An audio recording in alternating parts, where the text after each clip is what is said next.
chronic bursitis. One of them probably would get it. Yeah, but I'm we've watching had most of our money's been Rusty put up in Clarkson TIF areas. or helping her. I'm not Now gonna we're do that. starting She's to spot pay on. them. I mean, she's just great. Pain and stuff. And My other one, no. gave me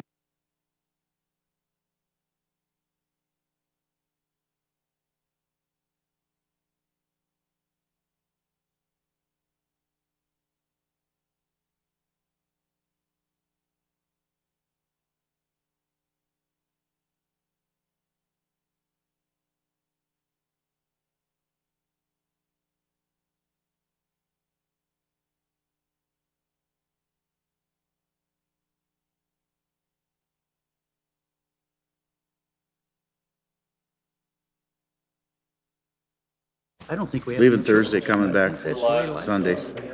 Bateman. Here. Brecken. Here. Moore. Here. Brady. Here. Scott. Here.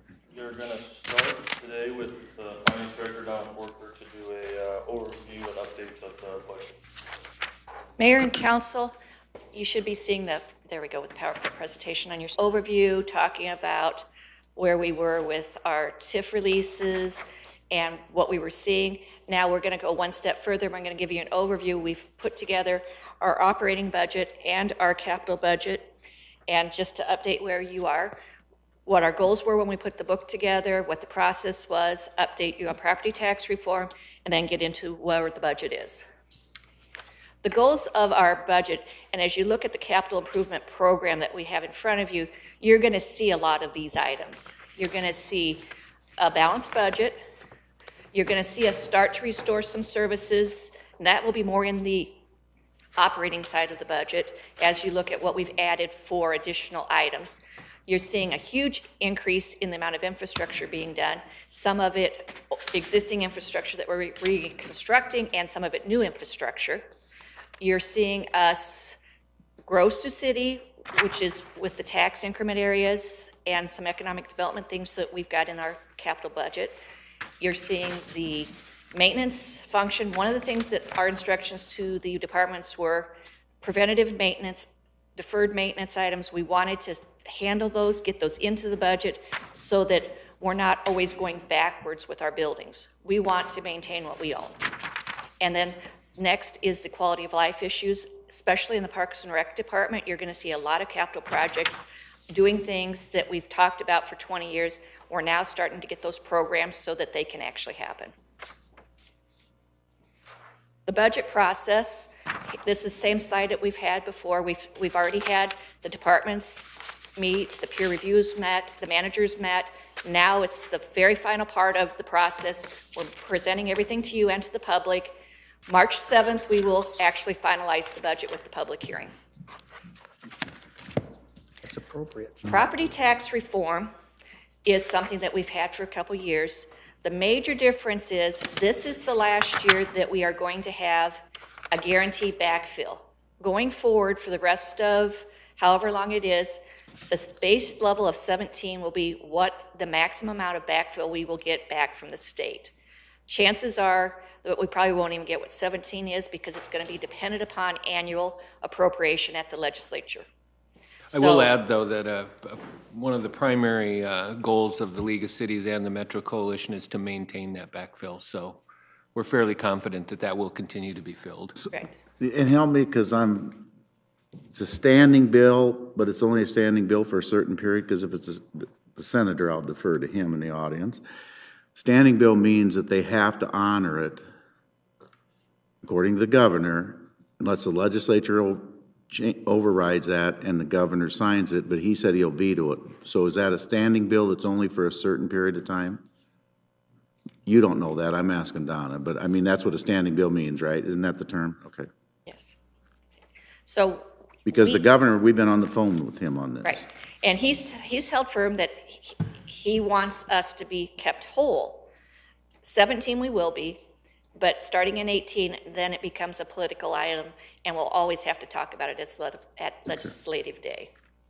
The next item that is not funded is the implementation starting in 17 of the multi-residential.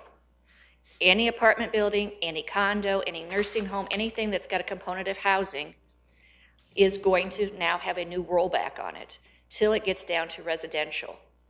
this is important because before it was in the backfill amount at 90%. Now that they pulled it out, we're not going to get that backfill. Just to add in there, the amount for 17 was about 296,000 that we lost. It's about 800 when you get done, though. That is correct. So this is important as we go on. You don't It's think eroding that's our it? tax base, and if we don't grow, that obviously hurts how much money we can bring in. This sheet kind of just goes over some of the challenges and the successes that we've had that we used to put this budget together. You saw wonderful news with our growth in our tax base. Most of that is due to the investment in the TIF areas that we were able to release. As I said previously, this was our highest tax increment release ever. That just immediately gives us 40% more to our tax base. The sales tax, here again, the commitment to economic development. We've got an extra $1 million that we normally don't have because of the program that in 17. Donna, how much was released? $583 million Of value. of value, Okay. which is unbelievable. When Those people, council members back in the 80s and 90s really had a vision to how this would work. yes, they did. But it does show the Thought I'd commitment. throw that out. Thank you, Mayor. It's very hard to envision us holding tax value to pay for capital projects when you've got an operating budget that we're making reductions to. But we held firm and we actually did what we needed to. We put the infrastructure in there. Now we've got a plant coming that's going to bring in over 1,000 jobs. You need to seriously send that to old-time state senators and legislators that are still in there that were critical of the city, this city in particular, saying that it was a shell game that the counties and the school districts would never benefit from. This proves that they definitely have benefited from those investments. I mean, Davenport has called us and they're hurting. They're not having the growth that we've had this year. 7.38% is, I have not seen that growth in Sioux City since I've been here. So this is How a long's good that thing. been? Tell us how long that's been. Long time. I was a baby. Yeah, okay. He's one of 4 employees that were here when I was here. Okay. That's a good point the mayor raises too, because the legislature still fights us on that each year. Somebody still brings it up to change it or do away with it, so. Is anyone going down on Wednesday? I'm going down on I'm traveling on Wednesday. Yeah. It's one of those things, I think Sioux City does TIF right. I think we understand how TIF works. We were one of the first cities to use it, and I do believe we're doing it right. And this is just showing that if you persist and keep your path and do what's supposed to be done, it pays off. In fact, if you could send that to me, I'll take it with me Wednesday. Okay, we will. Yeah. It's communities like Iowa City, Coralville that kind of mess it up and cause alarm No, it's Coralville.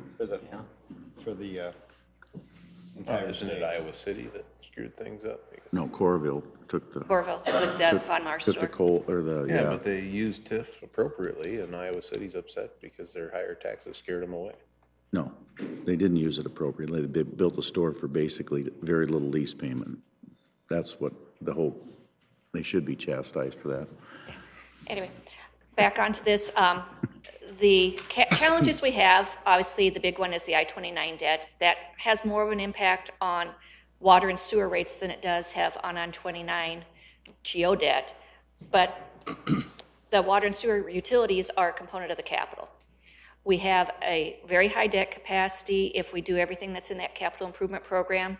Not giving us a lot of room if something project-wise came in that was huge. So we want to be careful where we are with our debt capacity. Doesn't mean we can't afford it. It's just we want to be prudent with what we've got left. We have an increase in the debt service levy because we are doing projects. But as we go through, you're going to see that we've made other adjustments to offset the increase in the debt service levy. The multi-residential rollback we talked about. Residential rollback change not in our favor. The demands of growth, which as you go through the operating side, you're going to see some of the services being added back because growth demands it. We had worker comp. We have an older workforce. So we've had some injuries that have made me increase my self-insurance fund. We have a 27 pay period, which happens every 11 years, but I do set money aside every year to have somewhat of a fund there so that it's not a big whammy on that 11th year budget. So we've had 1.3 million all in reserves. The airport will need a subsidy this year. I have a question. Okay, so you said you had 27 pay periods, so usually it's 26, I'm assuming. That's correct. Okay, so that week there, you don't get paid. Council does not get paid. Yeah. Oh, everybody else does. Everybody else Well, gets isn't that nice? What happened there back years ago, Bob? What's that? Nothing. Your payroll's set by an annual, and then we are currently in negotiations with the unions. We have money set aside reserves, but they're obviously not being shown everywhere. But go back to your airport subsidy. With the, I know you're not getting landing fees, but you do get other fees from airports. Yes. So that subsidy that you're showing does, I understand it came out. But, I mean, three things I have questions on we'll get into, but one is but it's my job to be more realistic. And when you have an airport that's coming, I do believe before we finalize budgets that we need to have some idea of what that money is possibly going to be and reflect that.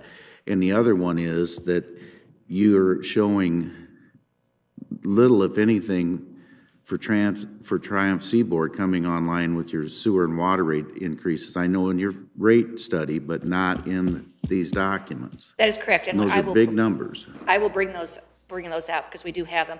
I have been in talks with the airport management, and we have talked what that second flight will be bringing in, and so we'll revise also the airport fund analysis before we get done. And in defense of finance, they found out about the additional No, airline. I know. At the same time everybody else did. But we do know about Triumph Seaboard, and it's not reflective in what we're showing in these pages. FY Right, 17 because- starts July 1. Triumph Seaboard is on.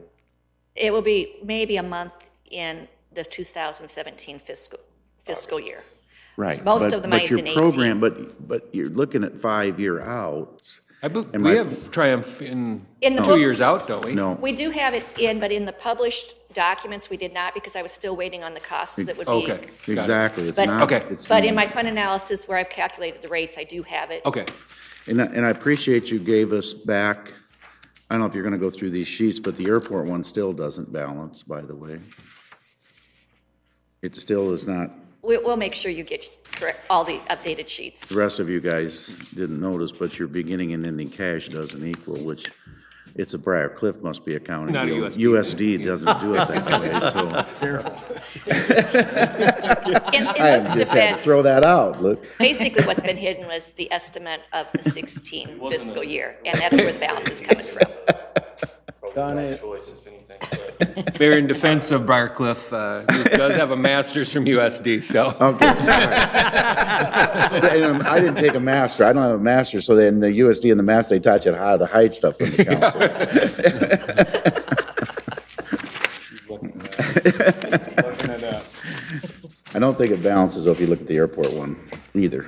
And Ms. you didn't Moore? give us a new one On on the that. I-29 debt, I I don't know you'll think. get into that into detail as well, but just generally, what's the debt that we would not have had the I-29 You look at project the not airport been? one. $9 million is what we're looking at on the general obligation side. Over $33 million is on the sewer Okay, so side, you do and that. water's about $5 million.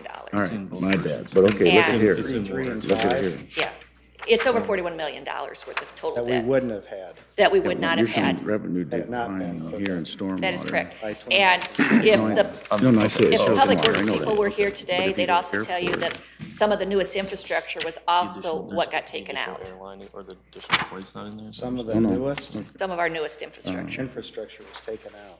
yes. So it's not just the debt, it was what else was taken out. This is a, And there's no relief for that. no, this I is, know transit, I'm sorry. No, Councilman Raddick has raised that You got before. that lower There's with the no questions on, but. unless we had the state state change fund or something. federal Angel fund. or nine, and- We've been I using a lot of thought, federal funds to keep the geo side down. We've used STP money. So I don't know why that's in We there. might be able to see this as an opportunity on this legislative day. It's for the storm, Uh, and so it's all gonna be spent. And you were in the MPO meeting where they Yeah, that's discussed why- multiple DOT contracts were in the range of 7 million under estimates. we could potentially see if they could do a one-time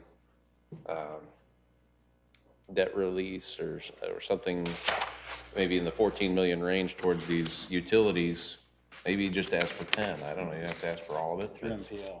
Yeah, well, not necessarily through MPO, but I think it would take legislative action for them to fund any kind of Which they, water or sewer. which they did in Des Moines. Well, they didn't. They got an earmark federally, so you can make the case that Des Moines got theirs paid for, but we're not. Okay. And there should be at least for that quite quickly, so we'd want to be on top of that. So there, add that to your list on Wednesday. Yeah. And just to tell on to that discussion, I-29, when we get into talking about water and sewer rates, it does have a major impact on what the rates we will be setting. Absolutely.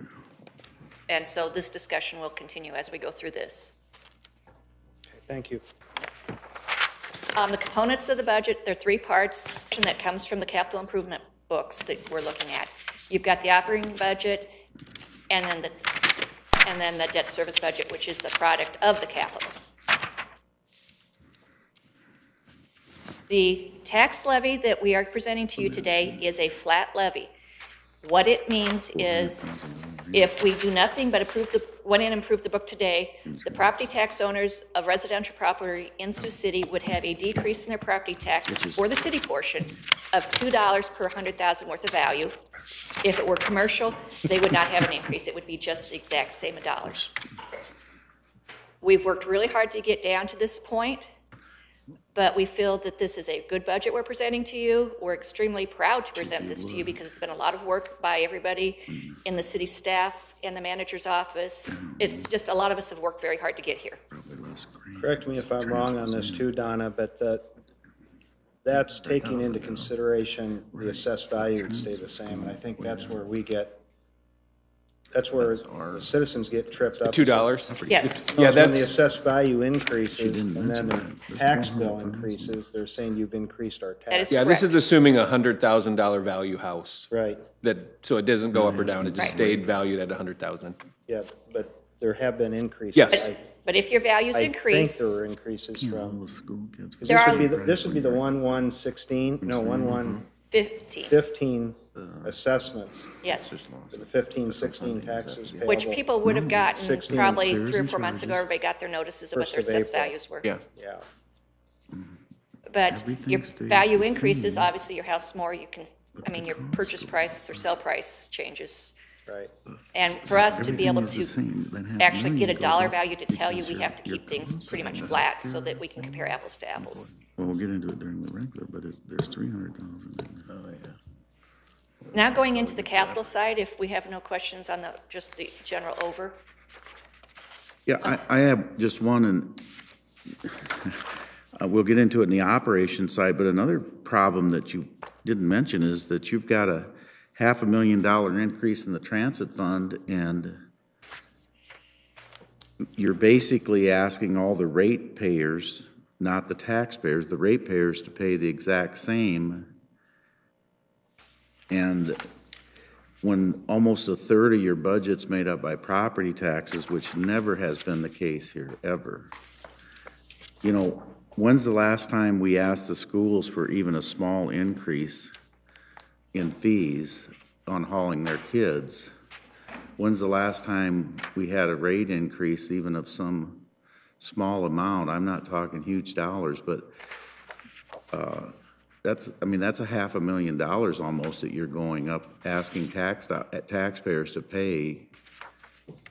On the for school transit district system. contract, we sit down with them annually, and they go up anywhere from 3 to 6%. That's what they have. Well, it's not reflective in your fares and charges then, unless it's somewhere else that I'm missing. We can look at this, and when we get to transit operating, we can have a full report. Okay, well, it's just something that really sticks out. Right. And we were looking at fuel prices yesterday, so we've got to make some adjustments also in the transit fuel. Any other questions on just overall?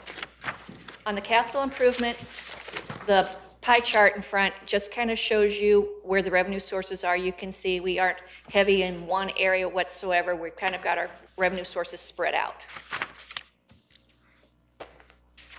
Then on the expenditure side, streets are 32%, transportation, which usually is not this big, but because of some major projects you're going to see as we go through, this is a year where we're going to have a lot of transportation expenses. These are our major projects for the budget book that you have in front of you. If you were to go through and add up these numbers, you would see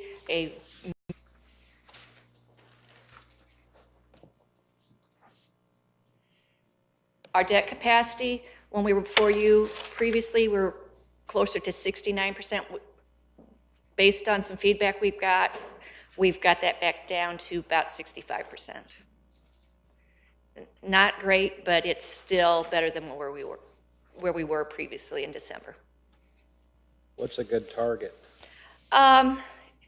Economic development that you're doing, you could be comfortable at the 65, 67, as long as it was something that was not just regular geo debt, that had a revenue source behind it, and it was going to give you a lot of value, then you'd be able to explain why we're so high. But if it was just regular projects that were quality of life but not adding a lot of value, then you'd have a little bit harder time explaining why you're so high. Don't we have a rating on that? Like, our bond ratings are not the best. We are just one tier below at AA. We've held that for a long time. that just happened, didn't it? Like the last couple No, couple we've been there years? for a while. Most cities in Iowa are in the AA, and that's more of a product of the state than it is of us. We are not double A, right? I'm sorry, What are we? we're AA. We are double A. We're AA I think we have the top rating for in one of the- AA. for one of the agencies, but with the other one, we have the second from the top rating. And you've run the 64.93% by the bond rating agencies or not? No, we have not. Be done in the spring. Yes. And in fact, I'm going to flip to the next slide because then you can show what the 5 years going forward would be at. And we do get close, we're over 70 in a couple, but those are out years. When those years come forward, we'll go in and balance them. And hopefully we've got some growth in our tax base that'll bring those down just by the way the formula works. Is that rating done every year? Every time we sell bonds. Yeah, they have to rate before they sell. Okay. So, just so I think I know, that 72 may not be 72 because you're basing that on today's property values, not what property values, because you can't. We put a 1.5% increase in assessed Even on value. that? Even on that. Okay. But it does take into account all the projects that are in that book, and as we know, a lot of those projects don't always necessarily move forward. Okay. The debt service levy, as I was talking earlier, you can see that it is increased from previous years, but that's to pay for the things that we're showing that our quality of life, our maintenance items that don't have another revenue source. We're very comfortable with where this is, but it is needing to be pointed out that this debt, we borrow it, we pay it over 10 years. So this levy rate will stay up.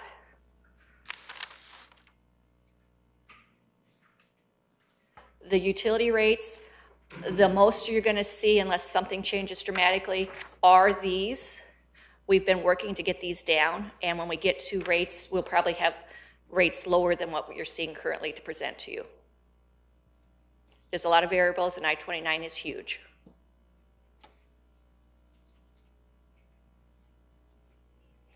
In the operating budget, we started out with department submissions and made some balancing items. We've added some things. So now your proposed budget is $194 million. The items that we've added back into this budget are some items that the utility department feels is critical to the operation of the wastewater treatment plant. This goes with chemicals and sludge hauling and other type items for almost $1 million. We will be working as we go through this process to refine that number. We've added 2 property tax-supported police officers. We've increased the hourly rate of our seasonal employees. What did you increase that to? We added $1 Oh, it's now per what? hour. $9.50? It depends on what it is, because there's a whole wide scale of what the On average, positions are. about $9.50, $9.75, I think. Yeah, $11, $12 is a lot of people, because our seasonal labor twos are more in the $11 range.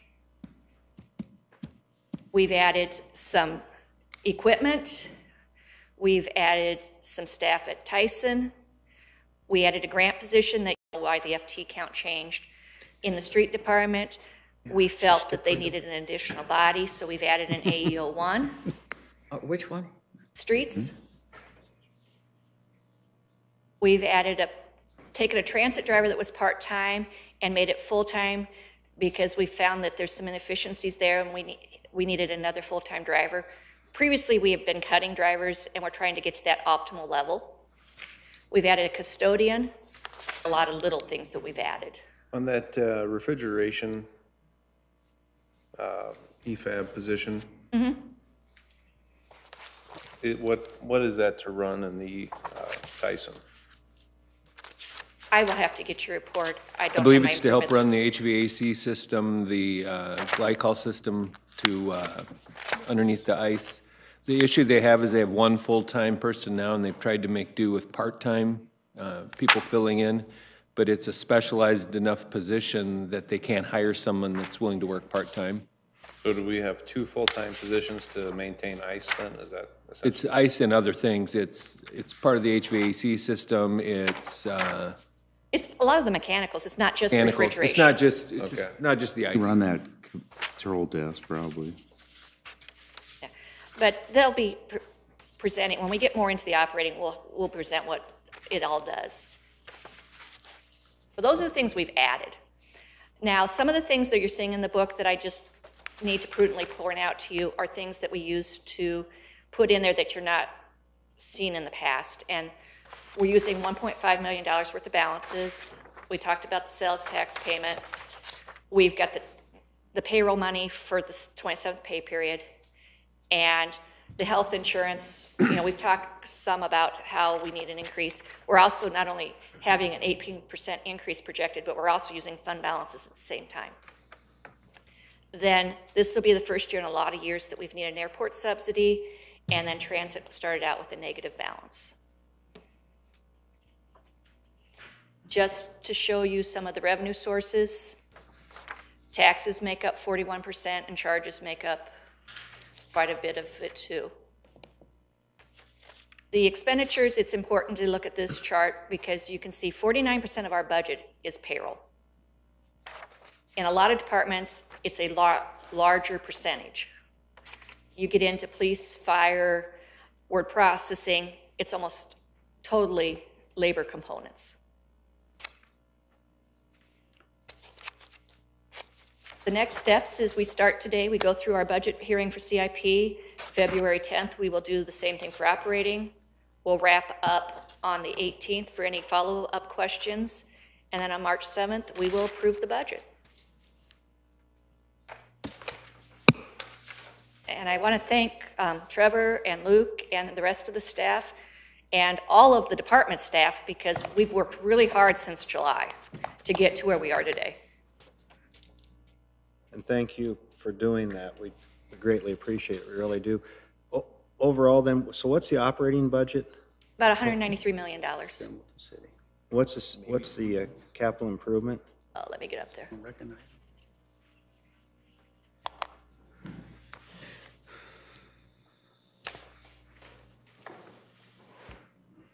This year it's 69 million. The debt service really actually goes into the operating. We just split it out so you could see it. But you're not projecting a tax increase in this budget. That is correct. Kirby? Thank you. The debt service budget is combined. It's part of the operating budget. Part of the operating, that's how you get to the 193. That is correct. 193 million. Yes. And then the CIP budget, Yeah. the Is first six- year is the 70 or 69. Yes. I asked them to separate out the debt service budget, because while it's part of the operating budget, it's not something you have a lot of, when you look at an operating budget, and if you were to tell us we want to cut 10%, we can't cut 10% of the debt service budget because it's an obligation we already have, so. If you're going to want to cut the debt service budget, you have to cut projects out of the capital budget. Right. So we that's can a- do that. Yes. And even then, you're limited in what you can do because of the debt we've already sold. Right. So we just have to be careful what we're doing. And it's not like if I cut $1 million, I'm going to get $1 million worth of debt service relief. No. It's 1/10. Right. The operating budget's increasing about 12 million then. Right. And we'll be able to, when we get into operating, we'll show you all the increases are. A lot of it's the self-insurance money that you're seeing that it's duplication because we put it in the self-insurance fund. And then the department's premiums are also there, so you're duplicating. And CIP is 21 Yes. million increase, but that's taking into account that 41 million for the I-29? No, it is not. Those are actual projects. The I-29 debt's already been appropriated in prior years. Okay, Okay. Any questions? thanks. The I-29, how far out is that projected? Is it, I'm hearing that we're going up through 20, and our agreement is once a phase is done, then we'll get a bill, and we have 3 years to pay installments on that. I think Monday at council, there's an I-29 presentation. Hopefully, they'll be able to clarify a few more things for us. This is the moving target because I really don't know when they're going to start demanding debt. how many phases is there? I'd have to ask Glenn. Five? There's Oh, a ton there's of 5 them. at least. 5, I think. So is this the first phase that we're gonna start paying on, or we have been paying on? I believe so. I have not yet paid any money. We've funded a few things ourselves, but there is things that are done that we should be seeing a bill come. But that means they're completely done. They've had their inspections, they've done everything, and that does take a while. I'm hoping that the bill for that comes later instead of sooner, because then that means we can stretch it out. Yeah. So Mayor, is it accurate to say the I-29 project will delay our riverfront development as well as potentially delay the RV or the campground or whatever you want to call it, No. development? You don't think it'll have an It impact? will delay Riverfront until it's complete, but it will not But it won't delay a lot of the riverfront either, because you can bring the trail all the way up to the old Floyd Bridge. Yep, Yeah. Because And there's it- nothing that's gonna can if happen from there to there. Now they've already done everything. and we'll talk about campgrounds later this morning, but it will not delay campgrounds at all. Right. And if you look, there is the main redoing the riverfront. That project we've got in 20, but a lot of that area is the staging area for I-29. So we had to wait until they're out of there. So For you'll the see river- that project starting in 20 For the riverfront? for the riverfront. But there's a lot of components like the trails that are in different spots, the campgrounds are in different project. So lots of different pieces. So when we talk about riverfront, we're talking about where the Argosy was? Yes. That one, there's a project in the book. The one that's being studied by Right. our Okay. contractor? Okay. Anyway, thank you. Thank you, Donna. Thank you. So now we'll get into the department budgets, and the first one up is Art Center on page 86 under CIP. And I got administrative services list in my book. We're gonna, we have there's a yellow. Oh, you're going by this, or, no, yeah, okay. so that we can get, if we went by this, we would be getting departments that have one or two projects sitting here too long, so we're trying to Good. get them in and out. They should be here and enjoy it like the rest of us are. Art Center Director Albert Hernandez is here to present. Okay. Well, we're asking for $50,000 for for 2017, and that would be to cover the expenses of repairing and enhanced lighting on the Art Center campus, which over the years of freezing and thawings, we have a lot of below-ground lighting that needs to be repaired. We're going to go to above-ground lighting, so we don't have that problem. And then some outdoor benches. We planned on adding those. The one that we have presently right outside the front of the Art Center has been damaged over the years by snow removal, et cetera. And then as we've added more and more sculptures to the campus, we wanted to have some more seating also. And then the corner sidewalk, the corners of the Art Center, we want to update those to be similar to other parts of the downtown area so that there's a continuity with the lighting, type of lighting and the brickwork. With the available cash balance, we have the renovation of the hands-on gallery and renovation of storage into hands-on gallery space. So we would be taking the hands-on gallery, turning it into an exhibition gallery, and then taking the storage area and turning that into the hands-on gallery. A lot of this is related to our plans for the expansion of the Arts Center with a Learning Center. So that those hard deadlines, those hard lines on the schedule for the Learning Center update, we've raised $2,650,000 to date.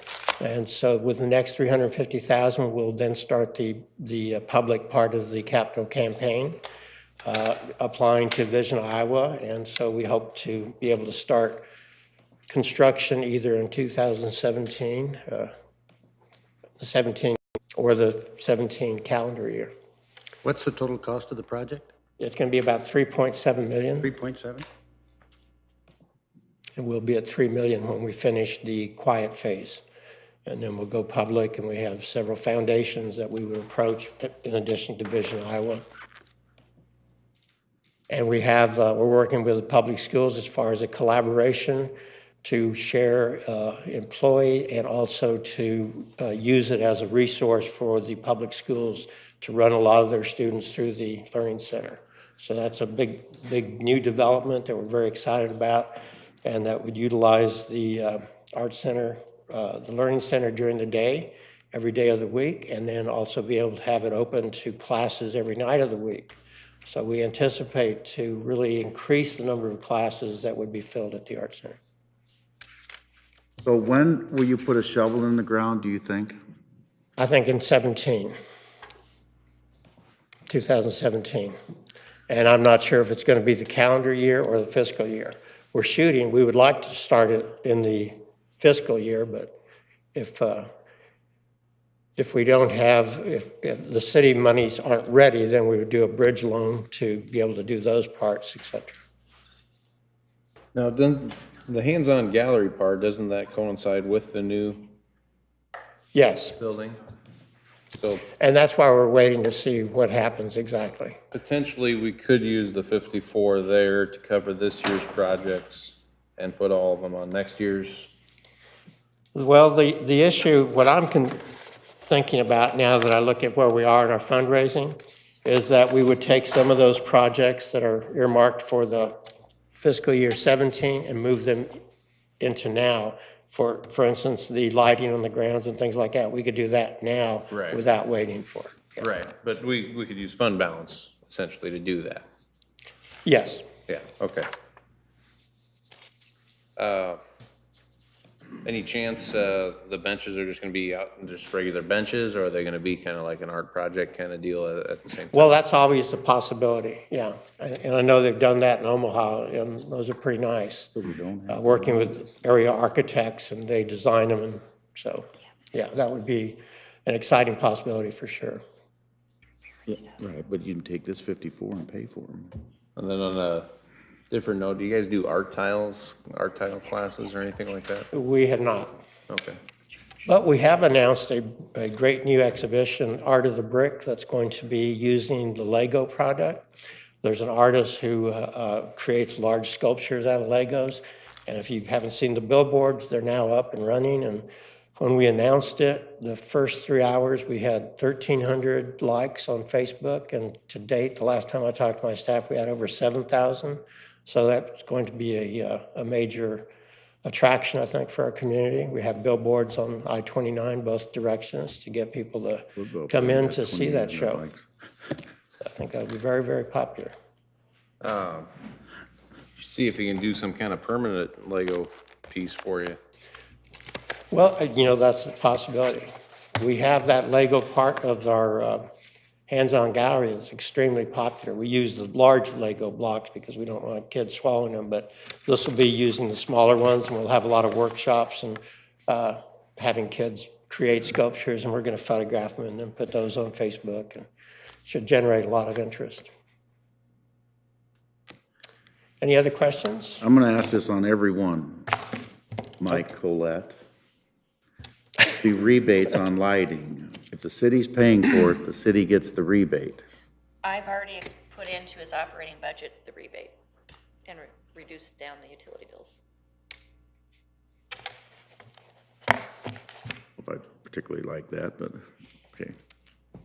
Well, thank you very much. Appreciate all the So, hard work. but I don't think you understood what Keith was saying, so I want to make sure you understand. Okay. You're gonna take the 54 hands-on gallery, you're gonna do the $50,000 worth of the projects that you're proposing anytime, and so that we're not bonding anything in fiscal year 17 for you. Well, we'll need funds for the Learning Center. And so I would hope that you would leave it as it is, and if, depending on the dates, we would move those things around. But I don't understand why we're bonding a year in advance for something, those how I see it. Yeah, and I don't understand why we're even doing it if have it's money part in of the bank. that project. If it's part of that project, why are we? Fair from the city standpoint, but Okay. Well, the cost year is But I gonna be in don't the year see- after, 201,000, so. yeah, and I don't see bonding it this year if it's being done the following. Well, then you need to make a motion to that effect, if that's what you're Are we gonna saying. bring it back in a wrap up? We'll bring Oh, it back to okay, wrap up. all right. Well, can I move that around and just propose that we'll do this one with the funds available, and then for the next year, we'll Yeah, and then do, we'll just add 50 grand the next, the FY 18 proposed. Al will work with you and get Okay. a sheet put together. I thought All right. I said we needed it for 17, though. Well, that will Kind of be, lost me on that. Depends on the building, when the building will get built, doesn't it?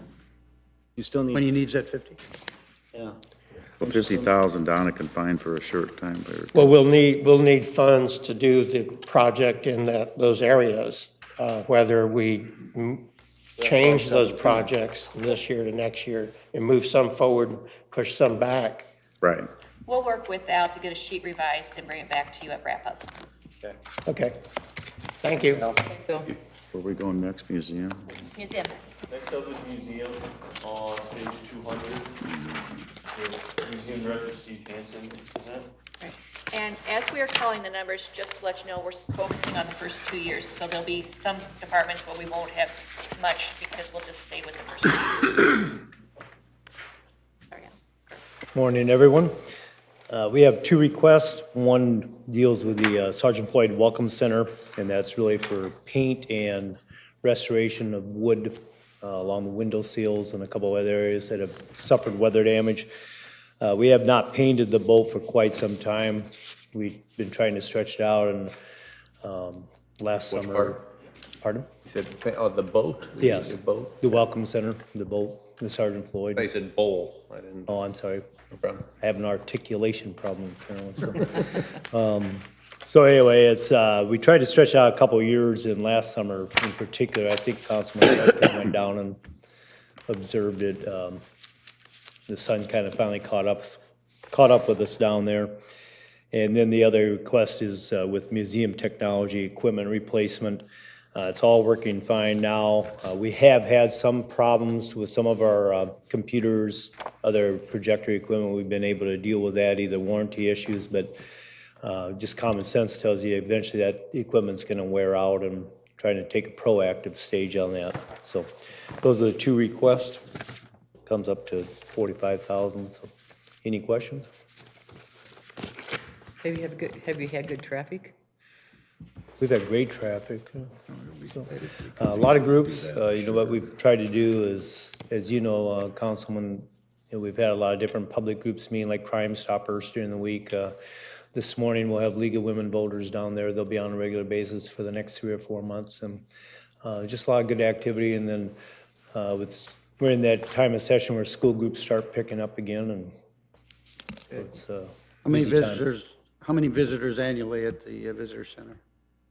At the museum, or No, at the Sergeant Floyd Welcome Center. roughly 40,000 now. And the museum certainly more than that downtown. Our numbers have been holding really steady, so.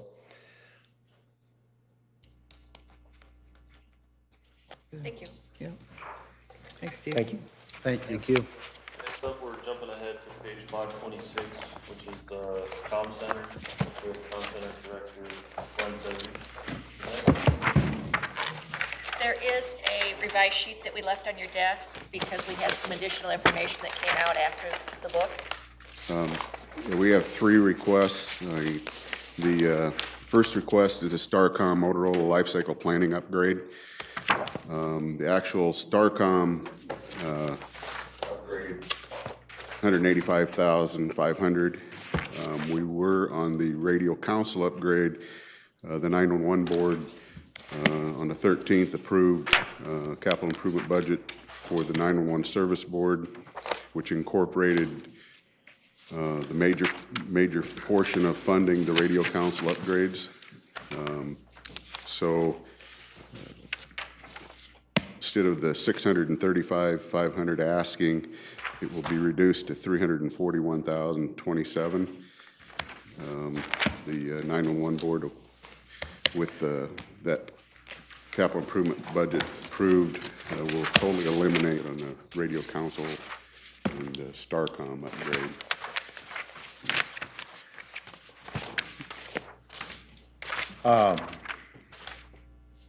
I'll ask this probably in the operating, but you are a unique individual in that you carry many hats. I try to. And it's always a concern for me when somebody, I mean, a guy like Malloy we can replace, but you were different. So what is your long-term, My plan?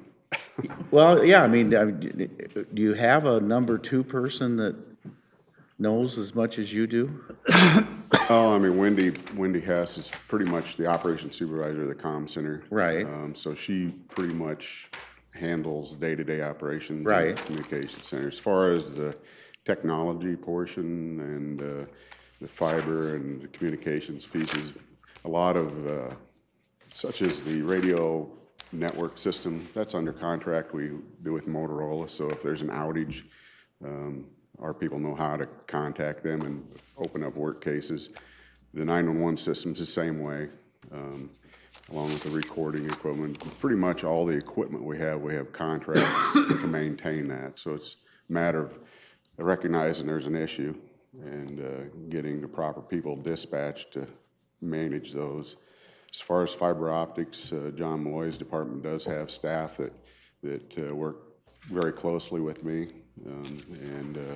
So I don't think there's a real issue with that. However, I do the project management of all the fiber, so it'd be a matter of contracting those projects out for to be project managers and to design the networks.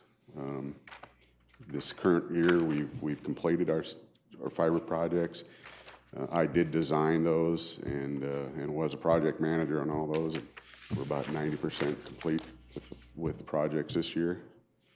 As far as, my future, hopefully I can retire from here in 7-8 years.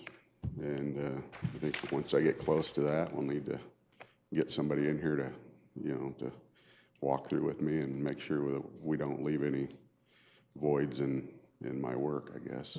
Don't get sick in the next few years then, okay? How do we do selling fiber this year? Well, because I know Malloy's not going to get that done either. So. Fiber projects this year, we were able to complete connecting the fire training center. In the past, they used a very antiquated microwave link from the Boys and Girls Home, and they had a lot of issues with their connections to the city network. That project was completed. They're very pleased with the connectivity they have now. We use the microwave link still. The microwave link is no longer in service. Yeah, I was gonna say. One of the other projects we completed is connecting the Maple Street water tower to the fiber optics. actually is connected to some of the DOT fiber that we have a partnership with the DOT. We've yet to light that or connect that with electronics, but that's in the plans to get done yet this summer. We just finished connecting the courthouse to 14th and Hamilton, which we connected it with 144 strands of fiber, which will then prepare ourselves to connect to Riverside in the future and future projects, along with we now can ring or create a network ring between the water plant and the Veterans Affairs Office to downtown, and connect all of the Hamilton fiber that's been in place for several years. We're now capable of connecting that to the courthouse to directly connect it to the network. Station 4, connect to Station 4 to the Hamilton corridor, which we then will have an actual fiber ring around the entire city, which is almost unheard of for a city our size. So we were getting ready, so then we're gonna start selling. Once we get that ring, we're gonna... Question for you, this came up this week, and I think it's something we should consider, is if we want young mothers to go to parks and other areas, we ought to have fiber in parks. We ought to have connectability like they have at Starbucks. Mm-hmm. You know, how hard would that be? Just designing the, anytime we have an opportunity to, we could identify those parks and see where the fiber is closest and try to do that. We can, with this capability, you could do some small fiber, or I'm sorry, microwave hops from those parks to our fiber, because we do have fiber drops at almost every major intersection in the city. Some of those parks would be real easy to connect to with even just some microwave hops. Start with Cook Park and tell me how hard it would be. We can do a study on it and find out. I don't want businesses to share that, but I certainly would want individuals to be able. I wouldn't even be opposed if Girls Inc. tied into that. Mm-hmm. I mean, we are positioning ourselves to handle a lot of data through the city. Well, I would like to know, because I think in some of our parks, obviously I don't think we have enough at the Tyson yet, but some of those areas, if there are ways to do that, it's not going to cost us anything, right? It's going to cost to hook up, but Full disclosure, we would have to add staff at some point if we added wireless points all over the city. John's here, he can probably speak better. We would have to add staff to manage that. It's not as simple as putting in equipment and saying you're done. I understand, but it's not like it's a huge undertaking to manage that either. I'm sure Mr. Malloy will disagree, but it's not like it's, I mean, he's adding a guy here. What's he doing that for? I saw. Go ahead and answer the question. I can. Under full disclosure. No, I concur with the city manager, and I also concur with you, Mayor. Getting a system up and going is not a big deal. It's the ongoing support. So when there's an issue. Right. Yes. Yeah. Really. Who's watching the kids then? Yeah. No one. Bob and Grandpa can do some work too. Thank you. And then very where are much. the kids at? That's what I want to know. Wherever they want to be. Yeah, they're on the other side. And I'm not saying we're going to do it tomorrow, but I would like to know how close we are to some areas and what it would take to do that. We can check into that. 1st of April would be good. We've, I mean, we're running by schools and not hooking up on ours, right? Mm-hmm. Which is absolutely a waste of taxpayers' money. Is it not? I mean, if we're in this together, True. and it's our job to watch be guardians of taxpayers' money, why the easiest ones and the most logical ones are schools? Currently, the school's contracted with Fibercom to run fiber to all the schools. I know Fibercom's not going to be happy with me for telling them this, but you could also contract with Fibercom to manage. You wouldn't have to necessarily hire a full-time person, and the trade-off may be worth it. Good idea. Sounds good to me. This next budget year on the fiber, Well, let me ask you a question before you finish that. Are you running, we have a new street project around Bryant School. Are we burying fiber there? no. No, okay. Okay, that answers it. The current FY17 budget, we're looking for fiber projects. And one of the major ones is going down Morningside Avenue. We're positioning ourselves very well with. Glenn, just a second, before we go on, we in the area. It's my understanding, every school being built has fiber going into that school, Fiber comms. whether it's ours or FiberCom's, yes. Okay, but my point is, we said this before, they're going to have to run conduits to put that in. And we are supposed to run an extra one in case we ever need it, maybe, because it doesn't cost anything to run if you're doing the project. So I just want to make sure we're doing that.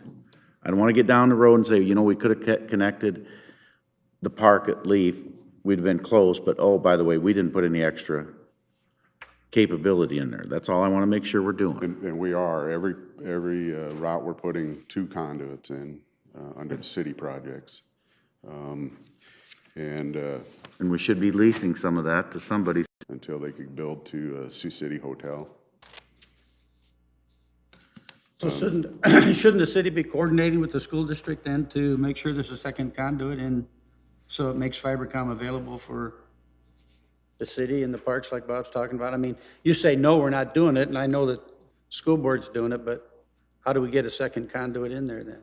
Well, we are, under all of our projects, we're putting 2 conduits. That is our project. No, we don't do the contract for the schools actually go out and do it. Right, but we're pay it. paying for it. We're paying for it, so we'll have to. We will find out what kind of conduits Right. they're putting in. Okay. You jump ahead to page 530, which is project 859043, annual fiber optics, and then we can go back to 528. Yeah, that'd be fine. When we're done with annual fiber optics. So as I stated, in the current operating budget, we're about 95% complete with that project.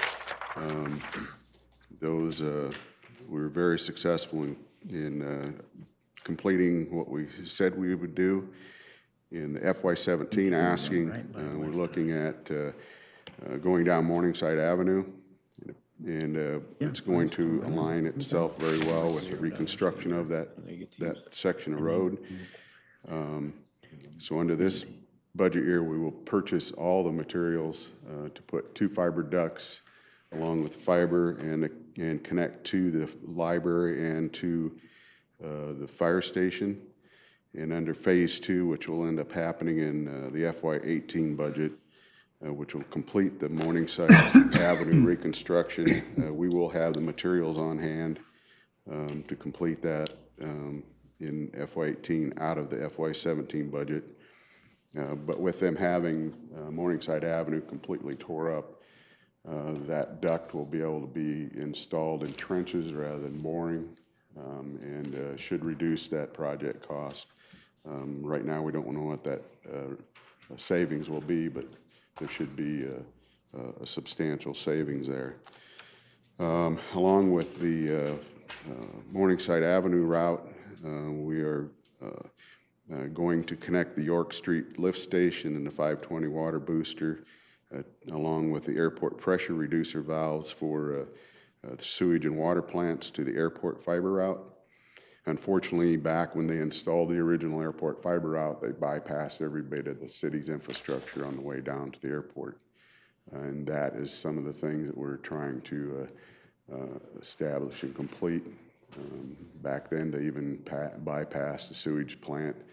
We did have that connected about 3 or 4 years ago.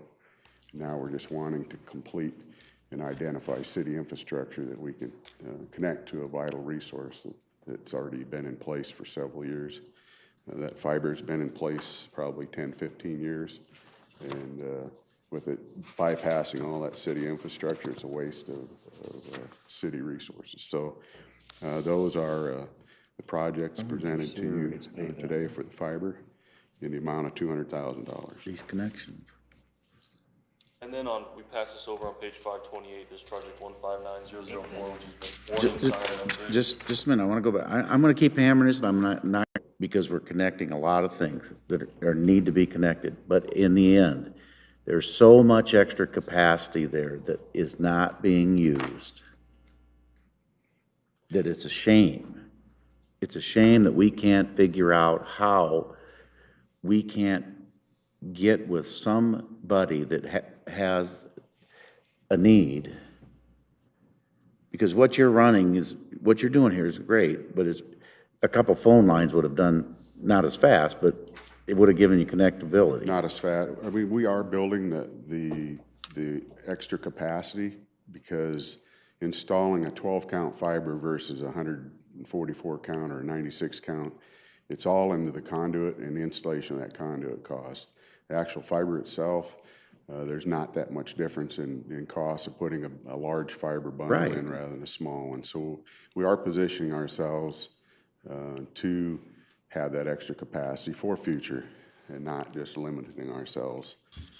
So you're right, we need to continue to we've had some other interest in our fiber, but unfortunately the company thought that they should just use it for free and not provide any revenue, which I don't think's what we're looking at either. So.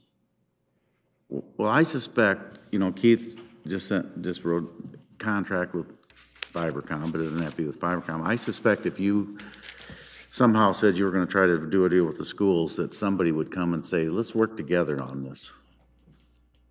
I suspect they would probably be willing to do that.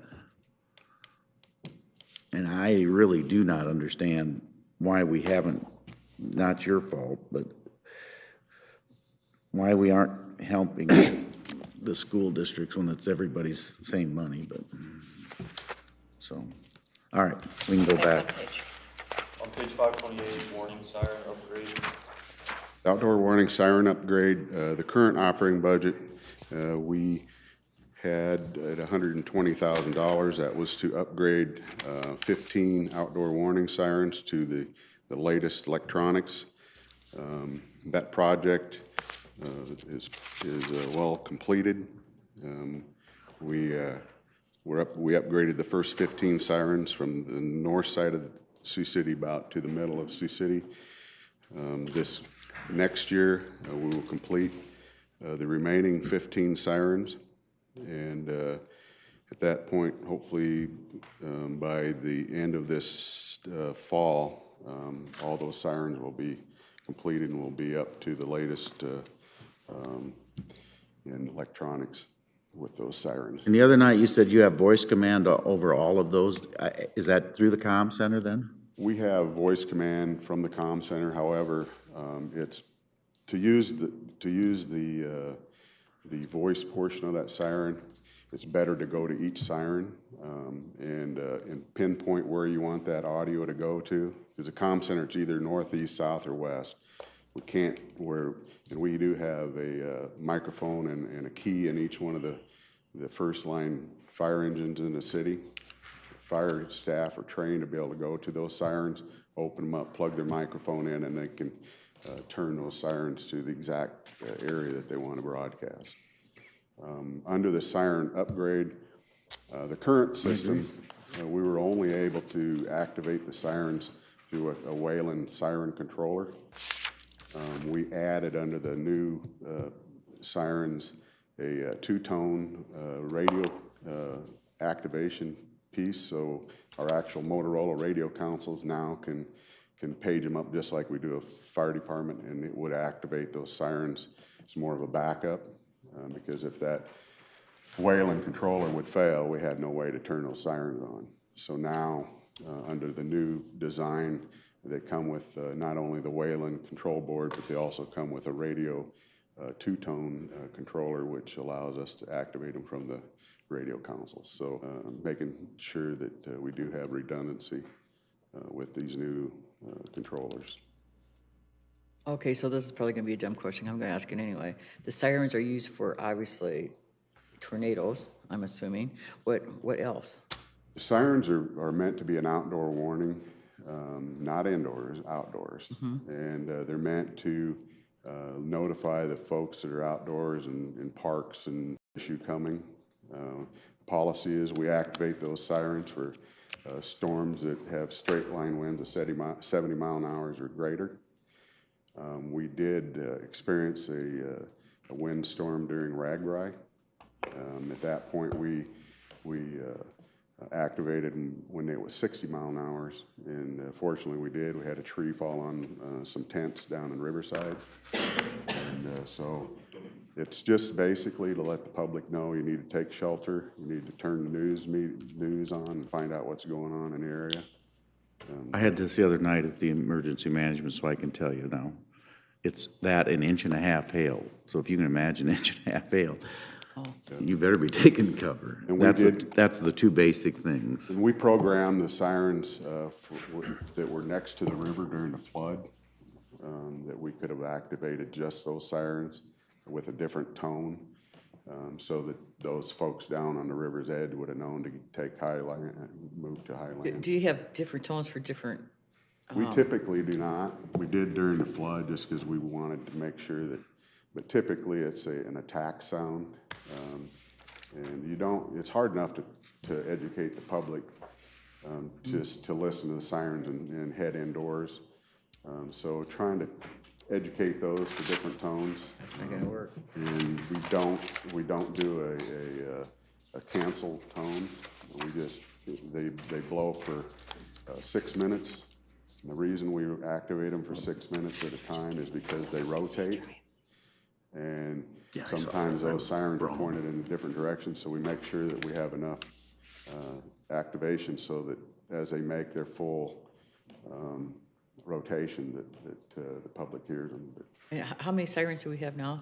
There are 32, actually 33. We just installed. We ended up, because we had a little extra money into this budget year, we purchased a siren in Riverside Park. Because we like found $8,000 or something? Is that true? We found in Riverside Park that we didn't have real good coverage, because there's one up on the end of California Street, and the tones were actually going over top of Riverside Park. When we actually have a tornado warning, they were hearing it because we hear them from North Sioux and Dakota Dunes. But during the actual activation during RAGBRAI, could hardly hear it. So we ended up purchasing a used speaker head, but we used the new controls that we are putting in all the other sirens, because I bought spare parts. So we ended up using one of our spare parts and buying a used cabinet and a used siren head and put it right at the swimming pool. So that'll be active this spring, ready to go. So the whole town's covered then, I'm assuming? Correct. And finance has been working with us. If we, as the city grows to the south or whatever, we're making sure, I've been questioned several times, now that, like Whispering Creek, are we still covered? We've identified those sirens next to it, and we do have coverage. But as the city continues to grow, we may need to add additional sirens along with those construction projects and make sure that they're covered. What's the range of the sound? I mean, how far does it go? Oh, well, we have 33 sirens in it, pretty much. I mean, it's covering the. According to this covering picture, the about mound. an inch. Where's the closest one at Whispering Creek? Closest what? At Whispering Creek, where is one? I guess I'd have to look at the map. I know, but I can't tell by that. Yeah, the map on the side is where all the sirens are currently located. No, it doesn't matter. I'm just thinking with all those different new houses out there, if that Peterson deal takes off, so. Any other questions? Okay. Thanks, Glenn. Thank you. Have a good day. Thanks, Glenn. Thanks. Next is information technology on page 536, IT director John Malloy to present. There's never an end. He always needs 150. Isn't that amazing how he's able to make that? The 150 is actually what he asked for more, and we've kind of agreed to his level at 150. That's a true story, Mayor. And I want you to know that with this next year's budget, there's no fiber involved with my CIP, so. True. Storage area network. We have facilities located at TSI and downtown data centers. And we have about 100 terabytes of storage in place, so that'll be 5 years old coming this July. And we will need to replace and enhance that at that time. That's where our major, if not our only expenditure will be for this coming year. Questions about that? Okay. Thank you. You're welcome. Well, that was easy. Thanks, John. Thanks, guys. Keep up the good work, John. This is a love-hate relationship, I can see. Project 195045, police fire radio replacement with police Captain Marty Riley. Mayor and council, the police department is looking at a replacement of the radio systems for both police, fire, and SPI. Can I interrupt for 1 second? This is a sheet you also have a replacement on. We made some changes. Yes. Fortunately, the change was to go down in price on some things. 269? Oh, we did? Okay. I'll say no. I didn't get it. Okay, I'm sorry. What page No, are we there on is, now? there isn't. There is a There is, change? or is it? There is not. Okay. No, There is some changes, though, that need to be made. Oh, it's not in our okay. book? What page are we on? Page 268, I thought there was a sheet, but I'm sorry. Okay. The FY '18 dollar amount needs to go down to $783,736.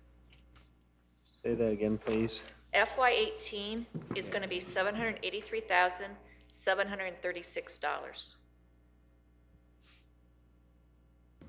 783 736 instead of the, instead of the 1.2 million. And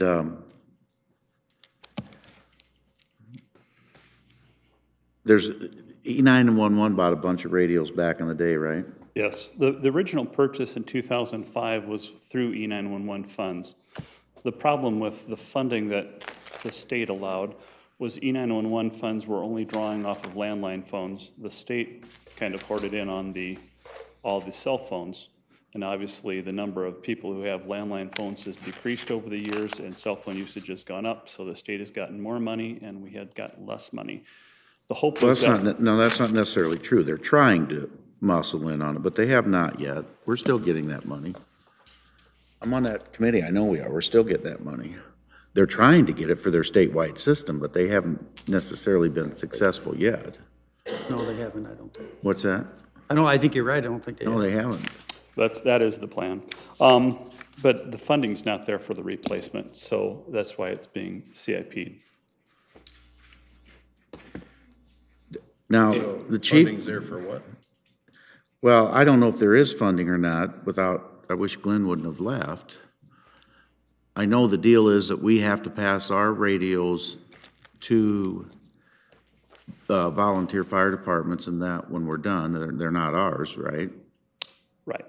We have to give them back to E911 because they were bought by that, but I don't know that there is some, I mean, have we talked to the E911 people?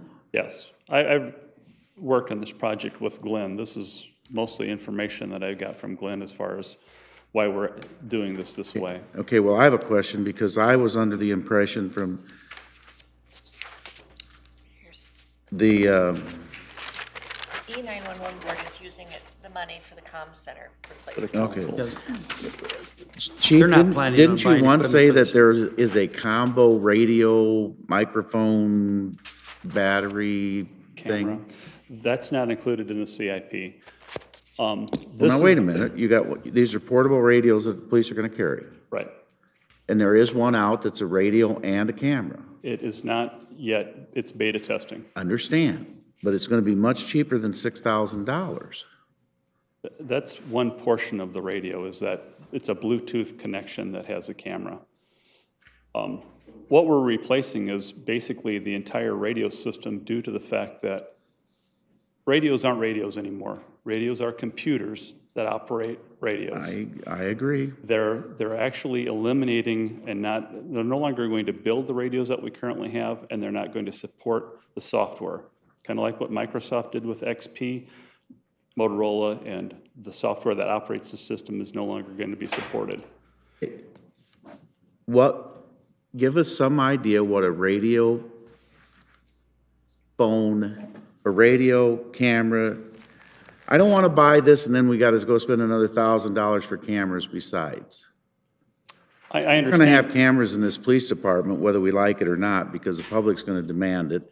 And I know we're resistant to it, and I know all your reasons why, and I'm not 100% in agreement with you, but that doesn't make any difference. I don't want to buy something and then the next widget comes out that's cheaper and better. Mayor, what we're trying to do is that we don't want to be on the cutting edge so much of that technology right now. We may purchase something with asset forfeiture money that is something less of a camera system until that they can develop two different parts of that camera system that we're interested in. I'm on a committee to buy or to at least look into purchasing body cameras, but the issue right now with Motorola and their system is that it's only in beta testing, which would put us on the leading edge, or what I refer to as the bleeding edge of technology, where that's often full of glitches. And also, they want to do all their storage on the cloud. Cloud storage is extremely expensive, and it multiplies on a yearly basis. I don't think that right now that's the proper avenue that we should take. Well, do you have an idea what those cost? About $10,000 a year, and if city legal kind of directs us towards where they're going, they want us to keep things a little longer than what most places do, which would only multiply that storage capacity. No, $10,000 a year to store? Yes. Well, that's a bargain. That's not, when you're talking a police department of this size, $10,000, come on, that's not, what I want to know, I'm asking, do you have any idea what that piece of equipment costs? The camera, the phone that we just talked about? Oh, yes. My initial numbers that I had, the radios came down in price because of state bidding. So the radio pricing came down. My hope was that we would have more money in this project that we could buy the microphones and cameras. But that's not how finance wants us to do this project. So what we're asking for right now is just to purchase the radios, and if we go with the add-on, which is, it will be an add-on to the system that we're buying, that would be out of some other funding source. I think what the mayor's asking is, what's the total package cost per radio? They don't even know that yet. Okay. Well, okay. Is that what the item cost is here, though, that's showing this? No. There's going to be some changes. That's not the item. What you have in front of you will be pretty much exactly what we have now. A corded microphone, new car radios and portables. Okay. So we're talking about They have a cost on a new piece of equipment that will have a tandem purpose, both communications and Yes. and camera? It can be on your lapel. It will be a Bluetooth connection to your radio, so you won't have that cord in between you, and it also is a camera. We think it's great. The other thing that it does that currently isn't out in the market is that it can upload on Wi-Fi. So when you come to the building, it uploads. Most of the other systems, you have to have an individual charging cradle with an Ethernet connection to each one of those cradles. It creates a wiring nightmare, and it's kind of So how far out is that? They hope to roll it out this year. It's in testing right now, I think, in Detroit or Chicago, one of the major cities. But they are the beta testing site. So it's not, when we met with Motorola last, they said, it's coming. It's coming, and they showed us one, but it was really a dummy model, but it was very good. So what's the price of that versus the price of the radio? Is this $6,000 figure correct still? No, the $6,000 figure now is $4,511 per unit. 4,511? Okay, so. They so gave you're- us a ballpark figure for that unit, the Bluetooth piece, at about $800 a unit. So you would add that to the radio costs? Well, we would have a different funding source for it. I'm taking Forfeiture funds. hopefully. forfeiture fund. Okay, so, and the $10,000 storage, that's for all the radios? That's for all the cameras. The radios will Or store all your everything. cameras, okay. So that would include everybody's, and would everybody have a radio camera? All the uniform officers would have. Our plan was to have 80 cameras. There. And they're each in charge of their own camera and, The way that they'll keep the unit would, if we get the Motorola one, right now what we're looking at is not the Motorola ones because we don't even know about them quite yet, but that each one would have a charger download stock. Preferably, if we go with the new system, it would be similar, except that Wi-Fi connects. So all it has to have is a charging unit, not an uplink thing. So would each charging unit have a number like the badge number of the policeman that? It'd have a name on it. It's that much go on that figure. personalized that it would be to you. Okay. They don't have to be bought together. Oh, okay. We buy the walkie, we can go to this camera at any time because they're compatible. So if we do decide to go there, we can do that. Okay. But That right becomes now- your microphone. Pardon That me? becomes where you Yes, talk into. absolutely. It becomes a dual purpose. It becomes a microphone for the radio as well as a camera, which we're very impressed with, but we can get that later. So Okay. that's the number one thing. One of the questions I noticed you're asking for 156 of them, right? That's correct. Radios? That's Yes. correct. Yes. But we have authorized strength is 124, maybe 26? Yeah, perhaps. So you need 30 extra? We have extras for the purposes of, we have to have our contractor have radios, so the animal control will also have to replace radios okay. also. Yeah, I forgot about And then we do have to have a certain amount of extras that, in case they go down. So that's what I was going to ask you, what that number was, how comfortable you would be with what? I didn't think you needed 30, I forgot about animal control. I They're guess. asking for 70. And this is the plus 100. replacement numbers of what we had when we purchased them in Okay. 2005. So we basically use the same numbers because. That's what you currently have, Yes.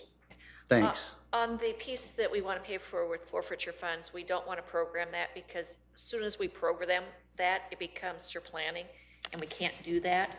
Yeah. So we need To to keep those supplement. pieces out of this project. Great. Otherwise, it looks like you're supplementing your operating budget. Believable.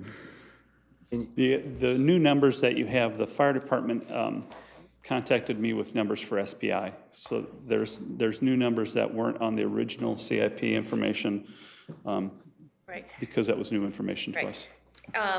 us. You've got the police, the fire, now SPI, we're adding 14 portables and 10 mobiles to these numbers And one base station. for the ambulance. And why are we buying? It's in their contract. Who makes your contract? You do. How many? Well, I radios? mean, I appreciate that, but I wish we knew this kind And of 10 stuff because mobiles. it bothers me that we do this deal with them and then we find out there's other things that we do for them. Because you're talking 80, 100 and some thousand of this is for them. 155. That was with the old radio prices though, but it was, with the old radio prices, it was Well, 155. it's still $100,000. Does SPI get it out Oh, of this? total that we're $1,550. purchasing? Or is that a 109,000 separate- is They what- get it out of this? It reduced. But with the new costs. Okay. Is this Redflex money? The first year we're using Red Flex from balances of what we've gotten this year. And my hope is, because the cameras, hopefully we'll still have them, and I'll have balances so that in 18, then we can subs out the bonds and use Red Flex also. Okay. But I don't want to program it because it's not a guaranteed revenue source. This is an example of something that would affect your debt capacity because you're sitting with $1.2 million that could easily be zero. Yep. Right.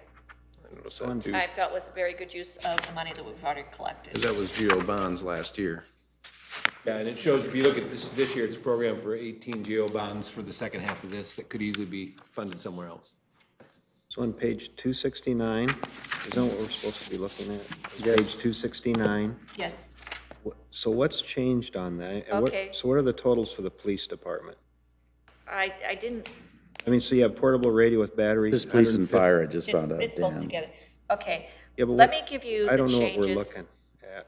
The first, if we go up to the section for the fire, where it says 78 portables, that cost per unit is $4,511, and now that's $351,800. So we're buying it on a state contract?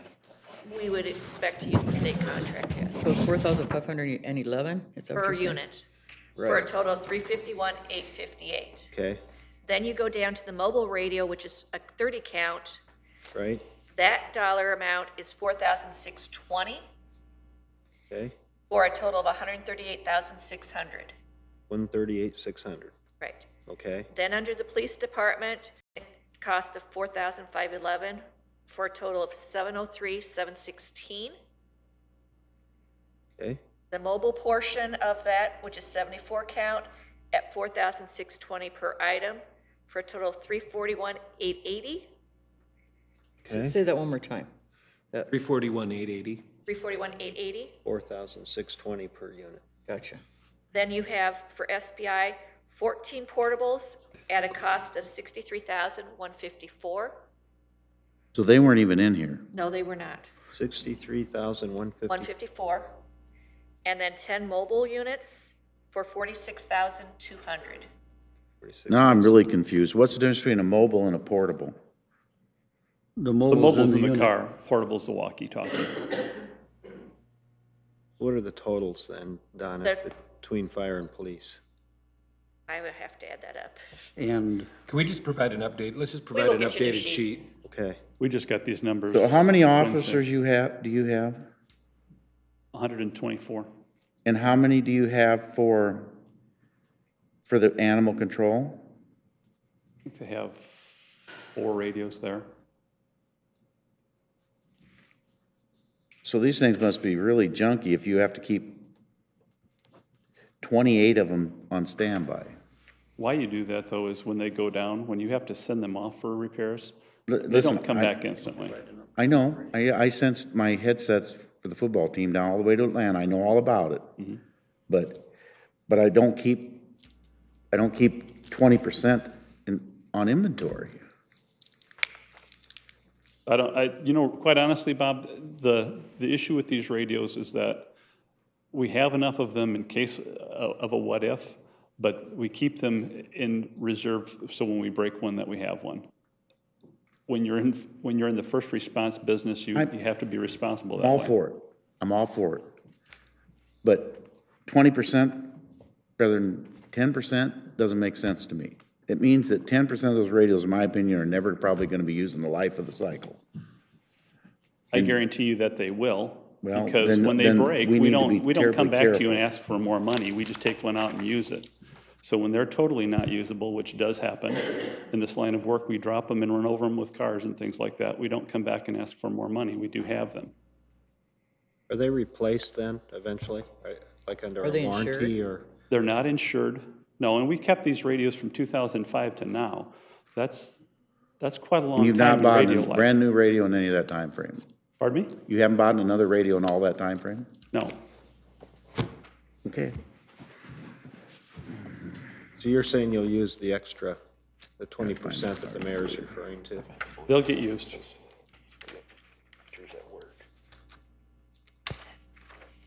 what's the average life expectancy? 10 years? They hit 10 years, and these are already at 11, and we wouldn't be able to buy them when you approve everything next year, then we'll be able to make the purchase, because we'll use the CIP money from both years to make the purchase once. So we'll be buying them in 17, so they'll actually be 12 years on a 10-year life cycle. Plus, the software doesn't exist any longer after I that. was just going to say, they'll change that in Oh, they will. less time. So did you have extra ones the last 10 years that you didn't use, or? Not that I'm aware of. They all get used.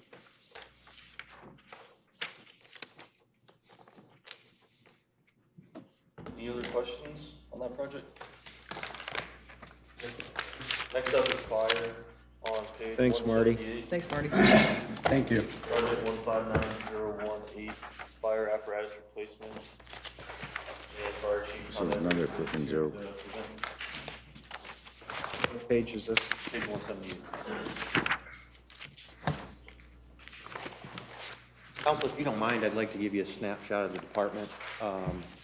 As we talk about these projects moving forward, I think it'll help a little bit.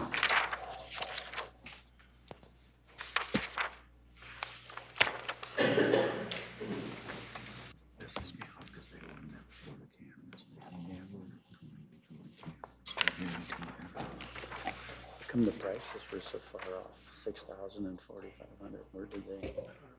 We're gonna take a Suddenly break. it went down. That's good. You see those magic words? Yes, we're gonna do manufacturer. Yeah. I said, yes, I know what it is. You're right. What's that?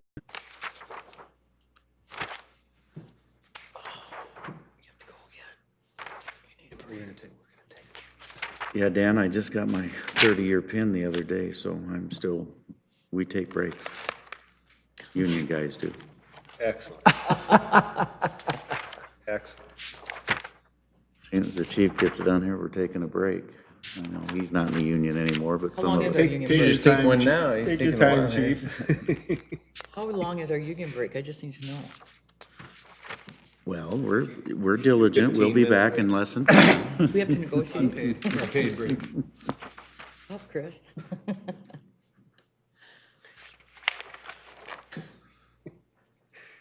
Kirby, how you doing over there, buddy? Okay, I don't want you falling asleep on us. You had to toss a coin, cartoons or. This is cartoons. No, easy. I'm teasing. This is work. Cartoon Saturdays. Oh, that's right. Every day's. a You good got day it, for- chief? Need a little help with the technology there? Well, I'm We're no Glenn Go. technology genius. Actually, I don't have it, so I'll just try to explain it as I go here, so. That's fine. Shouldn't Whatever be you a got. problem. Shouldn't be a problem. I just wanted to point out a couple things, and I have some charts then that I was going to show you that I can forward to you. But based on our strategic plan, I challenged the department in 7 areas last year, very general areas. Improving our training, improving wellness, improving our technology, improving our public outreach, and improving our leadership training, improving our data and reporting, and what I meant by that was get accredited, and improving our service in general. So just a couple of things that I wanted to point out in general. We had a very good year, and I want to point those things out that occurred. With regard to the training, we are now compliant at the highest level of the ISO standards. Okay, this took a massive data entry project, a complete change in our system, and it took doubling the number of hours that we train.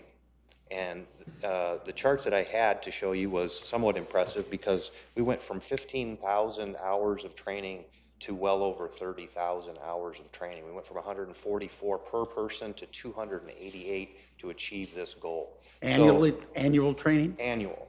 And so I can just say our people are busy and they're working harder than they've ever worked. So training has been something that we continue to look at, continue to improve. And what it is it's part of the process and idea of continually chipping away at the ISO scoring.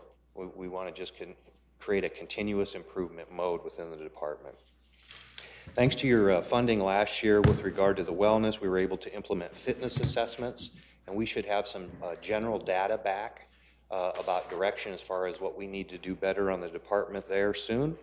We're replacing some exercise equipment. We held a mental health class to kick off and improve focus on that area. And we went from less than 30 medical physicals in the years prior to 55 this year. So our people are getting better information about their own health. And the whole idea with that is the long-term plan of trying to reduce sick and injury leave for overtime purposes, but also just the health of the department and our people. With technology, we reinstated the technology team. We view technology as key as we get busier. It creates more efficiencies and allows us to continue to be busier with the same amount of people. That team and WCICC, John, have done a fantastic job. First of all, we bought iPads, which at the time, not a lot of departments were using iPads. And I think Councilman Gretkin, you sat through a presentation that Mark Aesop gave that showed what we're doing with these things, and the bang for the buck is phenomenal. We saved about 250 grand by going to pads instead of the laptops, first of all. And then what Wick and this little team that we have within the department has done is phenomenal. All of our inspections, our pre-plans, we have a thing called Active 911 where we can watch where the rigs are going. All of our checklists and forms, everything is on these crazy little pads. And the software for that there's virtually no cost. So it's really been a phenomenal process. And I'd love to invite all of you to see the presentation that Councilman Gretkin saw, because I think that it's one of those areas that just shows what we're doing. As far as our public outreach, after the loss of the PEO, we did see a little dip in our numbers there. But we've done some things last year, and again, credit to the people on the department, to get those numbers back up. One of the neighborhoods we wanted to get it into, in other words, the neighborhoods where we're having fires and real big problems. So we had to have an individual, a lieutenant at Station 4, who came up with a program when he was out at the National Fire Academy. He proposed this program called Back to the Scene. And what they're doing is whenever there's a fire in the city in District 4, because it's a pilot program right now just in District 4, they spend the next 3 shifts canvassing that neighborhood, going door to door, offering to do safe home inspections, providing alarms, testing those alarms, and so forth. And it's been phenomenally successful, so it's boosted the numbers there. We hope to roll that out in its entirety through the whole city next year. We connected with the state emergency notification system. We partnered with the Parks Department. If any of you were able to make it for the movie in the Parks night with the fire department, that was a great night. I mean, hundreds and hundreds of kids and families out there. And our safe home numbers are way up. And that is because of that Back to the Scene program, but also we challenged our officers. We told them that here's a very interesting stat with regard to fires and problems that we have in the city. We did some data, ran some data that showed that we were in 60% of the homes that we had fires within 1 year prior. 60%. That was a phenomenal number to us. What it showed was that it's extremely important for us while we're in these homes to ask them if we can check their smoke detectors, do a safe home inspection.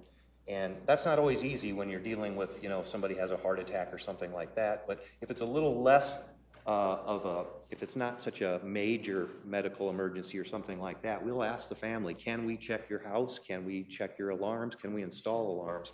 And that has really bumped our numbers as far as safe home goes. So when you go into these homes, do you have your alarms with you? We do. You install them right there? And the beautiful thing is that the state, we've partnered with them and other grants, and so these are all free. And we're going through, hundreds and hundreds of these a year, installing them, and also batteries. There's Duracell has a grant, and so we continue to just have this free program. And, the people that we do it for, they're very thankful, and it's a wonderful thing. And you don't know how many lives you're saving, but I'm sure it is. Have you found that since you started doing that at Station 4 that there's been less fires? I don't think it's just about 6 months in the making. Oh, okay. And so fires in District 4, we just don't have enough data yet to be comfortable with that. But I think that anytime we can be in those homes, no matter what, it's a good thing. I think the data will prove out in the long run. So, with regard to the leadership training, we did several good things this year. We installed regular leadership and command training in our Blitz training. We have a new officer mentoring program. Department-wide, we implemented a big program called Values-Based Leadership, which is formal mentoring, level to level, where goals are established and people are pushed continuously to achieve higher levels of competence, commitment, and performance. So that's been a big program. We did an HR survey that showed that we have an 87% level of enjoyment with the job, ranked good to excellent. So really happy about that. Obviously, it's not perfect. But it seems like most people love the job, and I think that has a lot to do with this city in general. Number 6, improving data and reporting. I can tell you that accreditation, we talked a little bit about it, but we didn't make too big a deal about it when it happened. That was an over 5-year project without a dedicated staff to do it. I had a photograph up here of us receiving the award. Chief Jim White, who was our peer mentor, said that it was the best first-time group that he had ever seen. And so we were one of 208 organizations in the world with this status at this point in time. It's a lot different than it is for police and some other agencies because it's very new to the fire service. So I can say it's a very proud moment for the department because it was other people who did it. So I think that a little bit of bragging on their part is in line. So very service improvements that we made. We've adopted standard operating procedures, improved our critiques. Last year you funded some new nozzles that we desperately needed for all of the frontline rigs, and we got those ordered in and put on the rigs and trained. We also were able to purchase a high pressure foam system because we're seeing more and more severe weather in terms of springtime, with especially the grass fires, seem to be getting worse and worse and worse. So we wanted to make sure that ATV that's capable for grass fires, we now have 2. We've been doing some good work with PD and Local 7 with regard to active threat, active shooter.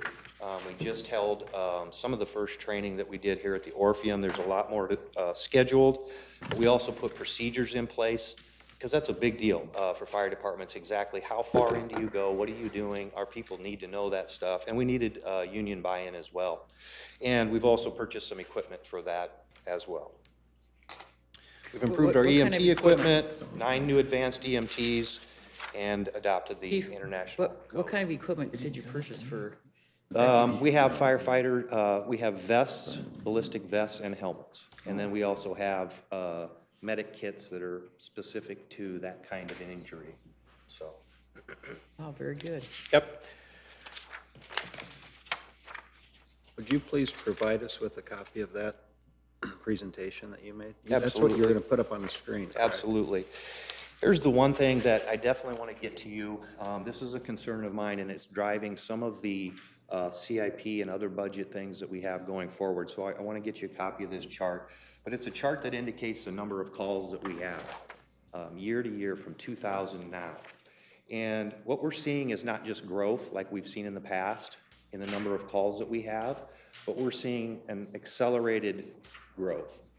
And I believe that it's either going to or could become a problem unless we manage it moving forward. And what I mean by a problem is we'd have to throw more resources at it if we don't do anything now. So our fires are up just slightly. We're doing a great job. I think that in general, with code enforcement, with a lot of things, as far as making sure our fire numbers stay where they need to stay. From 2000 to 2013, 13 years, our average growth rate was 1.9 per year. So this is just a manageable amount of growth. The last 2 years, it's been over 7%. Okay? And I show an arc in this graph that shows where we're going. And the reliability factor is at 95% because we have a massive amount of data that we put into this program. And this shows that we're going to be over 10,000 calls by 2020. What scares me is that in the last 5 years, we increased by about 1,000 calls. And in the next 5 years, we're going to increase by over 3,000 calls.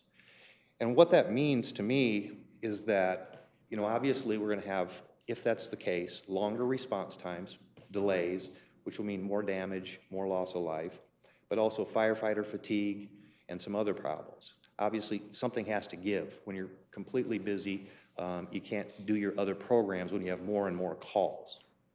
So, and that's going to put us well over that 10,000 call mark. It's important to understand that that's just calls. That's not the number of rigs going out. Each one of those calls could have 1, 3, 5 rigs going.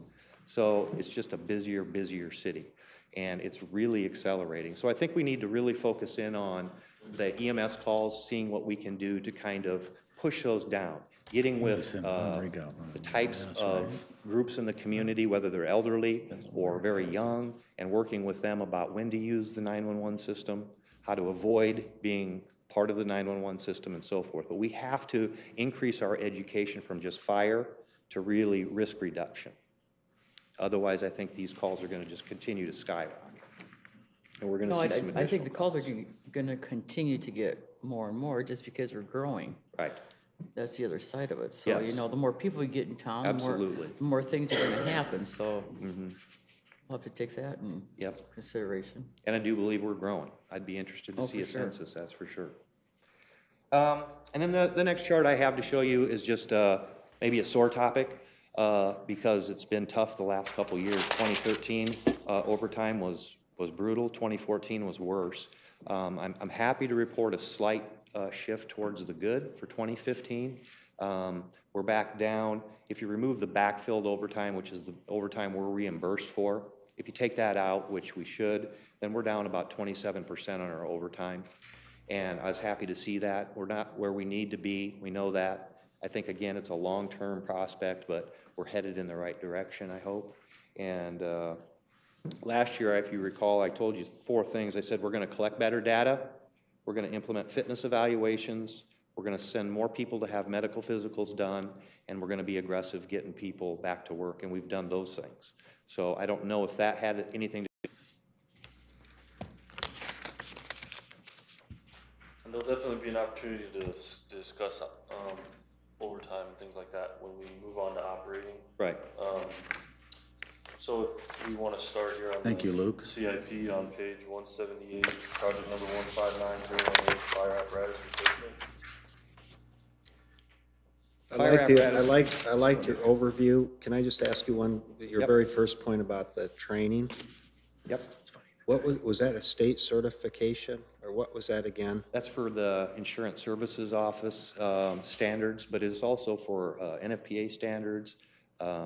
Basically, what we're saying is we're training at the highest standards that are out there. People that have said this would be the ultimate that fire departments should be training at.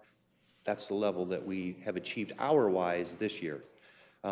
We do know from our survey, from what we call our Road to Success survey, our firefighters have said there are still areas we can improve training, and that is on the content and maybe some of the subject matters that we're touching on. And that's kind of one area we're focused on for 2016. But as far as the standards that are out there that say this is what a fire department should be doing, we're right at the top end on our training. That's a lot of hours. Yeah, especially for a one-person division. And again, I give credit to the technology we're using, but also we challenged our officers. We said, we need you to meet this goal. We can't do it through the department formally. You have to do more on your own with your crew in the station, and they stepped up and did that. Okay, thank you. Yep.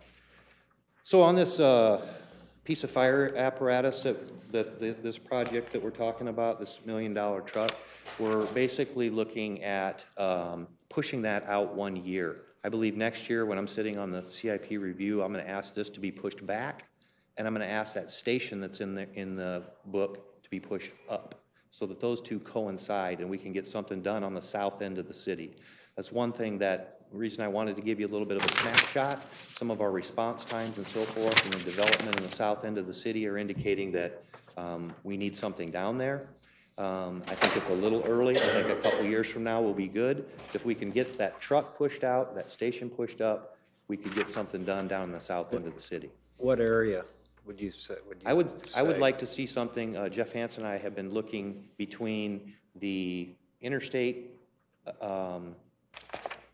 the I-29 interstate interchange and the Singing Hills interstate interchange. So somewhere in there between on Bridgeport, that'd give us great access north and south on the interstate, gives us great access to all of Bridgeport and the airport area, and also Highway 75 in the southern end of Morningside. So that's kind of the area. But you've got mutual aid with the Guard yet, right? Yes, we do.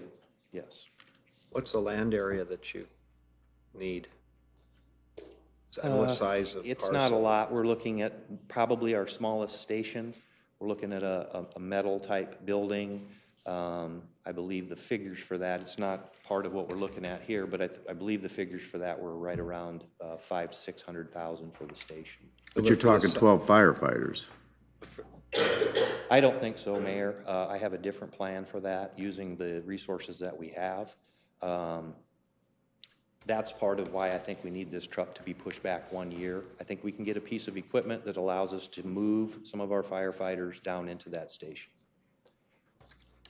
That might not be popular with some of our firefighters, the union, but I don't think believe. you need more firemen? What's that? You don't think you need more firemen? I don't if think you're we're having going to need 12, like he's, like well, the maybe mayor not 12, but I would proposed. think We might need a few, but I'd like to keep that to a minimum. Obviously, that's just sheer cost.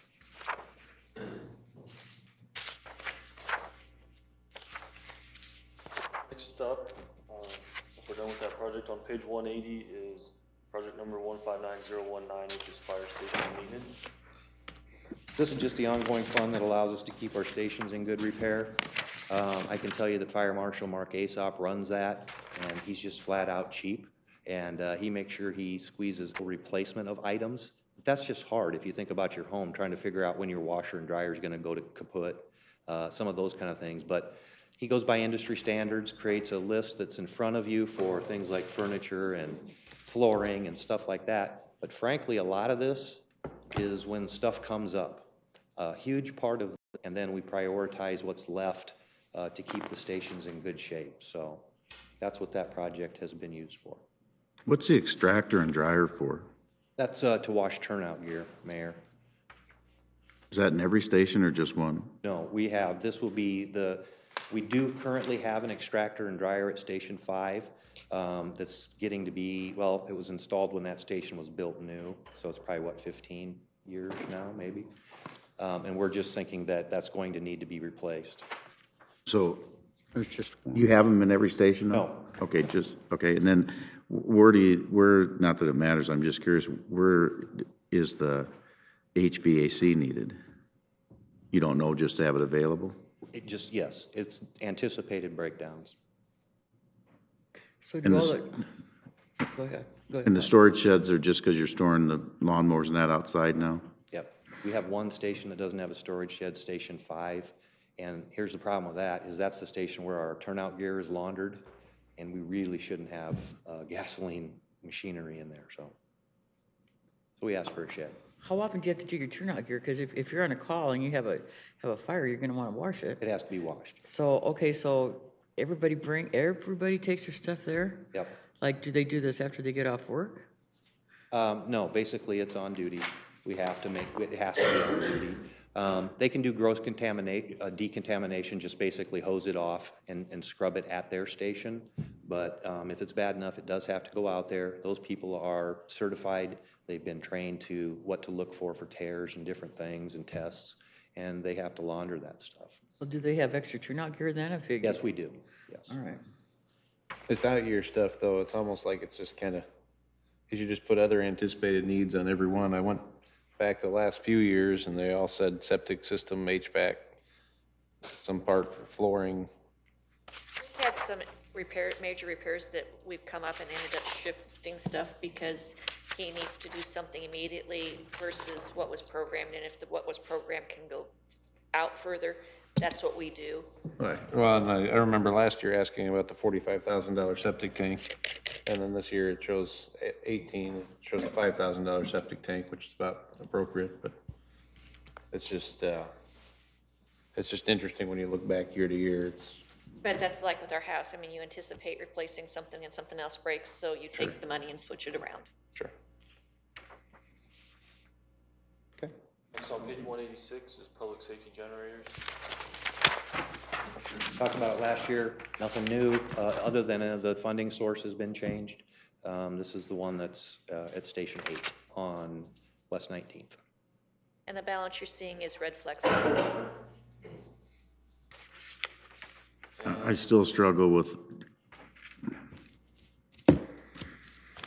cell phones and everything else. They don't have generators in small town fire departments, but, you know, and you can, in a real crisis, we could have a mobile one that we could move around to different things, which I think the city ought to have, by the way.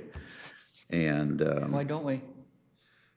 well, because we got them in every station. Why in the world would Well, then we know where to find them. And finally, on page 188, project 159032, major response equipment replacement. Yep, and this year, this was the nozzles last year. This year, if you look at the narrative, basically, NFPA 1962 says any hose prior to 1987 needs to be replaced. We have hose that's older than I am, and it's basically our operating budget replaces stuff that's burst. These are some. That when we test it, doesn't work. Because we just need to get this stuff up to date. And then basically moving forward, what we're going to do is replace it when we replace the fire engines, so that we don't run into this problem again, where basically we have hose that's so old. And because not your fault, and the engineers in the city have a non-standard hose for. I heard an interesting story about why we have that, Mayor. Going clear There is no back. interesting story. We messed up 100 years ago. 100 years ago, I understand It's that just this was stupid. done because, remember the Patty and Prince races, the fire department races? Our thread has less turns, So to speed it up so they could win those races, they ordered threads with less. 100 years later, this is true. Wow. And you'll have a single source vendor for this fire hose, I can almost guarantee you. We have pretty good luck ordering the type that we need from different vendors, Mayor. I don't think we'll have a single source. All right, Mayor, yeah. What's that? we will be taking a break. But you go, we have no mutual aid really with our other fire departments. We have to carry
All right, we are back live. Maybe have some and, band. Yeah, we we do are it. up to We go to one every EFAB year. on It's page part of the school. 165. My brother's called me. Wonder what's going on. 379010, which is annual EFAB remodeling and repair. There's some more in No, there. thanks. Good morning. Erica Newton, EFAB division, our director, and Leah Copel, finance division manager. Page 166 is the work plan. So we have about 6 items under project 379010. The first one is the Watt stopper upgrade for $150,000. And this is actually a device that needs to be replaced. It affects turning the lights on and off at both the Tyson Event Center and the Longlines Family Recreation Center. It's at the end of its life. The parts cannot be replaced at this point, so if it fails, we literally cannot turn the lights on in either building. So it's kind of crucial at this point that we replace that device. That's the first project, or first item. Concrete repair at the Tyson Event Center for $75,000. This is combined with the concrete stairs and plaza repair funding from last year, which was for $150,000. This will give us enough money to do all of the concrete work that needs to take place at the Tyson Event Center. That includes the sidewalks surrounding the building, the northwest and southwest plazas, which are kind of pulling away from the building based on the soil that's underneath of the Tyson Event Center. It will fix the ADA ramp, and it will fix the landscaping in front of the building. And I have some photos here if anybody would like to see No, them. it needs to be done. It's unacceptable that you have sidewalks with barricades on them when you have events and done yet this year. Yes, we It's actually a have liability bids out. waiting to happen. We have bids out that we last just got back on Wednesday, so we're ready to move forward with that. Purchasing has helped us with that, and engineering has helped us with that as well, so we're ready to go on it. The number 3 item there is the convention center overhead door, the service doors, and the window replacement. We have an overhead door at the convention center that's original to the building. It's to the point where it's about ready to fail, where it won't be able to be opened, which means we won't be able to move things. We have 7 windows at the convention center that have had seals broken, resulting in a permanent fog over the window. And then 1 window has been shattered due to vandalism, so those need to be fixed. And then we have 6 metal exterior service doors that are also original to the building at the convention center that are rusting and are at the end of the life. They need to be replaced. Number 4 is tuck pointing for $115,000. We'll be doing this in July as part of a multi-building citywide project. That's again at the convention center. Number 5 is the HVAC units for $120,000. This continues our plan to systematically replace the convention center HVAC units. We've done 3 large units in the gallery spaces at the convention center. These units that still need to be replaced are original to the building. We have 1 large unit left to go, and then with several smaller units that still need to be replaced. So this would be combined with $88,000 from fiscal year 2014 plus $120,000 that we're requesting in this year. In fiscal year 2016, and then another $120,000 that we're requesting for fiscal year 2017. That will take care of the HVAC units at that building. Well, And how many HVAC buildings or units are there? You replaced 3 and they're going to do another large? Got 3 done already. This would be another large HVAC unit, and then I think there's probably about 3 or 4 smaller units that still need to be replaced. Oh, they will have their own? Yeah, So but several of them that need to be done still. where's the terrazzo in rough shape there? When we replaced the terrazzo floor at the convention center, it wasn't finished the way it was recommended, and so it's not that it's in rough shape now, but if you take a look at the terrazzo floor that's at the Tyson Event Center, you'll get a good look at what could potentially happen to it if it's not sealed or refinished the way we would like to refinish it. The one at the Tyson Event Center has chips and cracks out of it all over the place in the box office lobby. We want to prevent that from happening at the convention center. There's a product that a floor specialty service out of Cherokee came and put on 3 years ago at the convention center at the east end of the hallway. You can still see the difference between the old and the new. You buff it once, you really don't ever have to do it again, other than perhaps do another buffing with a product that you can get. But you do it once basically, and you don't have to do it again. Right now, we wax the floor at a cost of about $1,400 4 times a year. So this would prevent us from having to wax the floor again at the convention center. We do this buffing polish one time, and we're done with it. And that will really seal it so that we don't have to worry about these scuffs, these cracks, these chips taken out of the terrazzo floor. This will protect it. Where's our dollar ticket money or buck and a half ticket It'll be money? coming. And those are all the items that are part of that project. Did the EFAB board, they've gone over this, haven't they? Yeah, we've talked about this in a couple of different meetings. We talked about it in the finance committee meeting just this last month, and I mentioned it to a few of our executive committee members as well in the last executive meeting. You've replaced some air conditioning units. Did you get a rebate on that? On those? Leon, do you know specifics on that? I do not. On the air conditioning units for the galleries, I do not know for sure. I'm not sure if they qualified because of what they were. I'd have to check that out. Qualify. Why would I'm we? not sure. I'm not sure if we've gotten a rebate on that. You have to apply for the rebate though. So you're not gonna get a rebate unless you apply for it. We'll check into it. Who did the work? You did lights, right? We did all the lights. Yeah, we've submitted an application for the lighting upgrade. Well, it should be if you bought a certain SEER. And I'm really don't know what I'm talking about, but I think it's called SEER on an air conditioner. You're supposed to get a rebate. We'll check into it. I wouldn't. I'm just. My point is, I wouldn't spend $120,000 on a project and not buy one that didn't qualify. Yeah. I'm sure that we do. I'm sure that we did, but I'll check into it and make sure that we actually filed the paperwork to get the rebate. Okay, so my next question is, if you got the rebate, I don't want that going into operations. I want that going back into capital because that's where it came from. Is that what's going to happen? That's what we've done with other rebates that we've collected. For the MLK ramp, the rebate. Yeah, I understand, but We'll make sure it happens. I just want to make sure somebody's watching this, that we're treating all the departments the same. That's all my point. Okay. Next on page 168, project 379013, annual Tyson event center maintenance improvement and replacement. We only have two facility fee funds, so this is money that we get from the ticket sales for Tyson Event Center events. One is tall cocktail tables and stools for $15,000. We have never had enough cocktail tables and stools for the building, and this is something most arenas have as just basic inventory. We use these for VIP parties, receptions, pre-parties for concerts, party zones. We use them for a whole host of activities over at the Tyson Event Center. The ones we have now, a lot of them are chipped, cracked, broken, mismatched. They don't look good at all. So this is to replace 36 tables and 72 stools so that we can actually use them for a whole host of activities over at the Tyson Event Center. How many are you talking? What's that? How many are you talking? It's 36 tables and 72 stools. So you're just talking like 36-inch tables? Mm-hmm. Yeah, they're the tall kind of cocktail tables that people can either stand around or we would have the stools they could sit at as well. We use them for a multitude of things. We have the bull riding event set up over there actually right now, and we have a kind of a party zone area, so we would use them for something like that also.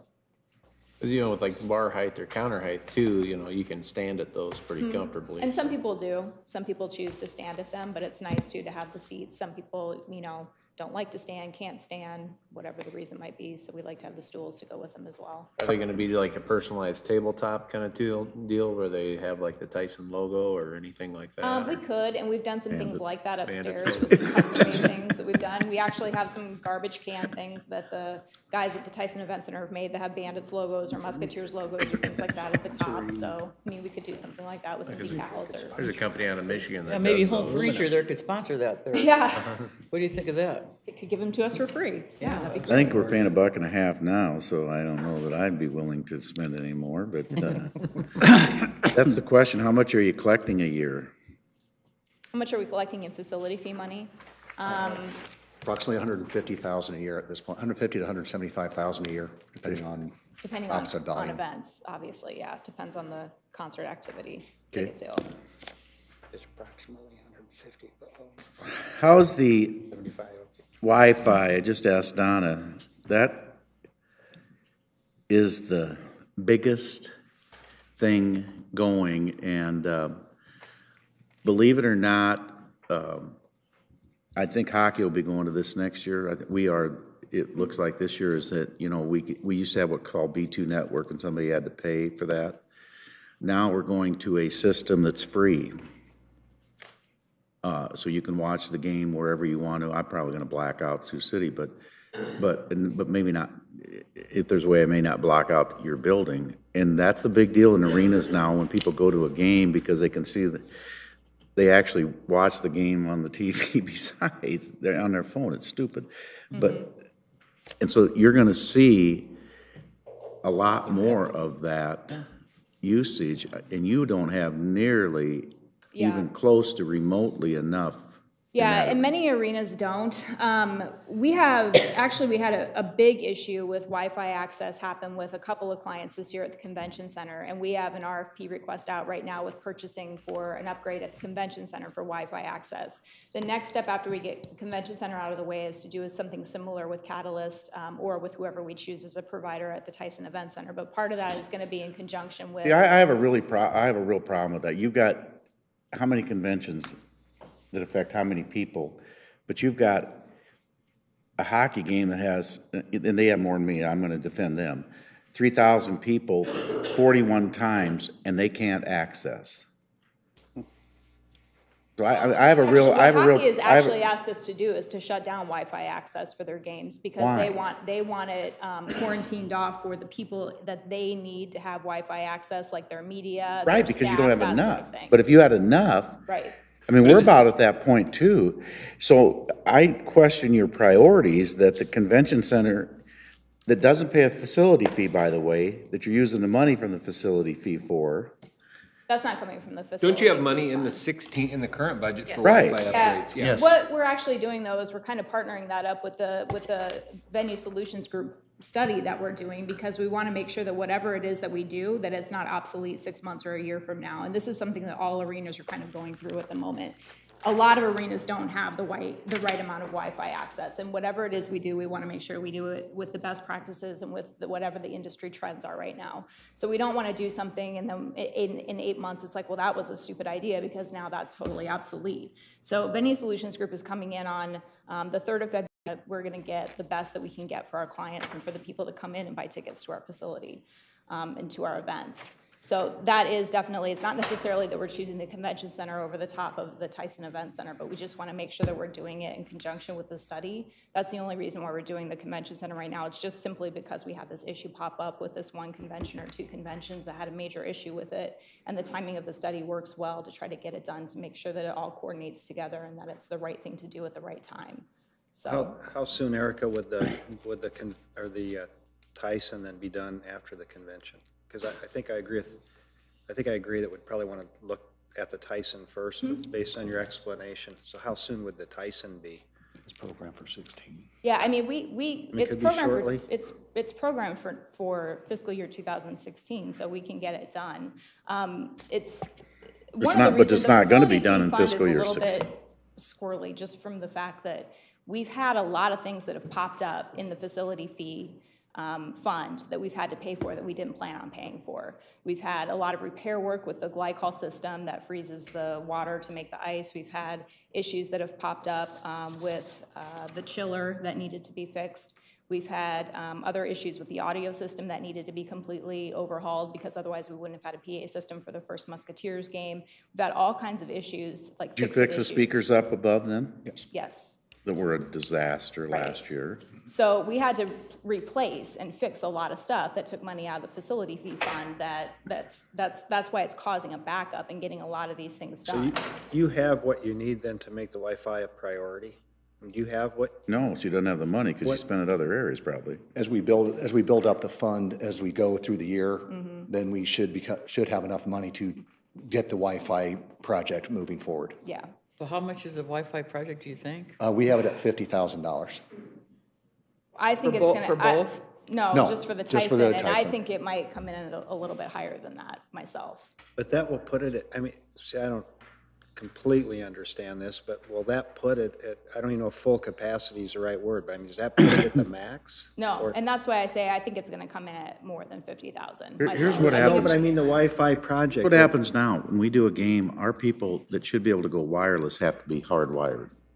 Because if they don't, we lose What People I'm that come asking in, is, people that come into the building though can switch over to cellular service. So if you're a ticket holder and you want to get online, or you want to post to Facebook, or you want to post to social media, you can switch over to your cellular service. And we have really, really high quality cellular service in the building. Verizon's done a great job of setting up our Right, cellular but service. when they come and into a upgrading building and that. there's Wi-Fi, they're not gonna burn their minutes, they're gonna, I'm not asking it right. I'm But- not asking the question right, Mayor. So what's it take to get, so everyone has the access to more the? bandwidth. You gotta expand the More band. access points. But I mean, is that what this And more project access is? points in the building, right. That's what this $50,000 is in the budget for, but I think it's gonna take more than $50,000, quite frankly, if we wanna make sure that everyone in the building, let's say if we have 7,000 people in the building for a concert, like has mini- Wi-Fi access, mini I think it's routers gonna or take more than whatever, right? $50,000. But your goal is so that all 7,000 people will have It was access. because to That the would be speakers great, in yeah. my opinion, was Wi-Fi. horrible. Yeah. I thought at one time it was like $10,000 to take care of 1,000 What's that? people. Did they fix Is there some kind of formula any kind of funding? like That you that just said. that you've ever heard? I don't know, Okay. I don't know if I've heard that formula specifically. On this FY16 approved on 168, Yeah, because they. what's actually been completed and what is yet to be completed? Let me see here. Got LED monitors.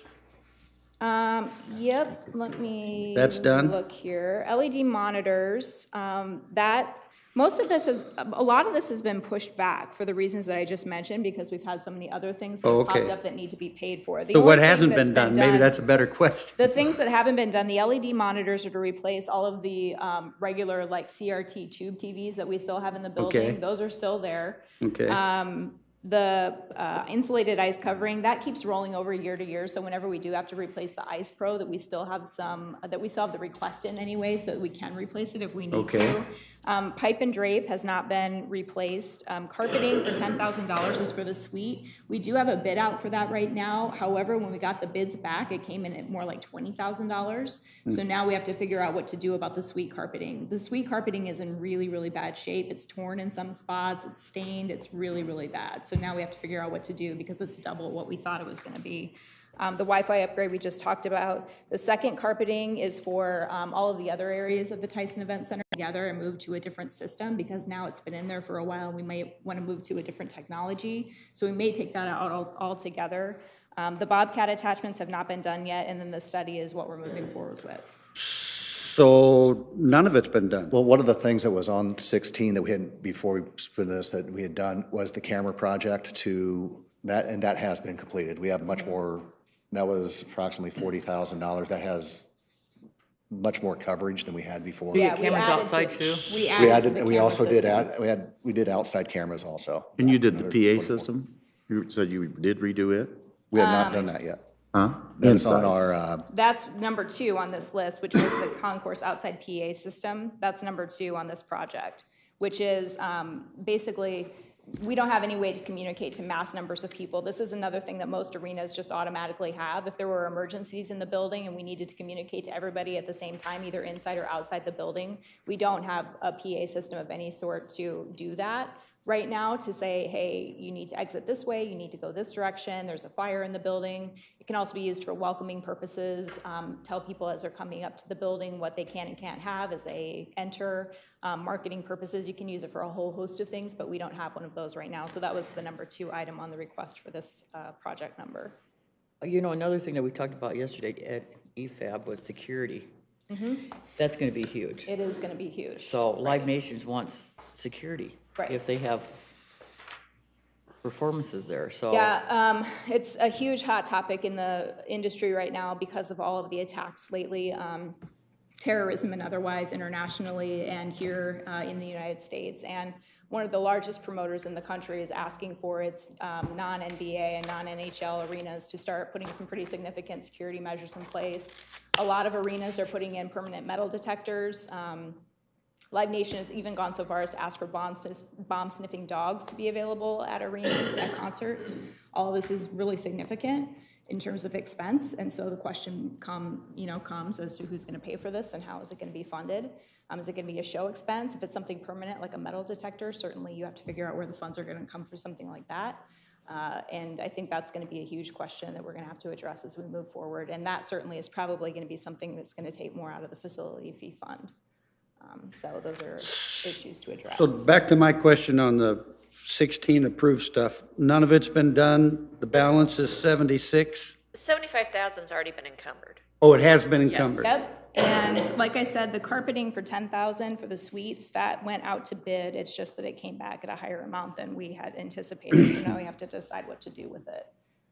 That suite carpeting does need to replace though. Yeah, that's what I'm looking, I'm trying to figure out how we're going to get all of that stuff done. Right. That was So one can you reason take we the had. 15,000, can you do the $15,000 carpet and put that money up to the suite money? And then Yeah, we'll probably have to and hold off on the rest of it. And then we come up with $5,000. I mean, can we do that? The 76 It'll already be, been. it'll be rolling. Yeah, it's always a rolling amount. I mean, we've got, some events coming. We have a really heavy first half of the year in terms of activity. We have some events that always bring in a fair amount of facility fee money in the first half of the year, and those are still on their way. So we'll have some funds coming in here in the near future, and that will fill the fund back up. But like I said, when we have these repairs pop up that we don't expect, that takes a chunk out, and then So it is that pushes what all of these projects back down. Excuse me, is that what the facility fees are primarily for, emergency? We try to program it. If you'll notice in 17, she's collecting 150,000, but we only programmed 65. So that extra money then would go to start finishing off the 16 list. So the more events she has, the more she's collecting, the more she can do. But we have to make money on those events. This is not Right. part of Okay. the event profit. This Where is a does that set go? aside. Ticket fee, it's just the per ticket. Just fee. per tickets. All right, it's just okay, I per- got it. Okay. So who makes up the difference on if a show doesn't do well? That comes out of their operating budget. So on the 16 budget or the So do- 60? Which also Do we- affects every other budget. So do we need to, Facilities. I mean, maybe you already have Or this facility direction, but I fees? mean, is it council's direction that the Wi-Fi upgrade would be a priority? I think it I mean, do should. we need to say that, or do we need to? That would be up to your discretion, what you want to direct them to do. So hockey asked you to turn it off, huh? It's password protected for hockey. I think what they're worried about is not being able to do their own thing. So. Like I said, people can get onto Facebook, onto Twitter, onto email. They just have to switch over to their cellular access. Some people don't want to do that, but they can certainly get on Well, still. that's because they have to pay for it. So, and not everybody has Verizon. I'm on AT&T. I don't know if that would even work in there. I would say So- this, with this fund, the staff's direction would be to request that they do maintenance items that have a liability issue. So if you have bad carpet with rips, we have exposure there. So we do need to make sure that our facility always has the money to to protect ourselves. I don't disagree. I agree with that 100%. The problem is that you collect the fee from people that pay it, and they don't really have any input in the discussion. And we'll shut it off at our deals, like hockey's probably doing, but I gotta tell you, if you got 10,000 people in there at a concert and you don't have access to that, forget the hockey and forget football. That's a problem in this day and age. Yes, it is. That's a real problem in this day and age, and it's one of the things that will limit. I can't believe promoters aren't asking if you have it or not. I mean, my web lady complains all the time. That's why we have to have a wire that she can have a direct connection because Well, promoters get it because, like I said, most arenas have this exact same issue. It's not just the Tyson Event Center. In by defense of any the Tyson means. Event Center, I've been in 5 arenas that have had 10,000 and nobody can get on anything at any of those. No, and I've been to many, well, I've many been to concerts Major in League other Baseball buildings. games and I can get on. Well, that's because there's only a few thousand people. Well, let's be the Major first and not the league. last. That's how I look at it. No, I've been That to might the help White us draw more people. Sure, it's not going to hurt. Well, I don't think that, I don't think though what we're talking about with making sure that 7,000, 8,000 people can get on at the same time, I don't think 50,000 is gonna cut it. So I think we'll have to look at, potentially even $75,000, $100,000. And we should have a pretty good idea after the the study. good news is long Right. either way that the I hope so, technology yeah. gets And that's cheaper. we get a 90-day report or? We won't how be here much for time? that, Bob. I think they were hoping by June 1st, I think, June was 1st? the date that was kind of publicized. It So. bothers me because this was. Which obviously will correspond with the 18 CIP, so we can make some adjustments. Yes. we aren't opposed to adding more money.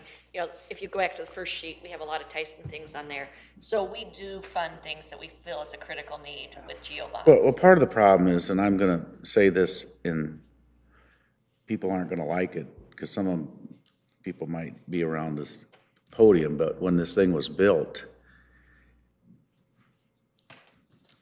people wanted it built so bad that the things that were enhancements were cut out, and now we're paying for that in our ability to attract acts. Yep. Because we got cheap on the front side, and then we went out and paid for the building in 10 years. Less than 10. Well, less than 10, which was unheard of. And if, you know, if you'd have done even a 15 or a 10-year financing, you wouldn't be talking about this stuff. You'd be talking about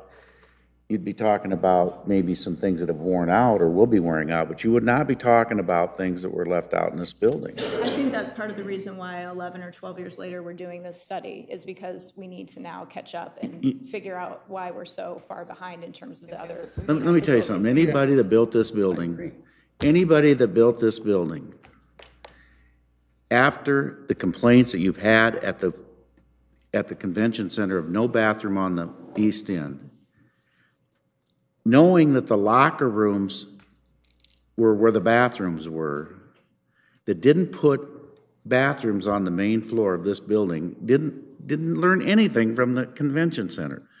I mean, you want to take your daughter into that restroom knowing that a hockey player could be dressing in there? I mean, it's stupid the way we laid this building out. Trust me. Well, same with the police station. That's another mess. At the police, well, yeah.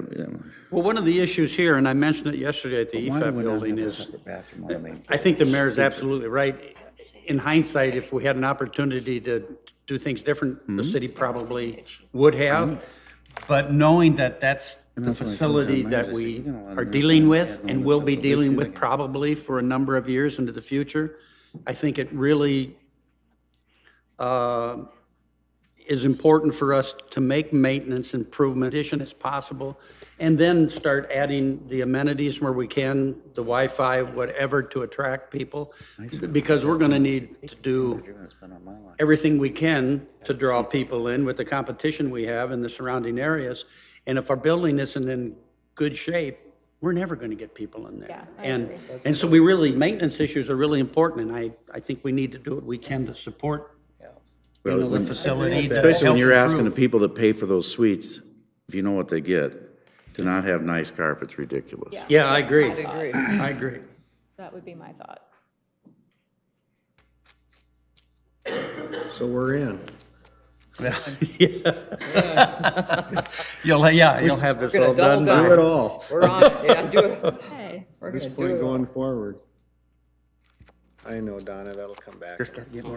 But we can certainly get some estimates going sooner rather than later on what, I mean, I can do it, I can start on Monday, get some estimates on what it would cost to literally get 8,000 people online at the same time. No, I don't even want that to be a priority, because Well, it doesn't hurt to get some estimates. That's I not, mean, that's not the point. The point is that, I don't know what the point is, but it's, We need to get the building up. Yeah, we got to take up to date. really good care of that I mean, building. you've raised you know, a good for point. me, I do a lot of party boxes, unlike a lot of people that use that. So cocktail tables and stools are as high a priority to me as the Wi-Fi, because I would agree with that. I agree. That's a big deal for our games. I agree. I think when the study gets back, it will give us a good direction, what we need to program into 18, so that we can start getting this facility back into the class that we want. Yeah, I agree. If you need some help, I mean, it seems like on the carpeting, when you get the bid and it came in double. Yeah. I mean, I don't know what the next step would be, or who you'd turn to say, what do we do now to actually get it done? Okay. And to get it done timely. I mean, I'll tell you I what. don't know, but Well, we plan on working very hard once the study comes back to come up with a plan that will get us a facility that we'll be proud of. You know, here's the thing, in order to make money, you gotta spend some. So, and, yeah, we do have priorities, and I think Wi-Fi is one, I think carpet is one. Maintenance is big, because you hit it on the nose, we don't want to see anybody go through more lawsuits, so, you know, yeah. I think we just gotta figure it all out. Thank you, gentlemen and ladies. Okay. Thank you. Thank you.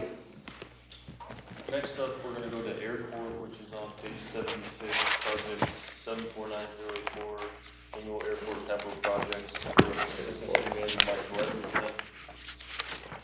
I just mentioned something about the rebates, just because you'll see a theme as you go out throughout all the CIP through the departments is, Luke's right. For MLK, we put the rebate right back in the project, and that's the intent.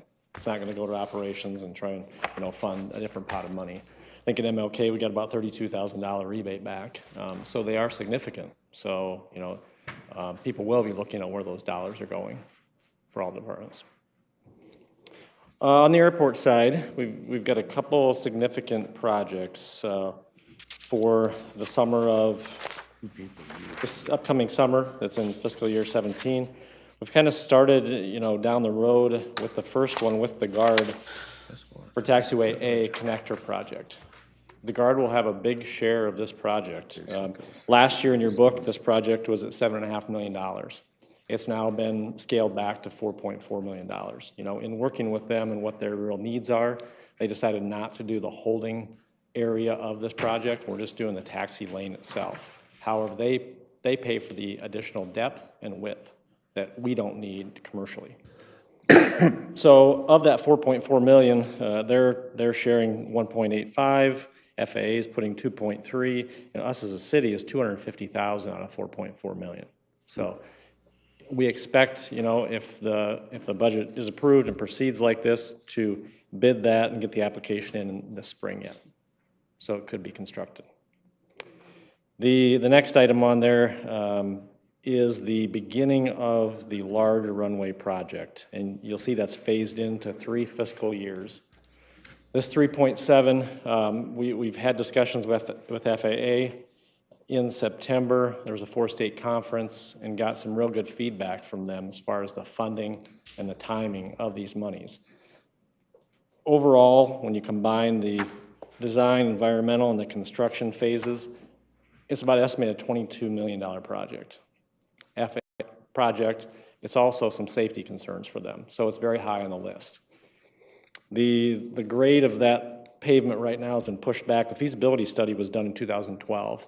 That pavement is a very poor classification. The only classification under that is failed. So we don't want to get to the classification of failed. So here we are, we're starting this project next year with design environmental. With any luck, this 3.7, it's been pointed out where we're going with CIP, this 3.7 could easily become half of that number, depending on what the FAA tells us when the application is put in. If we don't have to do a full environmental, you could cut off potentially $1.8 to $2 million of that 3.7. So that's a number that's a little unknown right now, so that's in here at the full amount, not knowing kind of how they'll act. Verbally, informally, they've told us it should not need a full environmental study. They have not signed off to that effect yet, though. The other ones on there, the north corporate ramp is in there. Just in case they would not approve the start of this runway project, we want to have a project planned. We get $1 million of entitlement money a year from FAA. If we don't have it in the planning, then we have to hold that money over and we can't do much that fiscal year with it. Otherwise, that project could be pushed out probably to 2020 or later after this runway project. So that's an either or. We either start the large runway design or we would do the north corporate ramp for 17. Mike? Yes.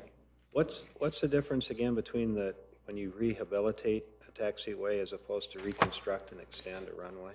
Well, I think probably the engineers could tell technically. I think if you replace everything, in this case, we are planning to keep some of the base that's under there. Right now, this runway is an asphalt runway, but it has concrete base under it. So the intent would be to still salvage some of that and not have additional cost. On the runway? Yeah. What about that taxiway A? Same thing. It's not a complete replacement if we're able to save some elements that are already there. So are you gonna overlay it with asphalt again? Because you can overlay with concrete. We never do it here in this country, but. We can. The taxiway A causes a little bit of a problem.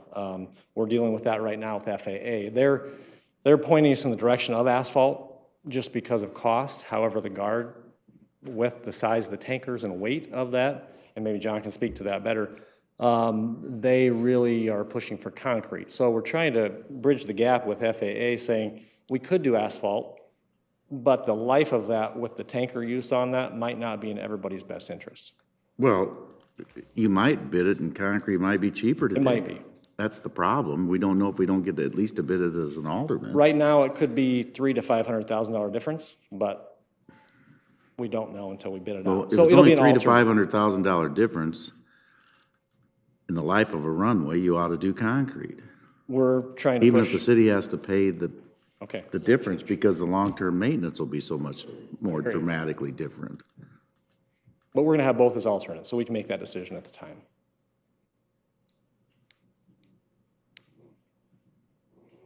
The other three line items in there, the grants are annual grants that we apply for, and those amounts are a little bit variable depending on what the state funding is, but in general, it's in the 100 to 150,000 range that we use for maintenance items and things that we're able to for hangars and the vertical infrastructure line item, and then also for the fence, security, and gates in that line item. The elevator is a new item. We've had, as I understand, a lot of problems with the elevator in the past. It has just gotten to the point where the fix on that is going to be half of this cost or more. So I've gotten two, soft quotes just to get a figure of what the replacement would be, and that's roughly what we're looking at for replacement. Would you replace it in the existing hole? We would, with a And it'll hydraulic. be handicapped accessible. With a hydraulic, the cab would actually be able to be a little bit bigger as well, since we go hydraulic instead of with the ropes. And the hole's big enough to do it? Yeah. And how, will we ever be done building fence? There's a long way to go yet. We still, sir, we still have about 3 to 4 miles of fence we could replace if needed. Last year, I think we put $100,000 in the fence through this grant. 19 tie-in with that runway very much. That's the focus of those fiscal years for this project. Moving on to transit, on page 455, annual transit capital projects.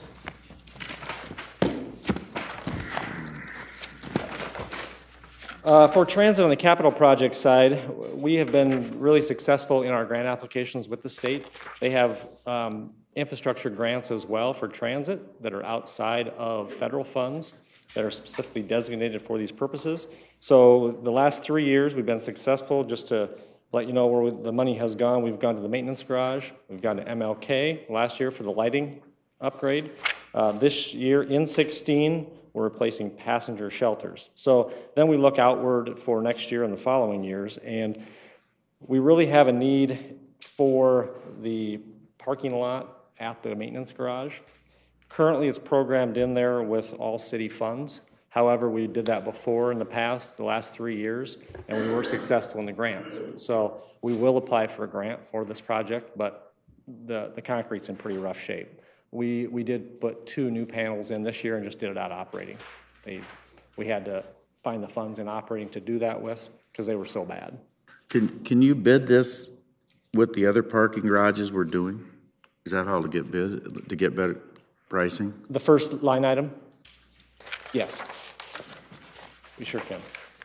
Walker did a study for us about a year ago. In October of 14, we had them update that and give us a feel of the assessment and what's the best place to put the money in the ramps.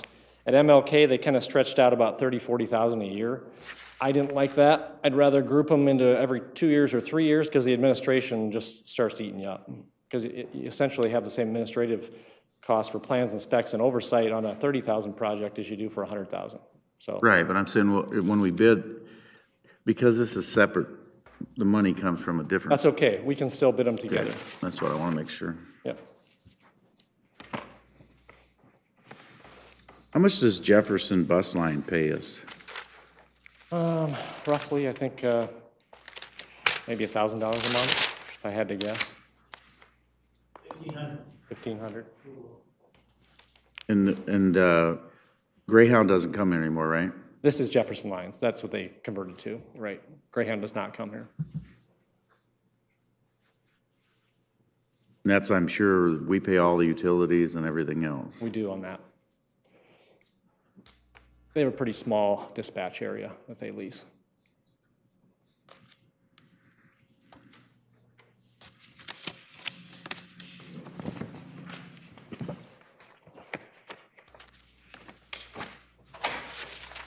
Next on page 48 is project 739021, replacement of transit rolling stock.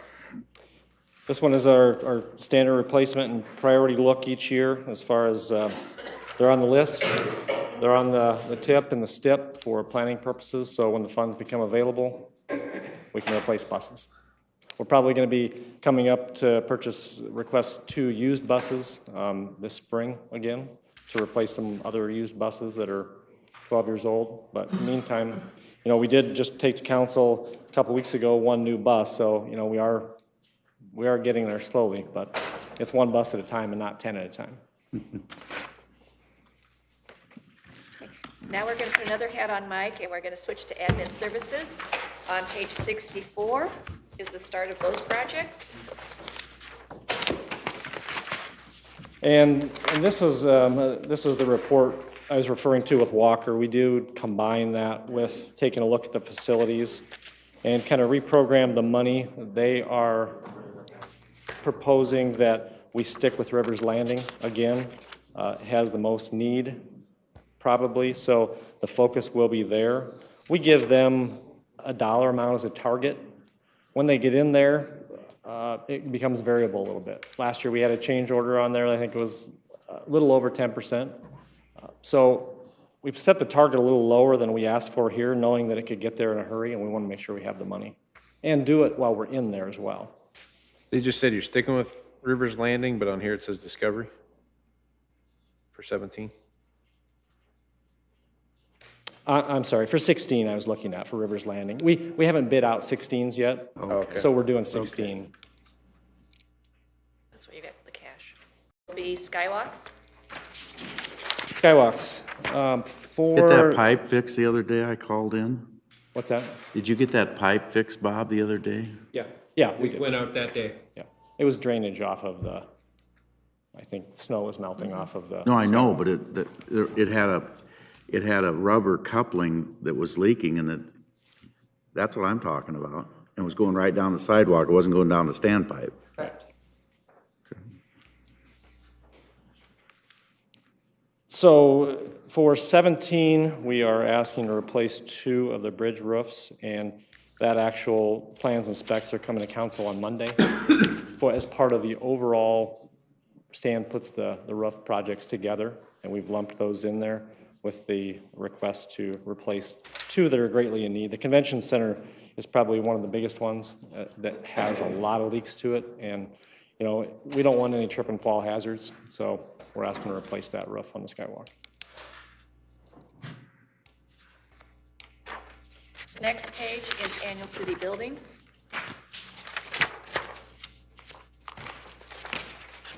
For this, under the current year, I think we've taken care of everything on the list, but the painting projects, we're in the middle of, got the tuck pointing and caulking back. We've done carpeting in City Hall for 3rd and 4th floor. So moving forward to 17, Stan has looked at LED updates. That is not the whole building, that's a start. We're trying to put a number in there. This attacks 1st, 3rd, and 4th floors. We can sure expand that scope, but we thought we'd start and just attack it that way as a start. What are the cameras for? The cameras are replacement of existing cameras inside. Right now they're analog and they're not supporting them anymore. Are you talking these cameras? There's 4 cameras too. Yeah, no, not these cameras. These are the security cameras. Okay. There's 14 in the building, and this would add 4 to the outside as well.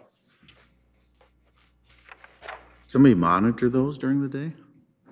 They're on in the building supervisor's office, and he keeps them up and running. And Yeah, there's a screen up, but they're also then recorded. And we have accessed the screens numerous times after the fact, so the tape is also recorded. How long do you keep it? Usually It kind of depends. The hard drives have space on them. You know, I can speak for the bus ones because I know that one right off the top of my head is about 30 days. Is what they retain. So it gives you ample time. If there is an incident, you can get in there, pull it off, save it on the U drive for the city and permanently save it. And then I did talk with Stan on 18 and 19. We're starting to think about the replacement of the tile on the first floor. Potentially, we could push that to 19 and make it all one project, but it's out there. Roofs are on the next page, on page 70. I think the biggest one is Arts Center. That has a lot of different surface areas just by the design of the building. And that would, right now, a lot of it is ballasted, and he'd go in with a TPO roof on that.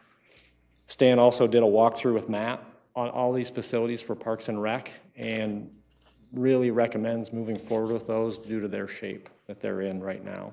Now, are these, you know, roofs per square on the smaller facilities like the Kirk Hansen, are we paying a premium on those because we are a city government? Say that again, Keith. It seems like, you know, the building out of Kirk Hansen probably costs $40,000 to build, and the roof replacement's $40,000. Some of this, our staff will do the work. We'll buy the materials and the staff will do the work. It just depends on their schedules and what's going on, but Stan does try to do a lot of this himself. And I'm not sure how we came up with 40,000 for Kirk Hansen. That'd be a good question. Yeah, I mean, I think he got an initial quote out there, you know, as far as what roofing environments right now. I can speak to that, Mike. Okay. Are these flat roofs or are they? There's three also. I wouldn't anticipate using all of the 40. When did we start doing the roofs on these? But we have 9 different associations. We've We all have roof needs. 30, 40,000. We've been doing the roofs on all the recreation. It's just it's the next go round. Well, the problem Didn't we have a you're lift gonna station have roof is if you bid that at 40,000, you're gonna limit a lot of roofers because you're over 25,000, have to have a bond. Know Pay a that. premium for that. Well, because we had a lift station that the roof was We 60 bid it or a couple 80,000. times, Yeah, but we were putting on I believe it was a steel roof. steel, yeah, absolutely. And these I don't believe are gonna be steel. Okay. Are these flat roofs or? It's a mix Wide and match. variety. We went around to every roof with Stan this summer, so he's got a good handle on it. Is that flat roof out there? I don't either. Shame on us if we ever let an association bid a flat roof, they ought to have to replace it themselves. Well, buckle up on Monday. Somebody's coming in to talk about a flat roof, so. Well, we shouldn't pay for them. I'm gonna take a lunch break. Yeah. Thanks, Mike. Okay. Let's take a break. Thank you. for lunch. That's the only question I have. Thanks, Mike. Thank you. Other than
Okay, Marty, are you We're ready? back live. 12:30.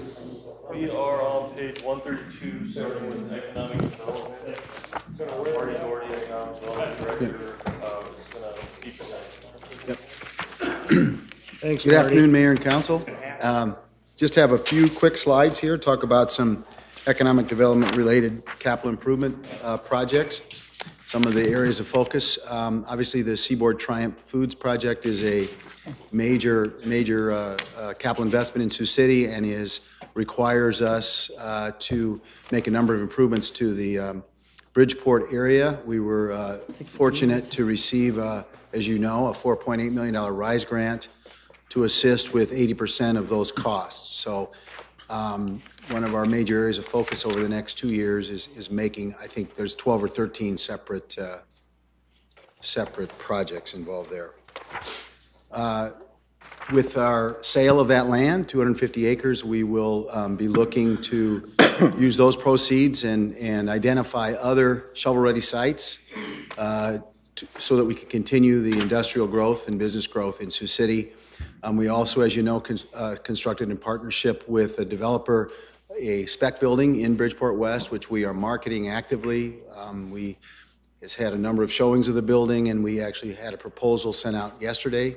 So we have active interest in that building. There are not very many spec buildings in Sioux City. I mean, there's very little industrial warehouse space in Sioux City. So we expect that to be sold this year and maybe discuss with you the possibility of additional building. Rail yard is now complete, was completed in December of last year. And we are marketing that as well, actively marketing the land around 27 Flags. Commercial investment, obviously. Marty, I have a question. Being that we're looking good on the spec building, why don't we do another one? No, got to sell one first. That was our deal. Okay, well, if it's close, then can we turn it over? The budget shows, we get to that later, but the budget shows continuation of the funding over the 5 years. So if we do sell it, we would have budgeted money to construct another one, assuming we did it in the same way. Okay.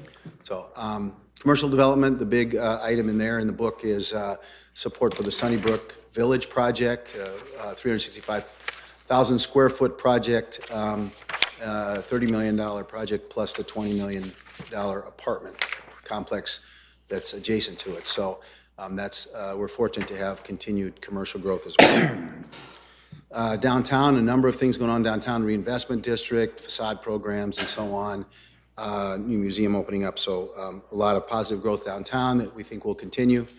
And then if we're going to grow as a community, we're at the point where we really need additional residential growth. We've been fortunate in the last year to have the projects you see, particularly Eagle Ridge with 300 new lots become available, and the Summit at Sunnybrook, both now under construction, and other projects, as you see, responding to the need for new housing and our need to increase market rate residential development. So, those are the only slides I have. Do you know what's driving that, Marty? The increased multifamily housing. We talked earlier this morning about the rollback factor and how that's going to become residential and not commercial, but wasn't part of that was to trigger more housing? That's correct. Also, I Multifamily think housing? because we have done a very good job of putting the message out that we have a housing shortage, that shows potential to developers that the need is there. And It doesn't hurt that you haven't built one in 30 years. Yeah, I think a historic lack of market rate residential, multifamily especially, is driving the interest now. And we're seeing continued interest in that as well as in downtown residential as well. We've got a number of projects in the works that we hope to be able to bring to you this year. Okay, thanks. That's all I have for the slide, so you can go through the item. So on page 132 is project for speculative building development. And then next on page 134, No. project 663. What page? 142. Yeah. Do we have a private partner? This is For Third and Pearl? the one that we bought the land. Right, we acquired the land, and there are some potential projects out there, a couple of them that we think we'll be looking at this year. So not ready to discuss that today, but there is interest in the property. And, Two things that's important here is it is tax increment abated bonds, and we will not be selling our bonds and finalizing the bond list till probably sometime in April. So we have some time that if we don't have somebody coming forward to develop, we'll take this off the bond list. Yeah. Other than the fact that we need some money to fill the hole from the land sale. Right. Next on page 144, project 663-238, reinvestment district, Ag Expo and Learning Center. This is the $200,000. Instead of borrowing $2 million, I'm just going to do a cash infusion every year. this represents the city's commitment to the project and waiting to see the other parties involved. And with it. that state hearing is in March. Yes, it is. Well, we need to provide the state with our updated proposal by March, right? Okay. And on page 147, project 663-236, Bridgeport Infrastructure and Development. Right, and two things here. This page represents the funds that came from the sale of the land. Obviously, I know the council's aware of various conversations going on with partners and so on for the development. Again, the sale of that land, 250 acres, leaves us with the 120 acres we have in Southbridge, and we feel that we need to develop some additional sites. We'll be working with Chamber and others on that, and so this is kind of the placeholder here for those funds. The other thing I wanted to mention, and if you're okay with jumping out of order just a little bit, and I did talk to Donna about this ahead of time. On page 423, which is not, it's listed under Public Works.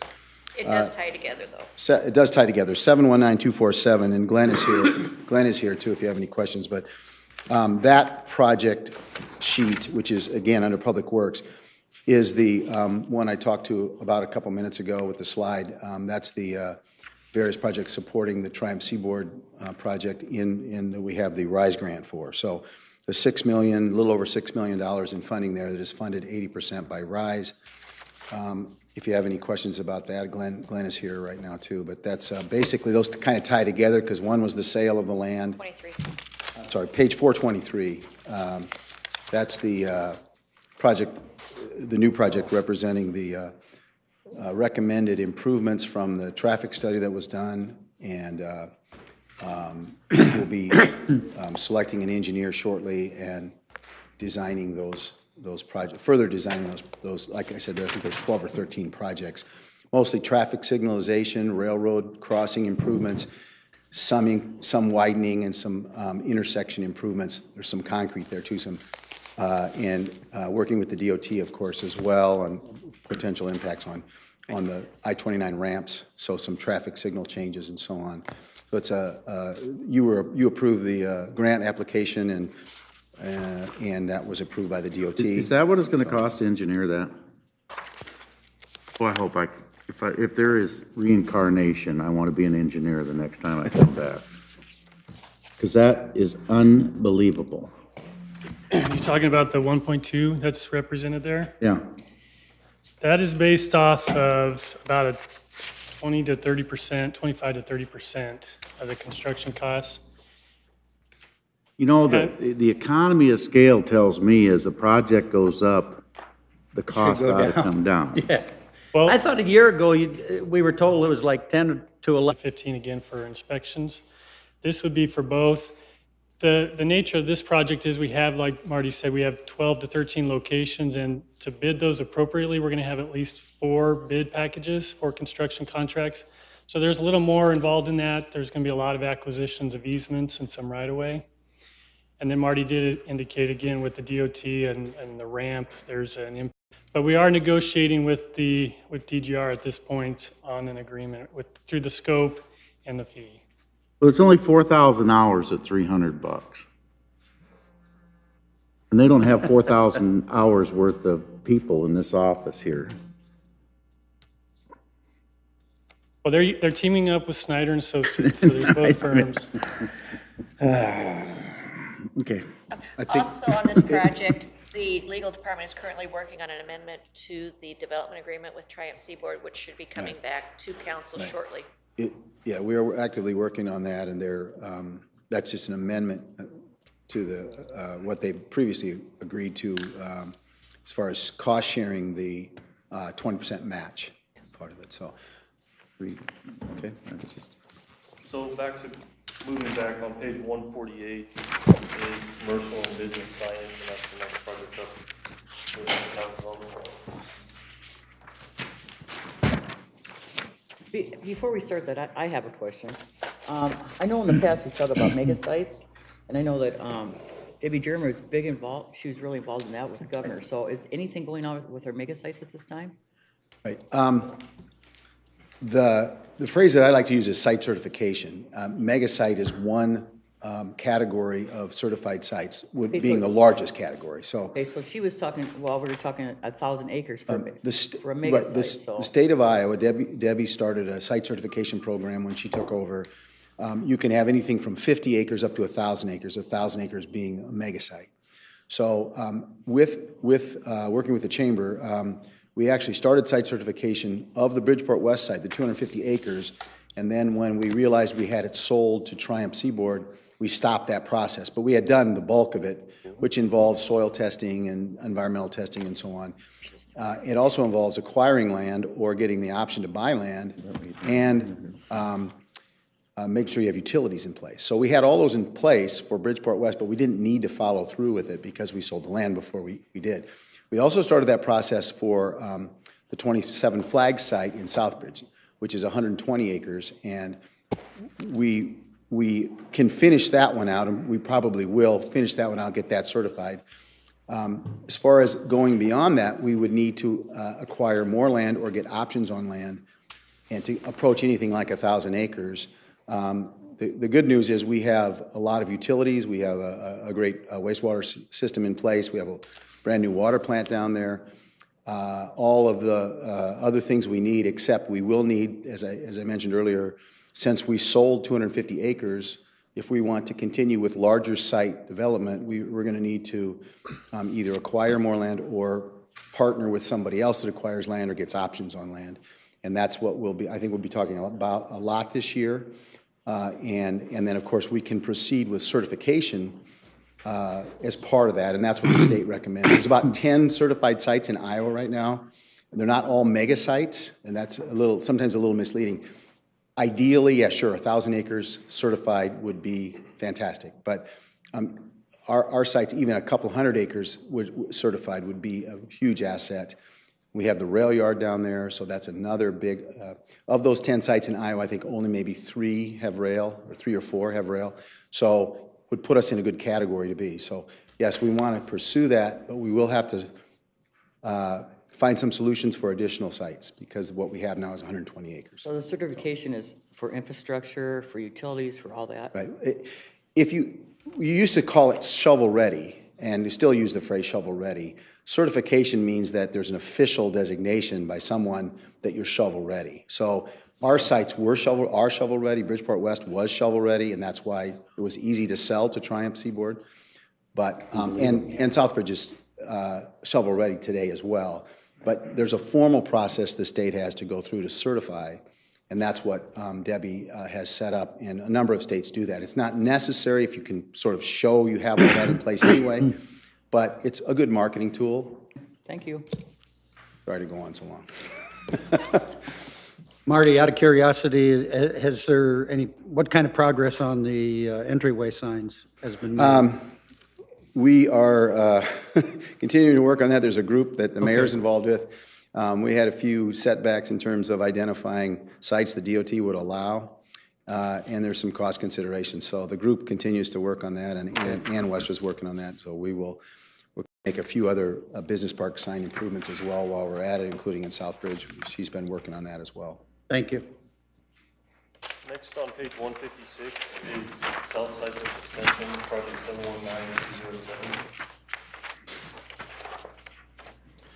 71907. I believe, and I can ask Glenn this, but I believe we have that project being designed and should be undertaken this year. Yeah, actually Monday at council meeting, we have RCA for award. I'm in agreement with DGR for the design of that project. And, of course, we have the little bit over 1 acre site that we have to sell there that we hope would be we think is a great location for some condominiums, and you might remember all that discussion from last year. That'll allow it, we'll have that ready to go too. As soon as the street is established, then we'll be able to sell that, we think, and have good interest in likely condominiums there. Why are we doing all that work for them? Next on page 158 is Sunnybrook Development, it's project 719280. Right, and of course, this is part of our obligation under the agreement with the Anthony Properties, the shopping center developer. It's staged out over a number of years, and if you recall, under the development agreement, it's tied to the square footage. So as they build, our assistance to the infrastructure is tied to how fast they build out the square footage. So this is our best estimate of how that will play out. It could be faster, it could be slower, but the funds are allocated per the development agreement. And it's also based upon occupancy permit and the ratio of new to moved. So we might not, depending on the mix of the retail, we may not be giving out this full amount of money. But a lot of this is for the public streets and that's there, right? But we did tie it to the tenants. Right, no, but it's for the public improvement. Well, it's public improvements. Yeah. Some of the internal Right. streets will not necessarily be public, but it's for public, it's for water, sewer, and streets. Okay, switch hats here to community development. And on page 93 is project 611001, station development with Jeff Hansen, Senior Development Operations Manager, and the Waterside Maintenance Services Manager. Hey, before we do that, Donna, could I ask back on what Marty presented? The project on page 142, that you talked about, the downtown Third and Pearl, is that in the same boat as the project that's on the page 146? I mean, it's in the same convention center. No, No. those are two different things. Yeah. No, but I mean, how we're treating them? Yes, Yeah, you might not Yes. bond if you don't do them right. right. And if the other one on page 146 speeds up, we add it to the bond list. Okay, all right, thank you. What page are we on? On page 93, cities share new development. This is one of two CIP project sheets that we use to assist with residential development in Sioux City. As you can see, there's a significant cash balance. Right now, we have an approved development agreement for the Welty subdivision up off of 41st and Indian Hills, which will use a portion of this cash. And also, we have two additional project proposals in right now, one for the Kelly Park area, as well as one for the Morningside area for additional condos. So that cash more than likely will be committed yet before July of this year with two additional development agreements. I want to, I know I'm the only one who'll feel this way, but I don't really care. First of all, the Weldy project, if that would have been graded differently, which would have had to be cheaper than what we did, we wouldn't have had to do the sewer like we did it. It could have came back to Indian Hills and gone. There is a stub there. And I don't think any of us knew when we voted that, I didn't vote for it, but now I'm really upset that they went down and tore the street, the street up down below because they didn't want to grade that. That's just a waste of taxpayer money. I'm not blaming you. Shame on me that I didn't ask questions. I voted no anyway, but it even irritates me more now that I see what they did. And on the original Hanson subdivision there, the last lot on the far east end of that subdivision, there's always been a utility sewer easement that runs diagonal through that last lot. And so based on the discussions with the designer, in this case, it was Bacon Creek Design that designed this for Mr. Welty, more than likely to save on the grading costs, so. Right, so we spent $150,000 to tear up our streets where we'd have been better off to require them to spend $150,000 in grading and not disrupted, I mean,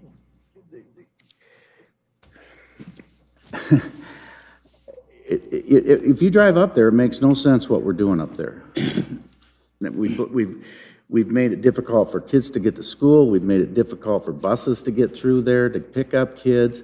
And all because we didn't want to do grading on that site, and we would have spent the same amount of money. Yeah. And so we give all this money to the developers, and then we allow them to tell us exactly how they're going to build it, rather than the way that we should have built it for the long-term benefit of the community. And the other complaint I have is when we bid these, if the contractor wants another developer or another guy to do the work, then why are we taking bids? He didn't have to put out for bids, though. What? Heck, he doesn't have to put it out for bids, or we shouldn't give this money. My point is Well- that these ought to bid like city projects bid. And then you don't have a developer going to the contractors and saying, oh, if you cut 20 off, I'll give you this job. I understand I that, don't but- like auctions after the fact when it's city money. If it's That's a private wrong. contractor, though, does he have to put out bids? Yes, when you hold your hand out for city money, you have to have bids, because if he wants to give it to the higher bidder, we're only gonna we should only reimburse on what the low bid costs were. We could work with legal and have that language inserted into the draft development agreements when they're. Well, I don't know why we don't. It's ridiculous. If somebody wants their friend to do the work, that's fine, but they should pay to have their friend do the work. It should not be the city paying for it. So we made two tactical errors on that, and we're gonna compound those if we don't change the way we do business. And I'm not blaming you, Jeff, but it's frustrating for me now to see what that street looks like. It's really, really frustrating. Okay. Thank you. Hey, Jeff, Yes. you mentioned, in addition to Welty Kelly Park, and what other project are you working on? We have a second proposal in for some additional condos out in the Lincoln Way, Lakeport Commons area Okay. on private property. We've met with that developer on a couple occasions now. We're actually have asked him to go back to the drawing board to redesign it. We think he can get some additional units on that site with the redesign, and so they're looking at it again. Is this where we discussed previously? This would be Nope. across the street. Oh, across the street on the south side? Next Thank on- you. Yep. Next on page 94 is Jones Street Development Opportunities Acquisitions. This project allows us to acquire property within our Jones Street urban renewal area when the opportunity arises. Past projects we've utilized this project for have been the park expansion, Dale Street Park, the lot to the north that was just completed this past fall, and then a lot over on Ingleside and 14th across from Thompson Park are just a couple of the recent projects that we've done, and we'll continue to look for additional opportunities. On page 97, project 683-211, water removal. Sure. This project, as you can see, we're requesting 300,000 instead of the annual 400,000. That additional 100,000 we've put towards some rehab projects, and it's going to be on one of the next sheets, but that phase 2 program and some citywide urban rehab work. And so that additional 100,000 we pulled from this project and putting it towards some rehab work to try to prevent properties from being red tagged. As far as the cash balance there, as of yesterday, we have 6 properties that are currently going through the demolition process. 2 of those are in the asbestos survey work. One of those is pretty significant up on, I believe it's 821 Jennings. Daryl's expecting that one to be 40 to 50,000 alone for that demo. It's a large multiplex building, and so that cash balance will be expended before July. 3221, phase 2 home investment partnership program, emergency repair. Money back on This was a new program that we created this last year, and so since it's fairly new, we haven't had very many projects partake yet. The first one was 1403 Rebecca Street. That was approved by council, I believe, this last fall, and they're still working through their project. Right now, the project's limited to properties that are currently on the placard list, and we would like to get flexibility with properties that have deficiencies that could lead them down the road to be on the red tag list. Our office, unfortunately, has seen quite a dramatic increase in the amount of emergency repairs that we are working on throughout the city. These often include things like roof repair and water and sewer service lines. That's curtailed a little bit since the new program has been put into place. But we would like to see some additional funding put into that program so we can curtail that before it becomes a placard issue. Our federal funds are limited and also limited to those that are 80% AMI or below. So for a family of 4, for example, that's about 50,000. We can't make more than 50,000 a year. What we're proposing is to create a program that would serve those between 80% and 120% AMI to kind of catch that group that might have some issues with their homes that again could lead to being on the placard list in the future. We haven't created a program yet, obviously, but this would be the first step. We're looking at doing that because there is a need in our community that we're seeing. So the problem will be that when they're in that income guideline, they probably have the potential to fix their house, but they might choose not to so that they could take advantage of a government program. So are we, because I'm a big believer people should pay things back. Mm-hmm. So you're going to put this as a loan that they have to pay back? Yes, especially what we're proposing between 80 and 120% AMI, that would be a conventional loan that they would be required to pay back. 80% and below would be similar to what we do now with all of our other federally funded programs where it's a forgivable loan if they maintain ownership for a number of years. What's the number of years, 5? Is it usually 5? It depends on the program, 2 or 3. Oh. Jill, the Phase 2 program says program provides funding to new owners. Mm-hmm. I'm not sure I understand, if a house is placarded and it's not being taken care of and somebody comes along and buys it, that makes them eligible, but the original property owner cannot? Okay. Correct, yes. All right. Thank you. Mm-hmm. On page 101 is project 719013, residential infill program. This is the second half of that first sheet that we allow for city assistance for residential development. This is the sales tax funding source for that assistance. There may be an opportunity, I could work with Donna maybe before the final book is prepared, but we may have an opportunity to combine this sheet with the city share new development just so we have kind of a catch-all sheet for residential development.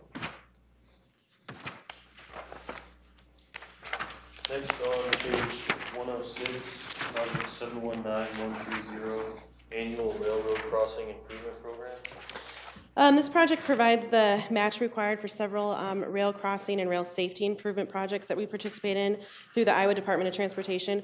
We also have been partnering with some local industries that have private crossings that cross our public right-of-way. We've used that for that purpose as well. We're looking at doing safety equipment at Fun Place right at the entrance of Jolly Time. That came up on the Iowa DOT list. Also, 6th Street crossing surface. We applied for that back in 2012, and that'll be coming up now for us to utilize those funds. And then Day Street, there's 3 crossings there, but the one directly to the east of Bluff. And so we'll continue to submit applications to the DOT to try to capture more of that funding. Next, on page 109, Southeast Morningside area improvements. This sheet was originally prepared for the Whispering Creek area, most recently been used for the Eagle Ridge subdivision, will continue to be used for that area for additional infrastructure, both for pavement and water and sewer. There is an additional phase of Whispering Creek that would go north of Whispering Creek Drive, which is the other half of Glen Ellen Road. We've always had plans to connect that through the north to Highway 20. We continue to work on DOT on a potential intersection at that location, but these funds have identified for that area. The negative cash balance there shown is our payments for the Eagle Ridge 12 to 18 months ago. Next on page 110, project 719210, Jones Street public improvements. This would continue the work that we've done in the Jones Street urban renewal area. We have 2 lots that we're looking at doing some improvements to. One that I mentioned just a little bit ago, 14th and Ingleside, doing some type of green space improvement there to connect to the park across the street. Like I said earlier, for some more green space is important in that area. And then also we acquired a lot to the north of our community garden. And so we're going to be looking at doing some improvements there and some potential reworking of Dale Street in that area as well, seeing what the best use of that whole area is. And then we'll also be looking at we've been in Jones Street now for a while and have done several public improvement projects, doing a study to see a small study to see what's left as far as public improvements go. Next page, 112, Rose Hill Public Improvements. Similar story to Jones Street. We are looking at doing some park improvements to Rose Hill Park, also called Fireman's Park. We've been partnered with Parks and Recreation on that, so we're excited to move forward with that. And we're looking at improving the equipment there this summer. And then also looking at what else is left in that area. We've done several alleys, lighting projects, things like that. So we need to see what's left in that as far as public infrastructure goes in that area. Next on page 114 is West 7th Street reconstruction, project 719264. And you do have revised sheets in front of you. There was some reprogramming of cash balances. So there is a revised sheet that we have there. As you're aware, we did start with some preliminary design work and reaching out to the business and property owners and got kind of a draft idea of the cost of the project. And we are now ready to move forward with the final design contract. We'll be starting the RFQ process here shortly to secure an engineer for that, and we're looking at starting construction on this project in 2017, so bidding it out about a year from now. One of the things that was added in 2016 were some intersection improvements. I think this is the result of peer review and looking at, I think it's the northwest quadrant of Wesley Parkway and West 7th, doing some improvements there. Next on page 117, project 879001, Sioux City Comprehensive Plan Update. This is the CIP sheet that we've talked about for a couple of years. Since the completion of our new zoning ordinance last year, our comp plan is next to be updated. The last time this has been reviewed and updated was in 2005, and so we're going on 11 years. Normally we look at these every 10 years, but also we have the responsibility to update the comp plan consistent with our new zoning map, which is part of our zoning ordinance. We're proposing to split this out over 2 years like we did with our zoning ordinance rewrite. Half the money in 17, the second half in 18. If approved, we'll be prepared to go out with RFPs this March and then have somebody under contract by June or July of this calendar year. Again, we would expect this project to be a 12 to 18 month project similar to the zoning code. Next on page. This was one of those deals I knew would happen. Once we got that, it would just, the hook was set. Needs to be done. I don't know what you're gonna gain by $300,000 that you don't already know. I mean, the city is pretty well laid out. We have not expanded our borders, and it's difficult for me to even come close to believing that you need $300,000 to tell us what the city ought to look like. Two things that we're going to add to this plan that was not done in 2005 was a complete housing study. We are spending city funds on assisting developers with these residential developments, so we want to see what a housing study would tell us as far as where we should be investing that. We're working with Historic Preservation Commission. They'd like to see a historic preservation plan as part of this comp plan as well, and then also a transportation component. Our 2005 plan did not include any transportation plans, and so we would recommend through the RFP process that we would include that as part of the scope of services. Next page, on page 118, Historic Pearl District, project 379015. This would continue the work that we have been doing since 2011 in the Historic Pearl District. You will see that in 2017, $120,000 is proposed as part of the city's contribution to the Children's Museum, and the remainder is proposed to go towards our facade improvement program. We had several applications last year. We believe that we're at the point where we are winding down our facade program in that area, and so we anticipate this perhaps being one of the last years. There is a cash balance. I had some projects that we're not quite ready to move forward before the winter time, and so all of that money, they won't start until after spring. Unless I missed, I didn't see any facade money for Peters Park, Riverside Corridor, or Leeds Corridor. Is it in here? They're in here. Okay. Maybe not Peters Park, but Well, there is I a know, Leeds. I see them, but no. 126 is Yeah. Leeds. Yeah, but no money. No, no money, because we want to get one done and go to the next, and then go to the next, go to the next.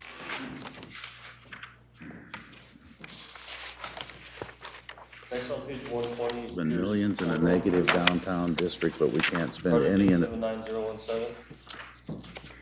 On this facade program here with Pierce Street, we're proposing to skip funding in 17 and continue to utilize the cash balance. Right now, we have a project coming forward on Monday for city council approval, and that's for Davenport Cleaners up on the north end of Pierce in this corridor, and that contract is $56,000 plus their portion of the match.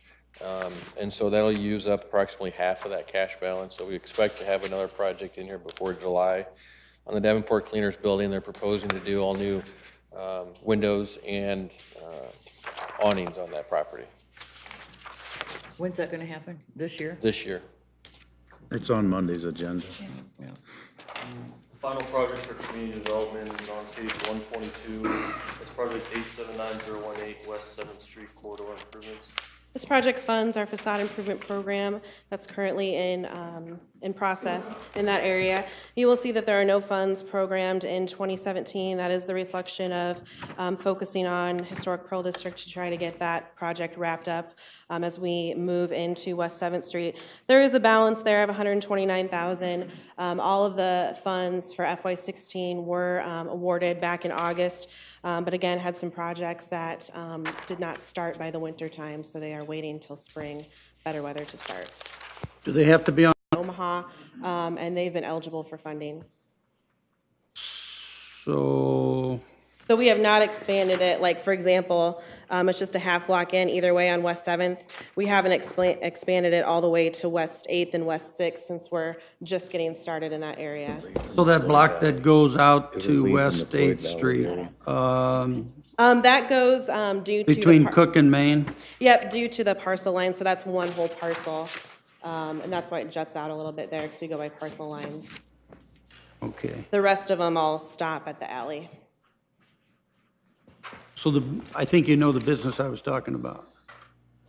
The gentleman, Mr. Karpuk, who's got the Oh, yes, yes, yes. buses? Yep, he's right outside. He's And just so- outside. Yep, and what we did with Historic Pearl, we, similar, if you look at the map of that, it used to go right down on the east side of Pearl, and that was expanded by council this summer. And so that's always an opportunity in the future, if there's an interest. That's what it takes for council to, okay. Mhm. I'll let him come and sell it. Okay. That wraps up community development. Can we add some of the corridor projects, even though they're in the out years? Could we put in, and we have leads, but could we put in the other ones that the mayor mentioned? You can vote to move them up. If you'd like those to be brought back at wrap-up, we can add those for discussion. Well, not to, what do you mean move them up? I mean, they'd still be in the out years, but would have a Well, we do have project. projects for Leeds. Leeds is on page What ab- 126. But what about and, the other ones? Riverside, but not Peters Riverside's in Park. it, we just don't have one for Peters Park. Riverside is, Riverside's in it. With your too. direction, we could add project sheets for out years Could for we both do that? Peters Park Just- and Riverside. Well, Right. we can actually make a motion and move them to this next You year just tell too. us We to, and we'll do absolutely it. can do that. Thank you. Thank you, Mr. City Manager. I've been here long enough to know we can move things up and move them back. but I would, And Would create you like them to come back? I would like to. Okay, Do I we'll need bring a- something back I for don't need a Peters Park and motion the for other that. two. We don't need a motion for that. No, we just put it on the wrap-up list. Okay. So we'll bring So that to back. include all of them. Yes, we'll have something for Peters Park and then Riverside and Leeds. Okay, thank you. Next up, we're moving on to Parks and Recreation, and we're starting on page 207. In Little Leagues. On page 211, project 459020. Hey, can I ask a question, Luke? Yes. On that, were we on 207? Yes. Okay. Do these groups pay any kind of lease fees? No. Okay. They're all maintenance. We allocate roughly $3,000 a year to each association. Okay. But they have to prove that they've used $3,000 worth of expenses. All right, thanks. On page 211, Riverside Park improvements. We're going to be finishing up with our reconstruction project this spring. The next phase of Riverside would be to look at doing some parking improvements. Talking about expanding already. Next project on page 216 is tennis court replacement. This is FY18. We do a complete overlay of Leif Erikson tennis courts, professionally done, similar to what Morningside did for Lewis tennis courts. On page 218, park signage, part 459040. Yeah, this is Kelly's project. He's been working hard. We're going to have a whole new signage program for our parks, and he's just allocating a little bit every year to eventually do the entire park system. Now, I don't want to rain on your parade, but don't do too much with the Sergeant Floyd Monument signage until you talk to Jeff and Ann Westra. Yeah, Kelly, I don't think this is a. Well, it says exactly in your plan. viewed from the interstate. I just want to be careful because that's one of the locations for that entrance sign at the last meeting. Okay, we'll look at that. The entrance sign we were thinking of matches more like the NHS or National Park Service, NPS. And it would be just basic brown. Okay, white, on brown, that yellow. side hill is what I'm talking about, so just, I don't want you to do something that later is a problem, so, okay. Next on page 220 is the sheet for Cone Park, project 459041. We recently got our engineer's estimate back on this project. It came back higher than expected, so we are regrouping this week. The Cone Park Committee is going to meet on Tuesday. Park Board's going to meet on Wednesday. We're going to have to take a look, maybe perhaps prioritize, and then come back to the council on February 1st. What time Tuesday? 4 o'clock. I sent you an email this morning. We're at Clock Tower? Yep. How much higher? Yeah. It was roughly $1.4 million higher. We've been able to scale that back half of that and just narrow it down to what exactly. We tried to do an additional parking lot, some storm sewer improvements, piping and filling over the top. It's just not going to be possible, so we're looking around $700,000. That you still need? That was different than what this feasibility numbers had reported. Oh, okay. We're scheduling a presentation on February 1st, Monday, and we'll go through how we got to where we're at and what the recommendations of the Cone Park and Park Board Committee are. And we're still looking for ways that we could perhaps save. And we're raising money for that project right now as well. Thank you. So you're still trying to stay within the. We're trying to work confines within our of the resources, absolutely. Money that's been provided. Yep, and plus we have a grant pending. Yep. When do we find out about that? Hopefully February, unless something changes. Well, the grant money that we're can get, will that be deducted off the 700,000 that we're gonna? No, it's programmed. This program, okay. Next on page 228 is playground development, project 459054. Luke, can you hit the thing for me? I actually have concepts that Padmore wanted me to get some direction. There's 4 concepts, 2 are preferred, 2 are not recommended. The one that you see here is... Some background first. We hired a consulting firm, JEO, to do some analysis of siting and design of campgrounds. We looked at originally Bacon Creek, along the riverfront downtown, down by Chautauqua Park, Riverside Park, I'm missing one, and Bacon Creek. The recommendations that you'll see, we'll show 4 schemes. 2 will be recommended by staff, 2 are not, and then I don't even think you have a Bacon Creek slide anymore. Bacon Creek proved to be, I think, too cost prohibitive because of utilities, roadways, property acquisition, and other things that we started to focus on something more reasonable and, to quote the mayor, something that might turn some profit. So where's the recommended sites? I'm going over them right now. I just want to make sure you tell me where they are, Bob. Go ahead. Like Bob said, we've evaluated many more sites than this, but this is the 4 that got narrowed down to, of which 2 that we recommend, and Bob's been very helpful through this whole process. The one you see here is north of the Railroad Museum. There's a lot of pros to this location. It's 15 acres, 53 pads would be available. This is just a concept, so it could easily be changed.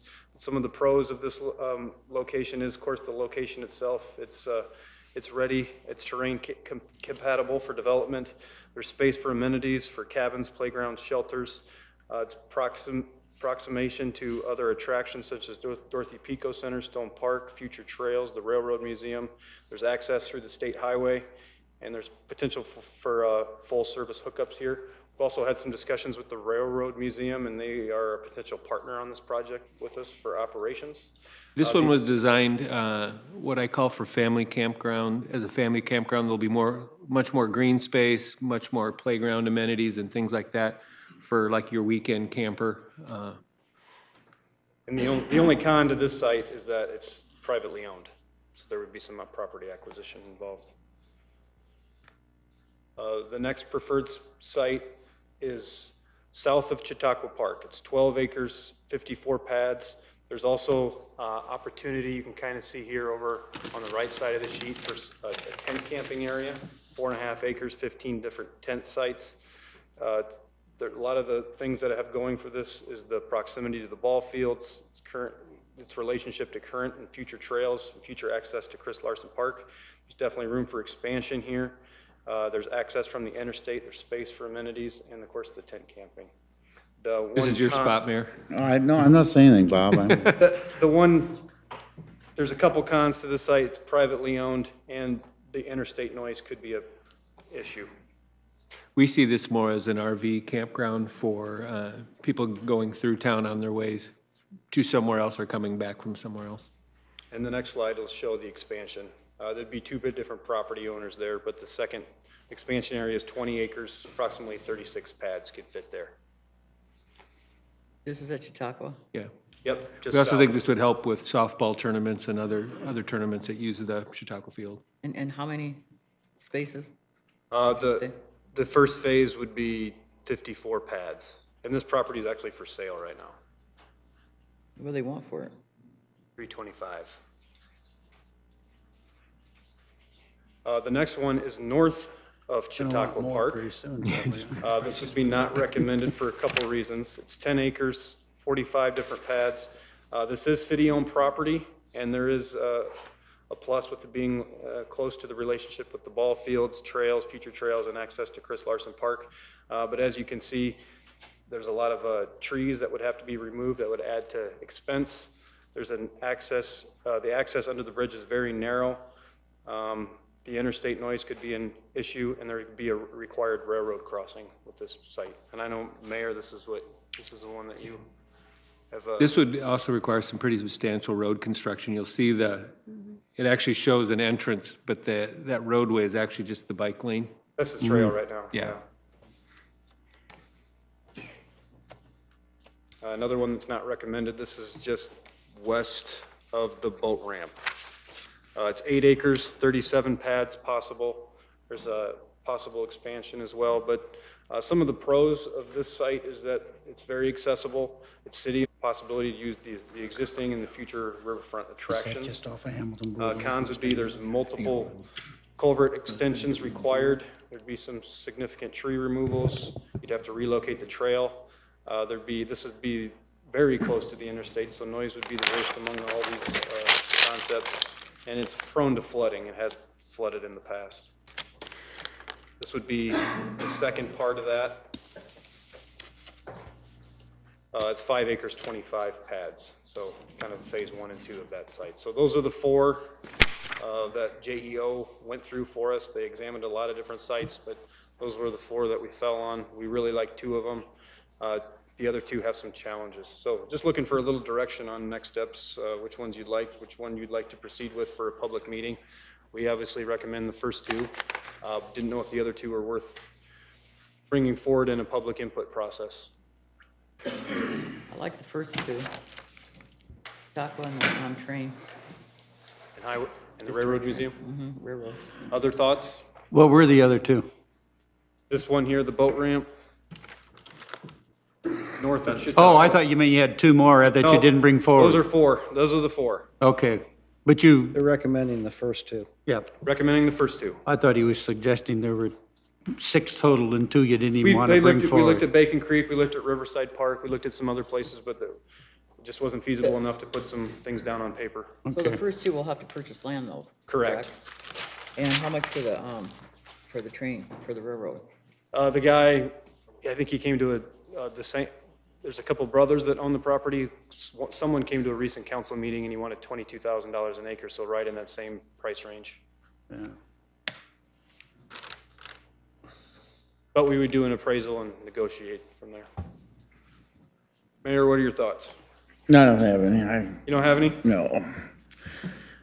I was chastised for anything down by Chautauqua Park by Mr. Padmore early in the process, so I've lost interest in this thing now.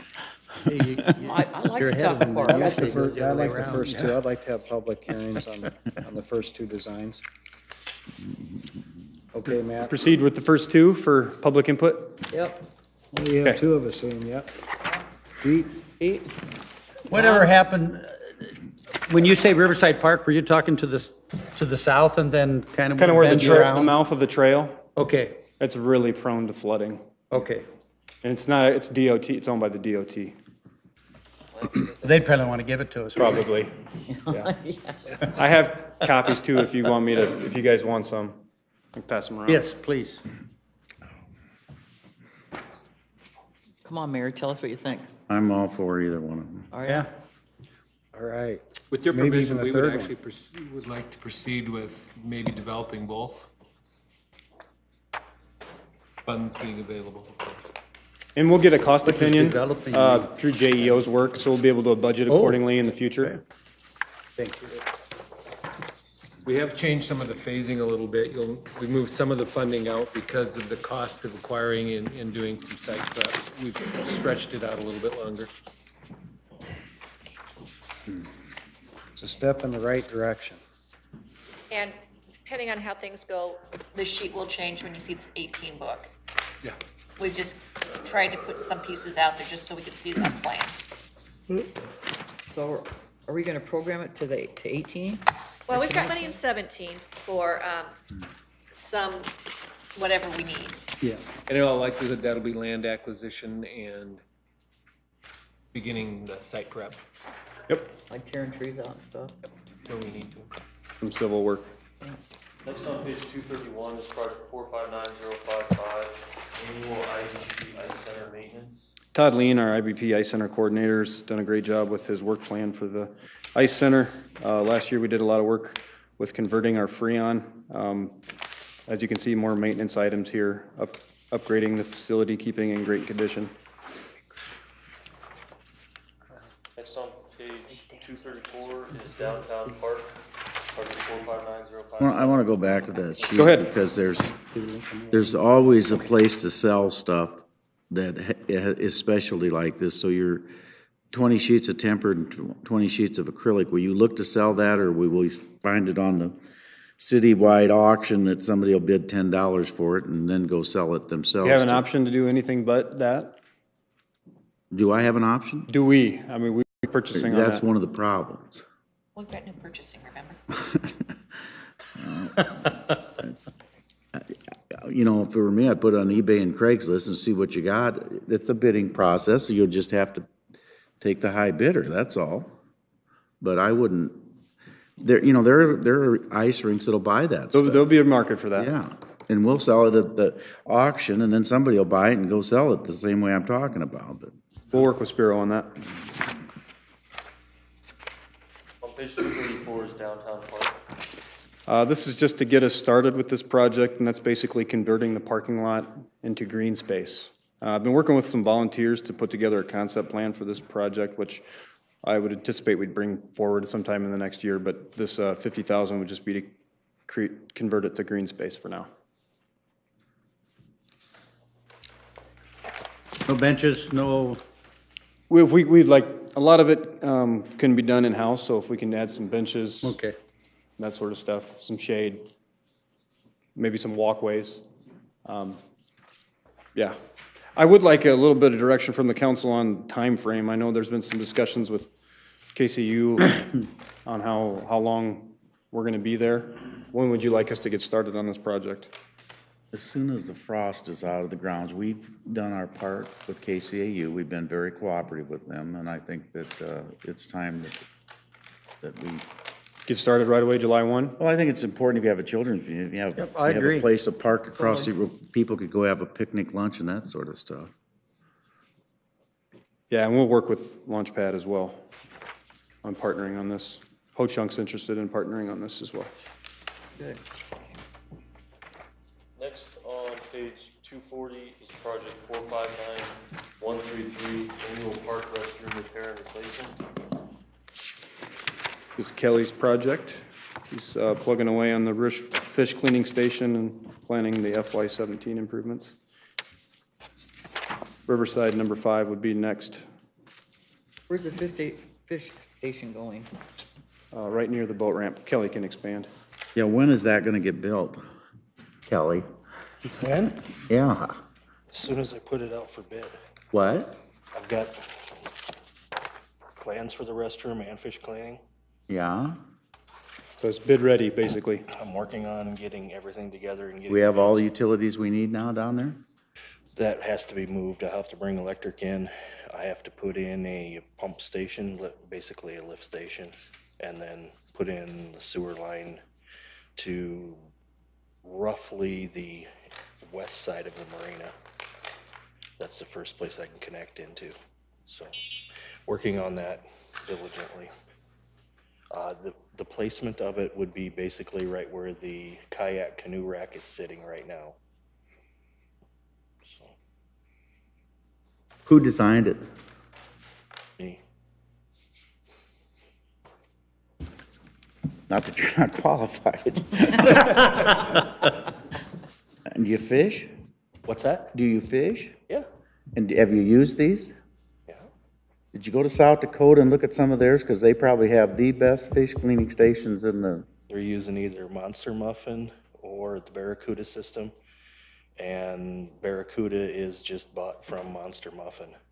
Okay. So, yeah, go to YouTube, look at one. They'll run cement blocks, aluminum bats, car parts through these, and it won't stop. So, We They just are- named it Kelly's Shack.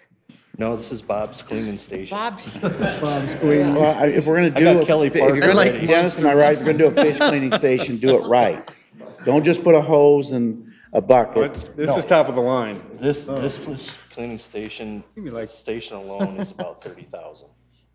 Okay, that's, So- and that's Utility where they work. should cost. In the building itself.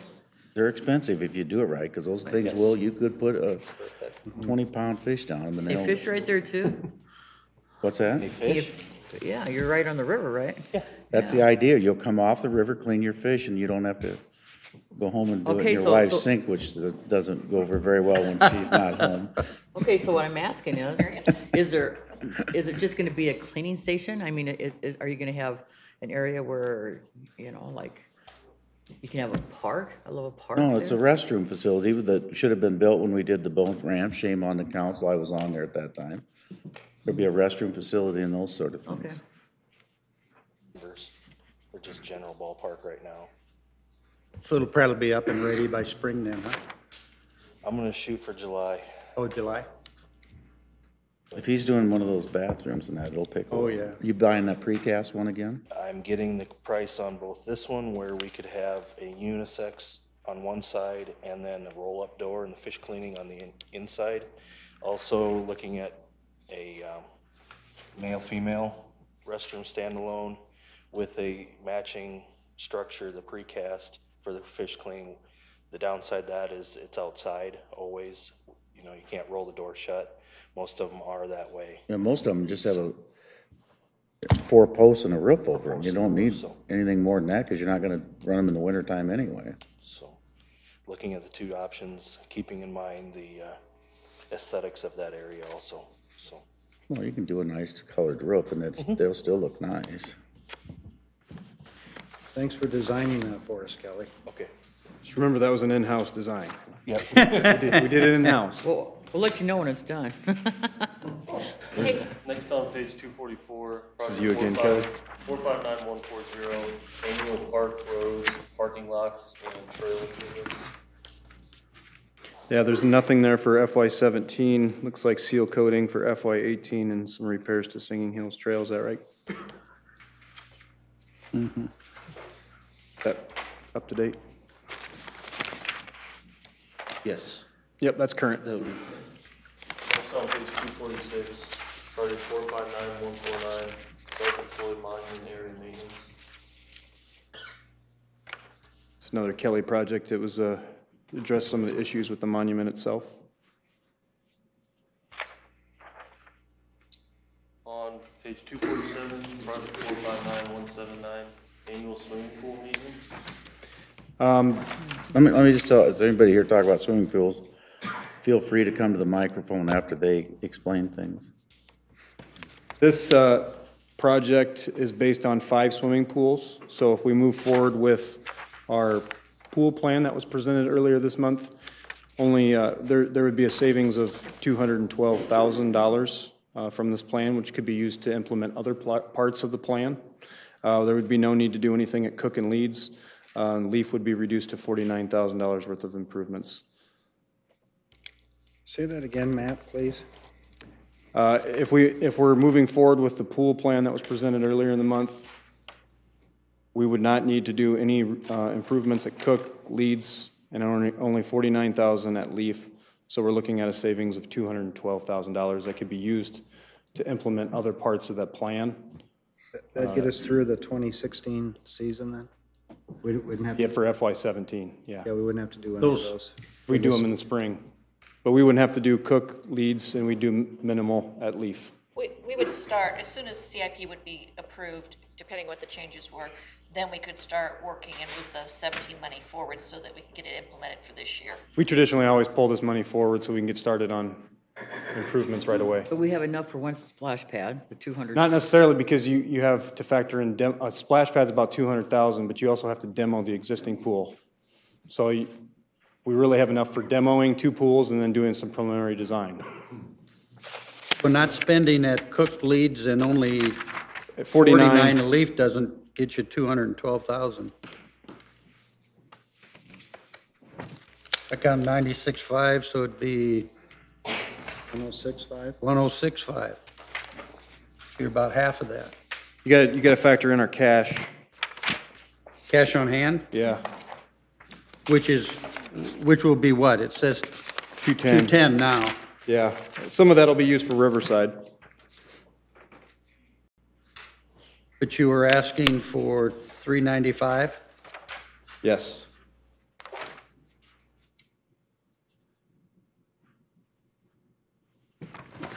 Well, then if you only use 106, you got, Oh, Lewis, Roughly excuse me, two- I didn't mention Lewis. That's 115. We would also, would have to do, yeah, between you would do between all of Lewis, those? Leeds, and Cook, we would not do anything. So Oh, those you are wouldn't do Lewis either? No, there's some painting and stuff that needs to be done, but if we're going to be looking at doing an aquatic center, that could be delayed until the pool would close. Okay, wow. Then, cash will be on hand at the end of this year? That cash on hand it's basically used that's for some existing Riverside projects that are Oh, in the works okay. right now. So so you do say the 212 and that would get you a splash pad, but you need, how much total do you think to Need do? another $304,000 to implement the plan that was presented. Another 300,000? Oh, to do 2 or 1 splash pad? That would be to do 2 splash pads, And 2 demo, demos? and then some preliminary design work. Okay. I was under that impression that we would be doing that. What's that? If we take a pool out, we put a splash pad Correct. in. That was what was recommended, is that Don't we take would a have, pool out and then leave it just vacant. we would close those 2 pools after the 2016 and have a splash pad ready by 2017 In the 2 pool areas, in the 2 parks. in Cook and Leeds. However, that isn't in the CIP is because not. the CIP, keep in mind, the sheet was done at the end of August. July, August, and the recommendations that were presented were in December. And that's why I recommended we postpone it till we could fully discuss it during CIP. So would we come out ahead or behind if we just did 1 pool with splash pad and then do another pool another year with the maintenance that would have to be done You on the could, pool that we keep in service? You could phase it, but then we run into issues, we're running into issues with recruitment for lifeguards and the operational expenses you would have to carry, which has been traditionally been a heavy subsidy. Anyone to be heard on pools in the audience?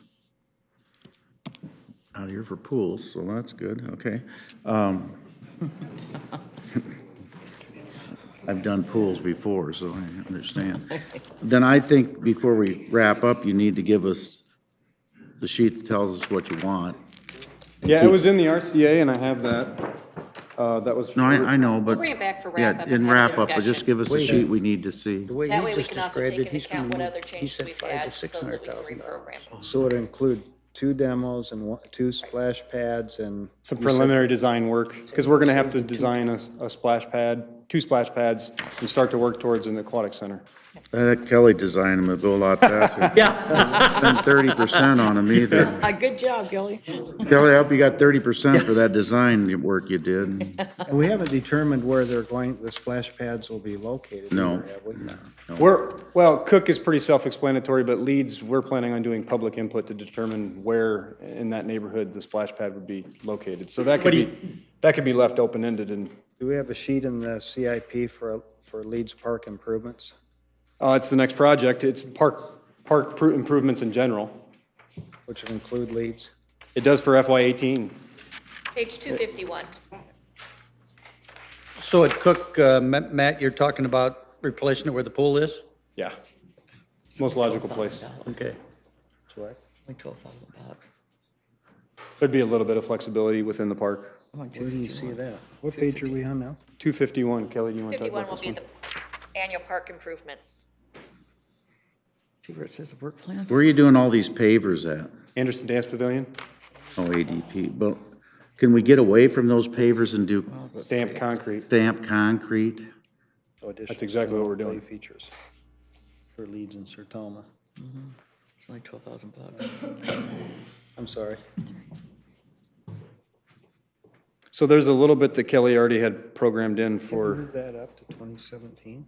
Originally, we were thinking using a smaller amount, replacing pavers, but as discussions have continued, and we feel that it's better, just like you said, Mr. Mayor, take it all out, put stamped concrete in and replace all of them. So that's why we've added for the additional asking in 17. Also, there was inquiry about some standalone play features. Those are slated for 18 for Leeds and Sertoma. and I would anticipate having some public input from Leeds on what they want for upgrades at their park, and then budget for that the following year for 18. But is it gonna cost 100? You've got, I'm at a little over 100 for Pavers. putting in the concrete, removing pavers. We got a cash balance there too. right, and that's what I'm saying, it's gonna take that, you've got that, using that 48, and then you still need to 48 do. plus the 60. What about the lighting at the Anderson Dance Pavilion? That's already been bid out and will be awarded soon. You got a bid out installation. And it's gonna do all kinds of lights, and It's all, Kelly and I met with the electric company about it. It's gonna be programmable. from where?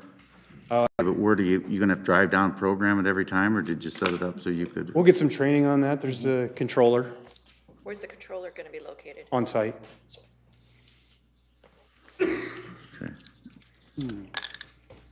I'd like to move the Leeds improvements up to FY17. Okay, we'll put that on as a wrap-up item. You got 2 votes, I had that on my list too.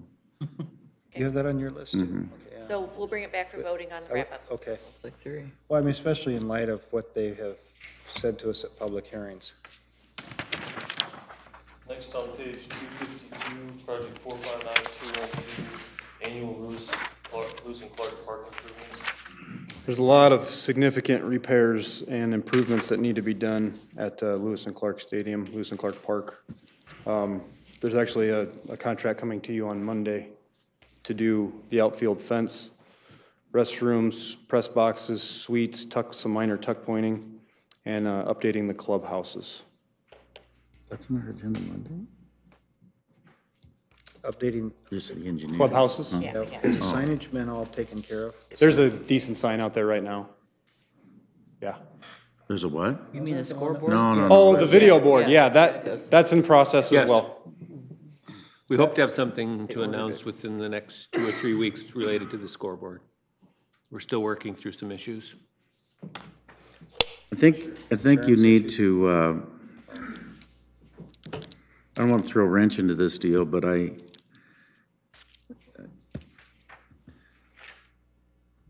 like to have more than the Explorers use the ballpark. I know Morningside College uses it, but when we built this, I don't know why the high schools don't, so I guess when you meet with Mr. Gos or Dr. Gosman, ask him why they're not, because they have so many days they can use it. And we have 15 days as a city that we can use for Right. various events. They don't for the aren't there, not playoffs, but what do they call them? The districts, no? The districts, they don't? Which I don't understand why. Because the ticket price for the district is set by the district. And then I think the money goes to the state on those deals. They get to keep a little bit for the rent of the facility, and that's it, I think. And we were hoping to get moving with that contract soon so that we can do a lot of these improvements before the start of the season. So that's another example where we'd move that money forward. Do we still lease out to Center Plate for the food? That's their deal. the Explorers have the exclusive right to work with whoever they want to now on concessions. I think Center Plate is in the mix along with some other vendors. So there might be more variety of food out there this summer. How old is that ballpark? 23. Yep. 1993, it was. The two roly-poly poles. Him and Jim, there they were. Read the book. Next on page 24, project 459214, aquatic comprehensive plan. 254. 254, I'm sorry. Yeah, this one's outdated based on the schedule that Bob laid out. The recommendation was made in December, and this was from a plan that was put together from previous years. So this will also be coming back with the other. Okay. Next on page 257, project 459302, city trails. Yeah, we got several projects that we're looking at for FY17. The Big Sioux River Dike Trail Phase 1 is our next highest priority. We had a public meeting last week regarding this project. We have some property acquisitions and some things to work through, but we would like to start on this project in 2016. We do have a commitment from the Siouxland Trails Foundation for funding on this project, and we're going to move some grant funds around to assist with the funding. Programmed in here, some money for preliminary design. There's the Clark School project. It's going to be a 2080 agreement with some other work that's taking place back by the creek there. And then we want to work on widening those sidewalks on the Vets Bridge. We're really good partners in new schools, and I really do think this is a walkway for kids as much as it is a trail, and it serves their purposes a lot more than it does a trail system for bikers. Yeah, I'm not exactly sure we're working on a 2080 agreement, but I'm not exactly sure what the arrangement is. Glenn's a little bit more familiar. And the next time that we have city engineers that have bridges built for bike trails and then decide at the end they want 3-foot or 4-foot sidewalks, you weren't here, but we should really question our commitment to bike trails in the community when we're that foolish. I'll say that he's committed and he's done a great job. I'm not saying it was his fault. Yeah, but it tells the 8 feet. biking, the cyclist, and walking community what our commitment is. Yeah, And that this will was be a in, dumb decision. this is in conjunction with the replacement of the Ped Bridge there. That'll be designed as a 10-foot wide bridge to allow for an 8-foot trail. And then the bridge or the trail from the creek to Hamilton, we are working on the 2080. It's in the draft form now, but we're working with FEMA because it's tied in with the bridge. So we have to work through some things with FEMA, but we are working on the 2080, and probably in the next couple of months you would see that for approval. Well, I hope in the 2080 there's a cost sharing with the school district, because the parents on Country Club Boulevard want that more for their kids than we do for a bike trail. Yeah, and I can pull Matt in. Right now, we've just been focusing on the bridge component of it. But yeah, as it relates to the trail, we can pull Matt in. There is no easy way for the people in the country club neighborhood to access trails without going all the way around, so this would be a benefit to them. And this would be a good opportunity, Mayor, if there's anyone that wants to speak on any of our projects, to see if they would like to say anything. And I'd hope their attorney would mention that. Yeah, we'll do that. Matt, you did a nice job, by the way, at Riverside. Thanks. With the public hearing, notwithstanding all the other noise that was going on. Yeah, that was a challenging environment. At the same time, but there were some disagreements, Mayor, and we'll have some of the residents there show up at our hearings to talk about the trail, but you handled that very professionally and very well, so thank you for doing that. And your staff did as well, too. Thank you. Good afternoon, Mayor, City Council. My name's Adam Wheelock. I'm a Sioux City resident. I'm just here to support the Parks Department and especially the Trails initiative that the Parks is undertaking. I think there's a really strong momentum in town. I think there's a lot of support for increase in quality of life in Sioux City. And I think the Trails and the Parks Department is one of those things that can really help out in that departure.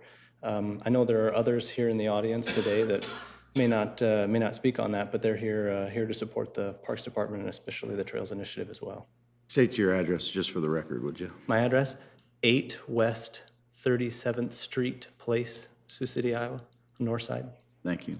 Well, I think Siouxland Trails Foundation donating $125,000 certainly speaks volumes for how important it is for that segment of our population. But in the end of the day, it affects a whole lot more people than just people that want to cycle. It affects, people who want to walk, and it does affect quality of life. And I'm on one of the committees through the Sioux City Chamber, and this year at the Chamber retreat, one of the biggest consensuses was quality of life improvement, and one point that they could all agree on was parks and trails. Yep. So it's definitely popular with community leaders as well. Thank you. Thank you. Yes. Oh, yeah. Hello, my name is Michelle Lara. I'm a lifelong Sioux City resident. 6 years ago, I was in a bad accident, and I'm paralyzed on my left side. I got a three-wheel, three-speed bike from the local bike shop that I'm able to ride, and I live close by War Eagle Grave, go to the Riverwalk Trail, and go to the farmer's market every day, every weekday, or every Saturday that they have the farmer's market, thanks to that awesome Riverwalk Trail. So I'm in definite support of expanding it. Last year on my 3-speed bike, because of the Riverwalk Trail system, I put on 4,000 miles of my bike. Wow. Terrific. I'm all for expanding it and keeping it maintained. Thank you. Can you give us your address, please, too? 3801 Elmdale Avenue. Thank you very much. Thank you. Thank you. Good job. Hi, I'm Bob DeSmission. We're very pleased to donate $125,000 towards this link. We did it. We were formed in 2003, and we had 3 big problems with our trail system. They didn't connect. You can't get to them from where people live, and maintenance. Maintenance has been improved vastly. We still have the connection problem. We still have problems getting to our trails from where people live. And for that part, I do support a connection from Country Club to Hamilton. Makes a lot of sense. No, I'm not saying that it doesn't, but I'm saying it's a. And I understand. If you have limited dollars for trails and you're doing a dual purpose, then everybody should participate. Absolutely. We think this connection, Riverside, is probably the first one that could be made, and it is extremely important. And I really echo Bob's comments concerning the dumbness of pouring a 4-foot sidewalk between the Vets Bridge and 3rd Street when we have 10-foot wide sidewalks on the 2 bridges that go over the interstate. Just makes no sense whatsoever. And we notice, like under the city's policy now, for example, along Floyd, in front of the new little shopping area, that a trail width sidewalk was poured. which will be a future connection to Outer Belt Trail. It makes a lot of sense. And really appreciate the Complete Streets approach that the city has adopted as a very positive move. We are so far behind the communities in the Midwest that we compete with for jobs and employees, which are basically Omaha, Lincoln, Council Bluffs, Des Moines, and Sioux Falls. And all of those are ahead of us. And the increased commitment and comments I've heard from many of you as council members is very, very much appreciated. Thank you. Thank you. Thank you. Thank you.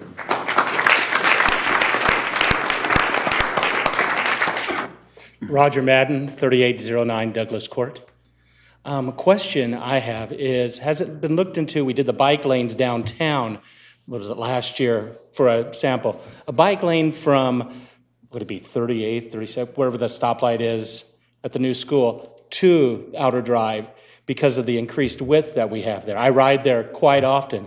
I don't know if that's been investigated or looked at in putting in, you know, bike lanes for that as a connection without, until then. That is exactly what we have planned. Oh, okay, well, thank you. All right. Anyone else? Okay. One more. Oh, sorry. Sorry. Patty Considine, 2435 Mohawk Drive, Sioux City. I'm a member of the board for Missouri River Runners, also a member of Siouxland Cyclists and the Triathlon Club. So as far as groups, this is a huge benefit for us trying to plan events to utilize the trail. I know we've discussed events where we could make it a tri-state event and do South Dakota, Iowa, and Nebraska event. So that missing link, Riverside area especially, would be huge for helping for something like that. So appreciate your support. Thank you. Thank you. Patty? Huge if our neighbors in Dakota Dunes would realize that we're not going over there to do damage, but only to cycle. And I'm not bashful about that because I think it only makes sense that their citizens should not have to get in a car and put their bike on it to ride on our trails, nor should we be not allowed to ride in their particular neighborhood. So we continue to work with them, and we hopefully will be successful with that someday.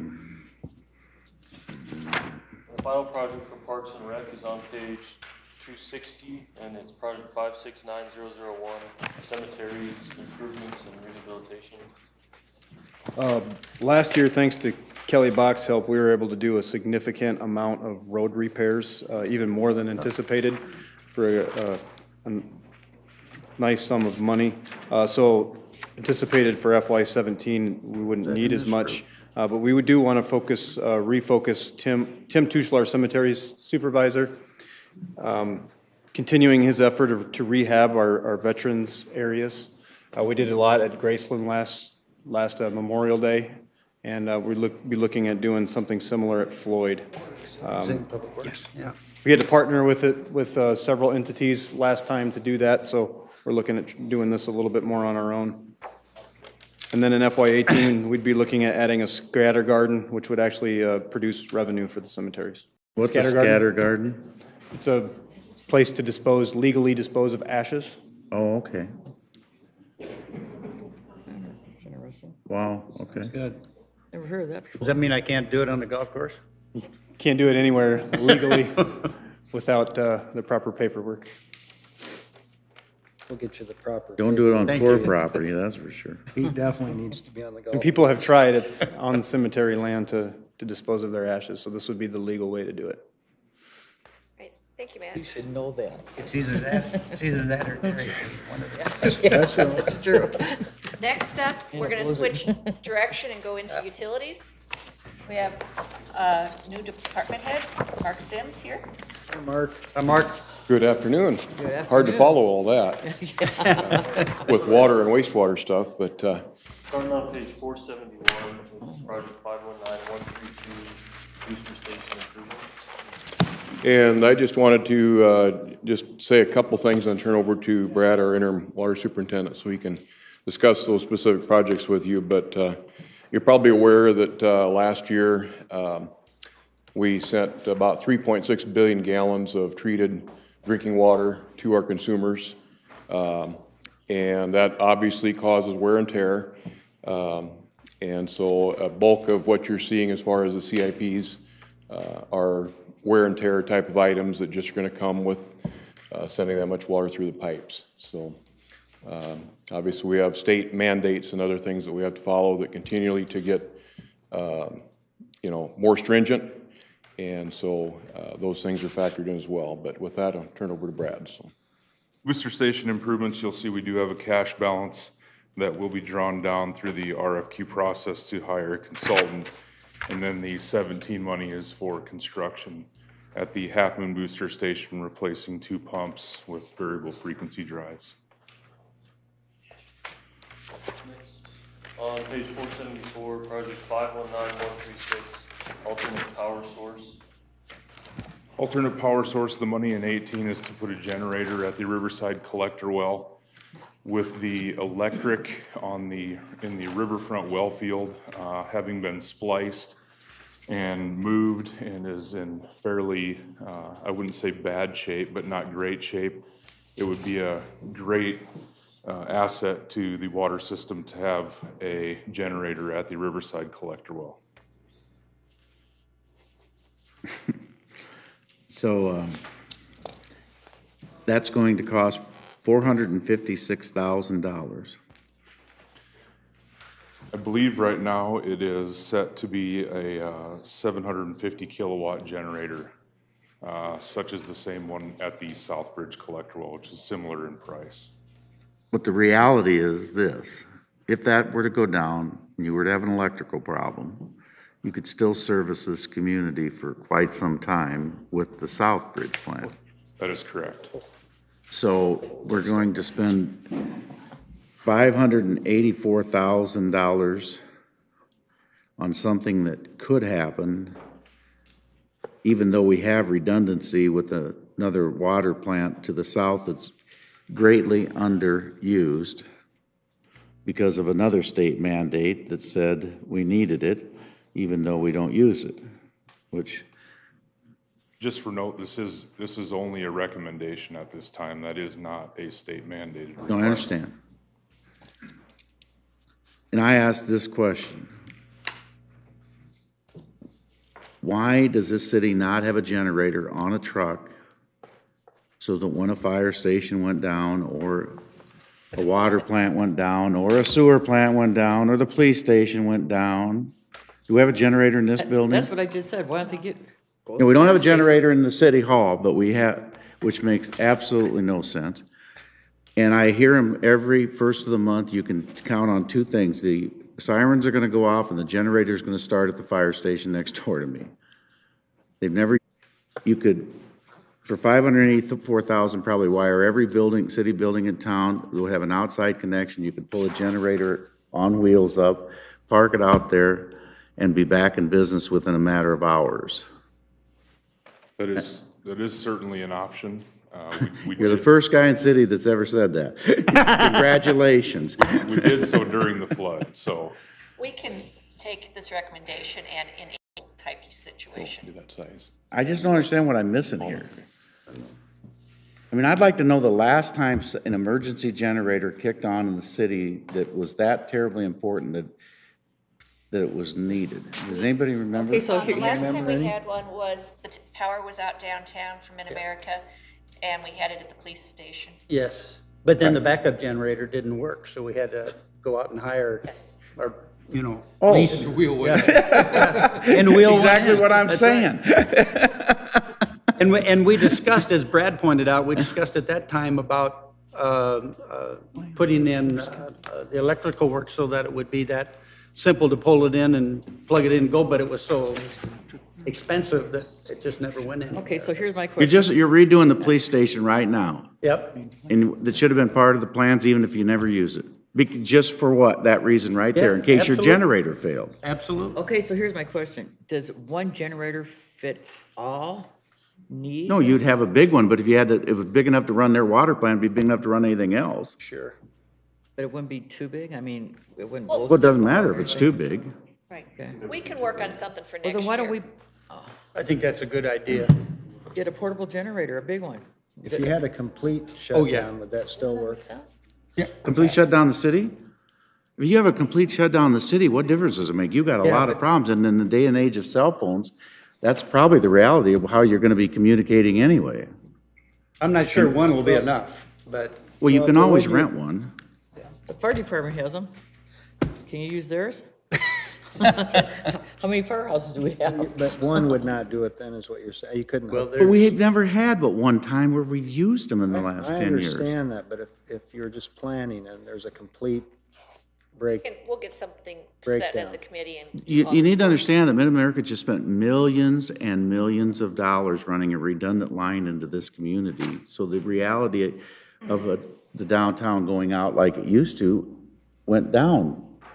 The percentages of that happening went down because they ran that, that's what all those new pipes, those new poles, those steel poles are, is to Right. run two lines into the city. Before they had one. And so but if it's going to happen, if it's gonna happen, we got a lot of problems. we got a lot of problems, and we're going to need more than one. Yeah, And it's gonna happen seriously, for any be length of time. prepared would If it's be- gonna happen, it's probably a terrorist attack, guys. We probably have a lot more issues to deal with than not having electricity in this building. Well, I'm just telling you, it's gonna take quite a bit to knock the whole town out because of the way the electricity runs, but. With that said, Mr. Gurecki, we do have the 2,500 KW at the Zenith plant. Yes. Which will run the entire Zenith plant and some of the well fields, so we do have that in place. And as the mayor did point out, when the Mid-American switchover did take place, we did run that standby generator to accommodate the switchover of Mid-American. Yeah, So but we it relied was fully for their on that. benefit. I mean, it wasn't because you lost power. That's correct. It was a programmed loss. Guess you guys go home when the power goes out, huh? Oh, no, we don't. Next on page 478 is water tower maintenance, project 519158. The cash balance in 16 is for the painting of the Morningside Water Tower.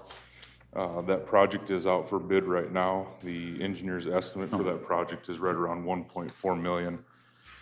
And it's gonna be that ugly blue again, with nothing on it. We tried. They said it cost us too much money to put something on Oh, it. I don't buy that either. Well, you know what, I'm with 1.4, ya. you ought to get something more than ugly blue. Well, a lot of the cost for that project is due to the amount of work it takes to keep the paint and the sandblasting sand on site due to the housing developments around the tower.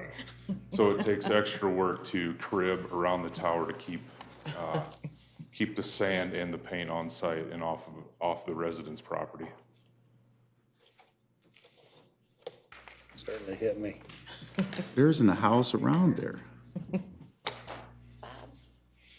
He's a long ways away from, that sand would carry a long ways to get there. We're talking about the one on Stone and Maple. Oh, Mayor. well, that's different, okay. I don't care about that one. And that one's gonna match. Blue ugly one, the blue ugly one above the ballpark. That's in When's it? 17. That's at Well, 17. come up with something that you can put on there that's, That one's probably a good one to have something on, That's the one simply I'm talking because it's so about. visible, and everybody will be able to see that really. So I wouldn't be opposed to that either. The big, on the one off of Singing Hills. Putting what on it? On top of, we're actually putting a design on it. I asked how many times about that. Dan's face would be fine. Yeah, No. there No. you go. Sioux City's finest. See, I don't know if we should do these marathon meetings or not. We could put a fish cleaning tank on there. Just get a nice all color. right, what's next? Just to get a really nice Next color. on page 480 is water system. Yeah, master we're getting plan, a little punchy. project 519161. Put something on it? This is, That one, no, they haven't bid it yet. this is a new project after. The new guy. Staff It's the new discussion. guy project. This one wasn't. I know, this is the new guy. Every time you get a new guy, you do a study. Those ones due after the summer.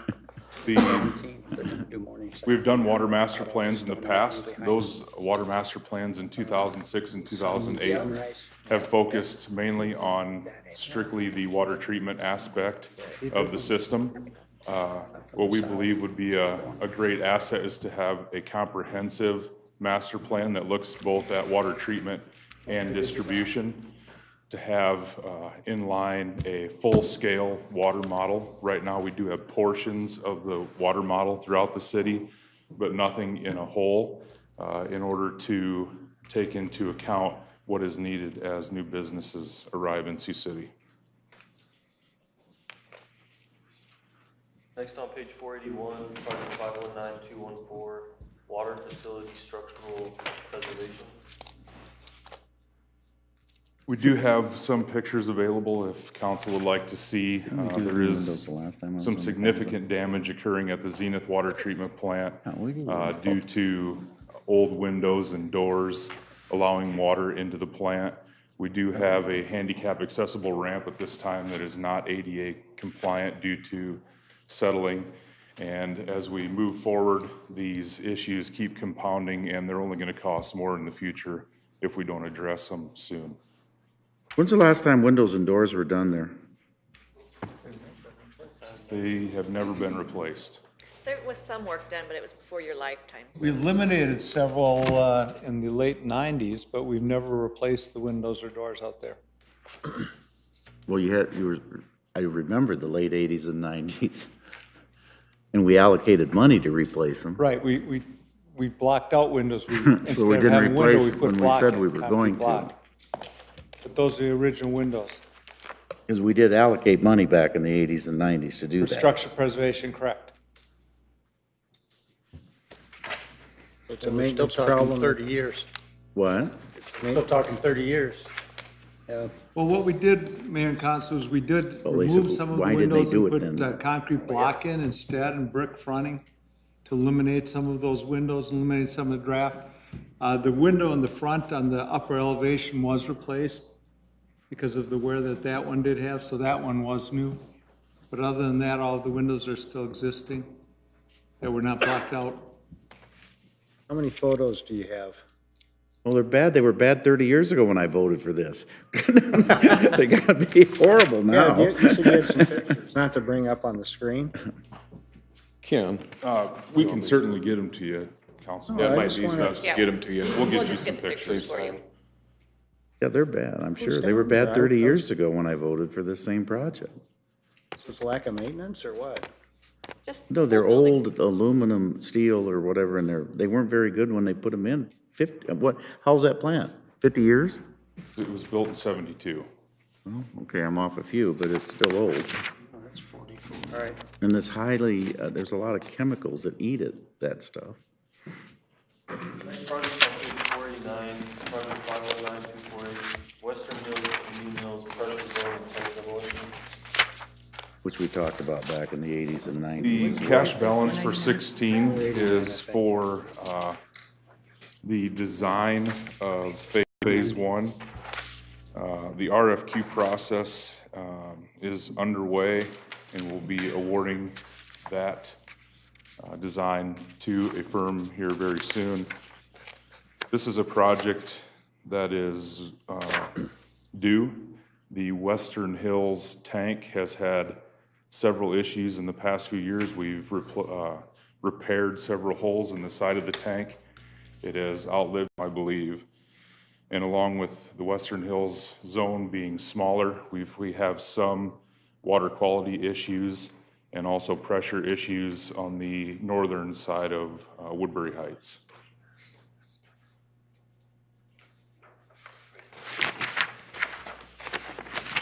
Next on page 492, project 519249, water storage mixers. Water storage mixers, there is no cash balance. We're looking to do this project beginning at the 38th Street reservoirs, two very large reservoirs, 8 million gallons apiece. We have had some stage 2 disinfection byproducts exceedances in the last few quarters. With this project, we'll be able to reduce the amount of total trihalomethanes by 10 to 20%, and we will be able to keep fresher water in those tanks and in the areas where the mixers in the tank provides water for the citizens. What's MCL stand for? Maximum contaminant level. Thank you. On next Next on page 499, project 519256, Zenith Water Treatment Plant chemical improvements. The chemical improvements that we're proposing are safety related. Right now, we're using a powdered potassium permanganate. The operators have to mix it. They have to wear masks in order to do so.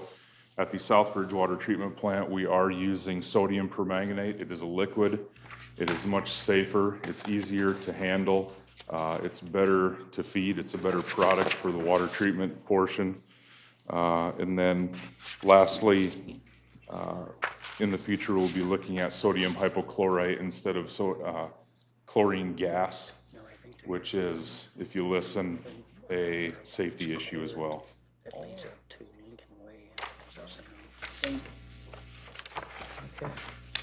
Next on page 503 is project 519260, Zenith Backlog Blower Edition, filter replacement.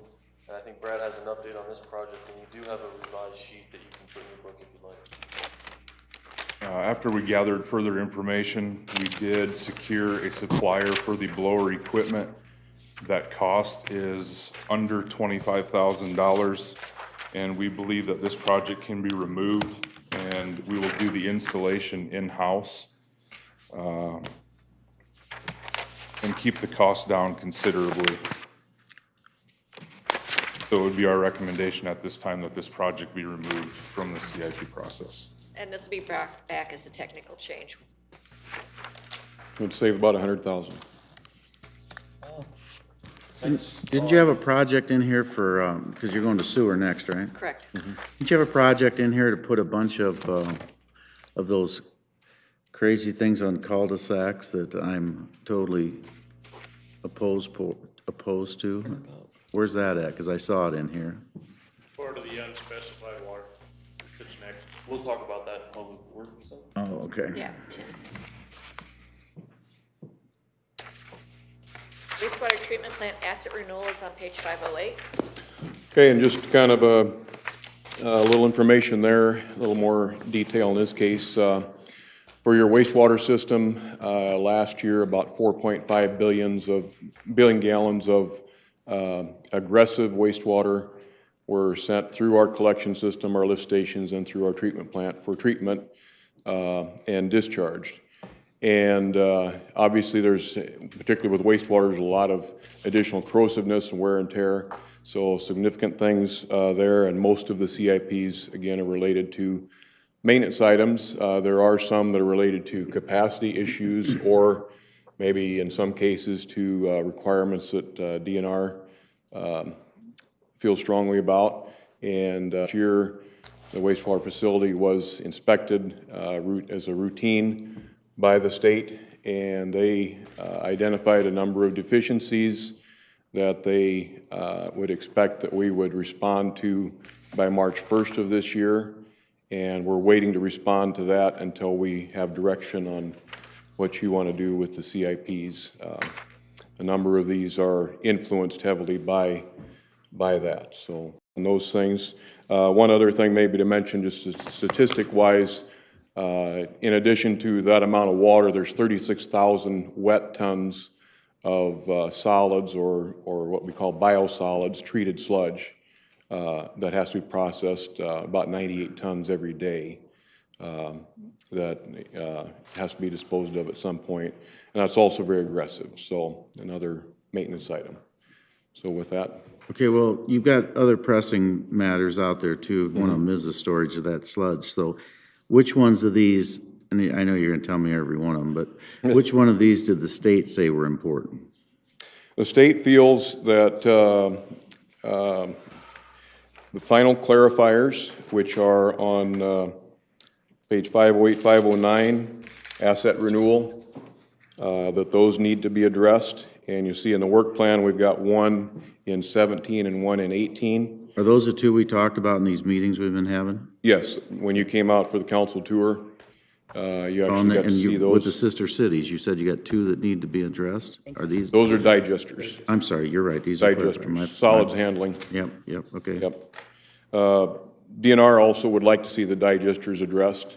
and the digesters are one of their more significant concerns if we want to continue to pursue a re-rate opportunity, which obviously we're not guaranteed of receiving, but So what would adding another final digester primary cost?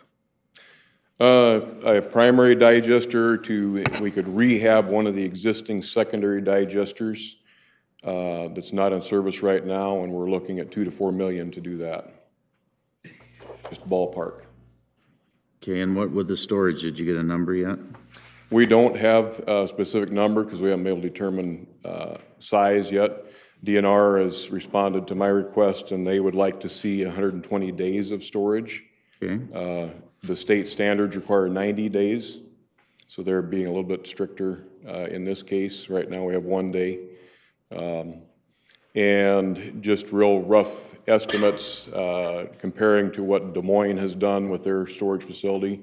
They treat their sludge similarly as we do, and they dispose of it beneficially on land for cropland.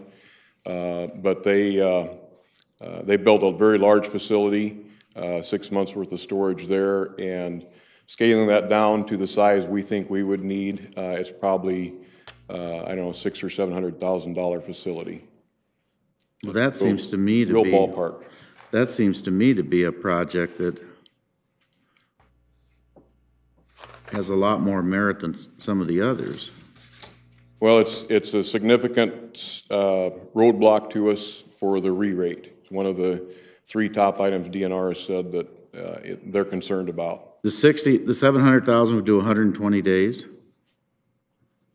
Yeah, again, ballpark. Right. Don't have specific that's numbers. all I'm asking.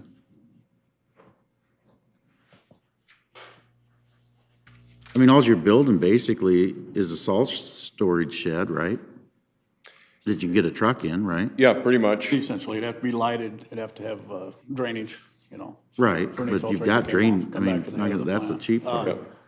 You're gonna drain it right back into the plant, I'm assuming, right? Mm-hmm. And where it actually will fit, you know, needs to be determined. We may have to build a road back to it if we have it at the treatment plant itself. So. And there may be opportunities out there to use some of the old existing facilities that are not in use now, the old tankage. They're there, but I don't think we at staff level are qualified to make a adequate enough determination. I think we may have to, Mayor, for your pleasure, study that, have an engineer study that, you know, to decide, would it be more feasible to use existing tankage that's not being used now? Or is it better just to pour a big cement pad and put a Let me roof answer over that top question. of It's it? better to pour a big pad and build a salt storage facility. Maybe. You've got to have some ground awfully close off to the entrance there, to the side, to the north. We do, between the biofilter and the road. Right. The only concern possibly would be if it generates any odor, any, you know, site complaint, you know, driving by. I mean, it's, but that is a possibility. That is one area that could be utilized.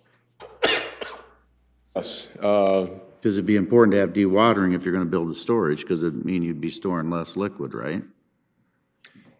Well, I guess it'll drain back into the system, I guess, right? Potentially, yes. Yeah, and dewatering ultimately saves money because the product is drier, it's less tonnage to have to haul where we're hauling. Right. But dewatering is expensive to build, and we need to have answers to a few other things related to digestion to be able to make the best decision for, you know, what type of technology and how much of that technology we need. Well, as I told you the other day, it just goes to show 110 million doesn't buy you as much as we all thought it did. God. Yep. You gotta love the state of Iowa. Next up on page 512 is project 539204, sanitary sewer master plan. I want to understand this. So you could use a storage facility today. It would help in 2 things. One, in your operation. I mean, sludge will naturally dry on its own if it sits long enough. Yeah, long as it's covered. And it will be one of the pieces to the puzzle with the state expanding our permit. Yes. I Not know the there's only, other but, pieces, but, yep. well, that, 600 to 700,000? That's just ballpark estimate on Yeah. our part. We have not got any bids or. Okay, I just wanted to have in my mind. Yeah. On page 512, sanitary sewer master plan. And you know, this is significant in my book, and as the mayor mentioned, the new guy coming in wanting a plan, but you know, the amount of work that you've done at the facility and the number of contractors that have been involved prior to the city operating a facility, it's very complicated. And if you make one decision, that really impacts a number of other things down the road. And it could be negative that it impacts those if you don't have adequate information. What we proposed here is kind of not just a master plan, although that's a significant portion of it, but we've also included a couple of other studies in this regard. One is the digestion complex that produces these solids. We may have opportunities there to provide additional treatment to the solids, reduce the quantity, save more operating dollars in the long run. That's a significant thing. And then the other piece of this, other than the master plan itself that we've included, is the SCADA system, the basically computerized system that we rely on to provide our operators the data they need to make decisions on. The SCADA system that we have, you know, I don't know if it had been addressed previously, but the fact of the matter is right now, at any given time, you can look at it and there are probably, I don't know, 50 or 100 alarms. 100 alarms that are on there. And most of those are false alarms. They're not real. So it makes it difficult for staff to figure out what do they need to pay attention to. Now that's a very low cost in terms of study compared to everything else, but the SCADA system itself is very expensive, and so to do it properly, especially since it's electronics and computers and things like that, I don't know of a way around having somebody take a serious look at that to get the right end product for us. and a guy that can look at your sewer lines and make sure that they're adequately sized can redesign your skate. Are you talking he's going to redesign that SCADA system? They would determine what SCADA system would best fit our needs, and then we would have to design from there. And the big piece to this that we've kind of split in half here is the actual master plan collection system and our lift stations, and you can see the work plan there. But that's another piece that DNR, not just for the city of Sioux City, but for virtually every community in Iowa, they will identify year after year, or I should say inspection after inspection, that you need to address inflow and infiltration. Now I know we've done a fair amount of work on this in the past, but with 364 miles, there's significant opportunity and definitely significant inflow and infiltration we still experience. Rainstorms bring a lot more water that nobody pays for. We don't get any revenue off of it, and yet it has to be treated through the plant. But that doesn't mean you have a combo sewer. It means you have bad sewer lines. Sewer lines. And part of the study looks at the sewer lines. So, so this would give us a lot of answers, a lot of ability to plan in the future, and help us solve this issue that we have with determining what's the capacity of the facility now and what does it need to be for the next 20 years, 25 years, whatever that is, so that we can satisfy the needs. But I would hate to spend $700,000 and have this study say, I mean, this person that you hire or group better be really good working with the state of Iowa, which I'm sure you already have somebody in mind, but that has re-rated plants, because if they haven't, they aren't worth the salt. Because at the end of the day, if we don't get a re-rate on this plant, why do we want to spend $700,000 other than it gives you some guidelines maybe, but it's not. I agree, but again, this gives us several other answers besides the re-rate. I understand, but that's, you gotta understand, I'm an elected official. I don't care about the other stuff. I care about the re-rate because you spend $110 million and have less capacity today than you had before you spent $110 million. Yeah. I think we're reasonably close on the re-rate. Depends on what we do with the digestion.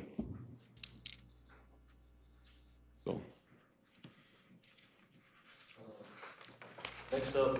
Well, this council has, in the past, shown that the new guy has a honeymoon period, at least for 3 of them, so I'm sure you're going to see that. Mine's probably getting close. Yeah, being I'm sure you're done. gonna see that stay in there. I don't know about whether it'll be 5-0 on that at the end. I'm gonna put a little marker by that. There you go. You want that to come back, obviously. We'll bring that back at wrap up. On page 514, project 539207, lift station improvements. You can show we have a cash balance of $181,000. All of these projects are essentially complete. The rebuilds are done on the pumps on, I believe, all of the lift stations. For the current fiscal year? For the current fiscal year. Yeah, I'm still on 16, I'm sorry. I'm just explaining the cash balance. So all of those are expected to be completed by the end of the year, fiscal year. I've only been on the council for 4 years complaining about the York Street odor, and only every time I've been told we're going to address that, and once again, it doesn't make your list. And I'm not the only one that's speaking about that. The rest of these people on occasion have spoken about that particular deal, and it continues to not be a priority, and I wonder why. It is a priority, Mayor, and a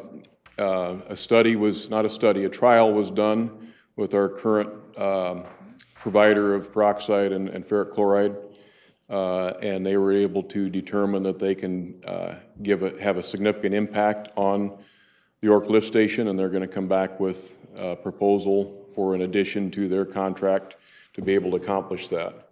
That'll be on the operating budget side, yes, correct? Yeah. Yes, and there is a possibility that, that still may not solve the entire problem. It goes a long ways. We have talked with others about other types of technologies that would help solve the problem if the chemical solution is not the complete solution. So it is on our radar, but until we take step 1, we don't want to recommend taking step 2 because step 1 might solve the whole problem. Well, when is step 1 going to occur? Because it's gone on way too long. The trial is already done, and we're waiting for the firm proposal from the company, and we'll come back with operating budget recommendations as soon as we have. Well, you can spend $10 million in a ballpark, and if it smells like crap when you go there, it's not going to still be very attractive. So. Yep, and it's a high priority for us, so don't be assured we're looking very hard at it. You know what, we did have, not that anyone wants to hear this, but we did have somebody come in and in 3 months, there was no smell there. So, for some odd reason, I don't know what the reasoning was, I guess. Yeah, unfortunately, it was before my time, so I don't know. I think they. So they're going to be back when you propose this other deal, and that's what. Yeah. Next up on page 520 is project 539219, lift station generators.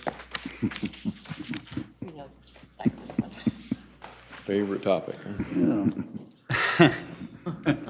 It's an 18 though. You know, before Jim shares here, maybe as you know, with a wastewater lift station, you just can't take the risk of not being able to provide power in a short period of time because you're going to back up into somebody's home, and then you've got significant issues there, potential liabilities and public health issues. So with that, Jim. In addition, the DNR does require a standby generator with automatic transfer switch, so if we do lose power. And we did the Riverside lift station, I think it was a week and a half ago, lost power approximately midnight till about 4 in the afternoon. We got it restored. So we did run on backup power the whole time. It was not Mid-America's fault. It was an underground line that one of our phases just, water got into the cable and it was gone. But if we had not had that generator, we'd have had another issue at Morningside with backups, so. Or Riverside. Or, yeah, excuse me, Riverside. Yeah. And the final project on page, final project for utilities on page 5.1, project 549007, annual stormwater detention restoration. Let me remind the council that this is exactly what you get when you accept these detention ponds. And this is exactly why we need to make, developers want to develop land, they need to be responsible for the detention pond as part of their project. It's embarrassing, the city took over the one on Outer Belt, and not this, it's a horrible one to try to maintain because it's a billy goat hill, but it doesn't speak very well for our city to see those unkept detention ponds. And we're foolish if we ever take control of another one of these, and you're gonna be asked to take control of the one at the Anthony property, which probably is already in the agreement we're gonna, but we should stop doing it. The Anthony one drain into the one across the road? Yes. Well, okay, we're maintaining it anyway. Yeah, we've already got that one. The cash balance is $44,970, and my plan is to request bids for tree and shrub removal at the Christie Road Detention Pond, and then 4401 Sergeant Road, which is south of the Explorers Ball Field.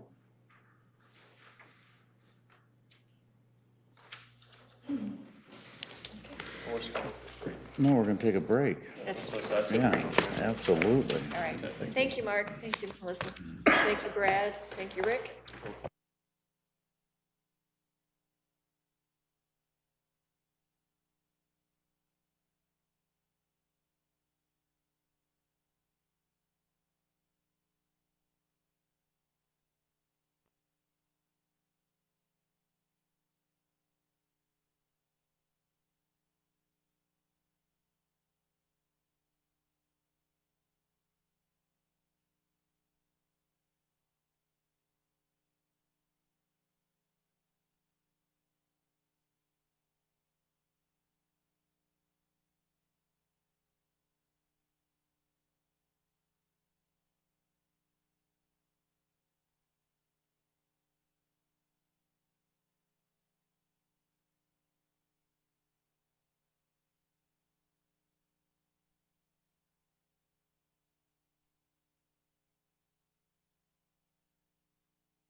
The mics are back on, we're back to break. Love this. Where are we going? We are starting You're on back there all the time. project 138002, annual streetlight repair. Guys, let me get it. Thank you. We have Rick Mock, our acting Public Works Director, here to present. And Mayor Council, I chose not to put together any slides. In the interest of time, we're going to move right into the projects. Ed Pickens will lead us through the lighting projects. So Ed? The first one is Ed Pickens, Sioux City Street Division. The first one is the 138-002. And that's, I'm not sure what, you want me to explain what that is? Just an annual project. Every year we put money aside. Okay. I was going to ask Ed, it says in the description, the project includes the relocation, replacement of the Singing Hill Street lighting identified by staff as a safety and maintenance issue. What's the? It's moving them from the center island out to the outside. Outer, Yeah. oh, okay. We just had a car, it was not that long ago, hit one and we had quite a bit of damage done. We did have a police report done, so we're going to try to recover the repair costs for that. But at least once a winter, one gets knocked over. One gets hit.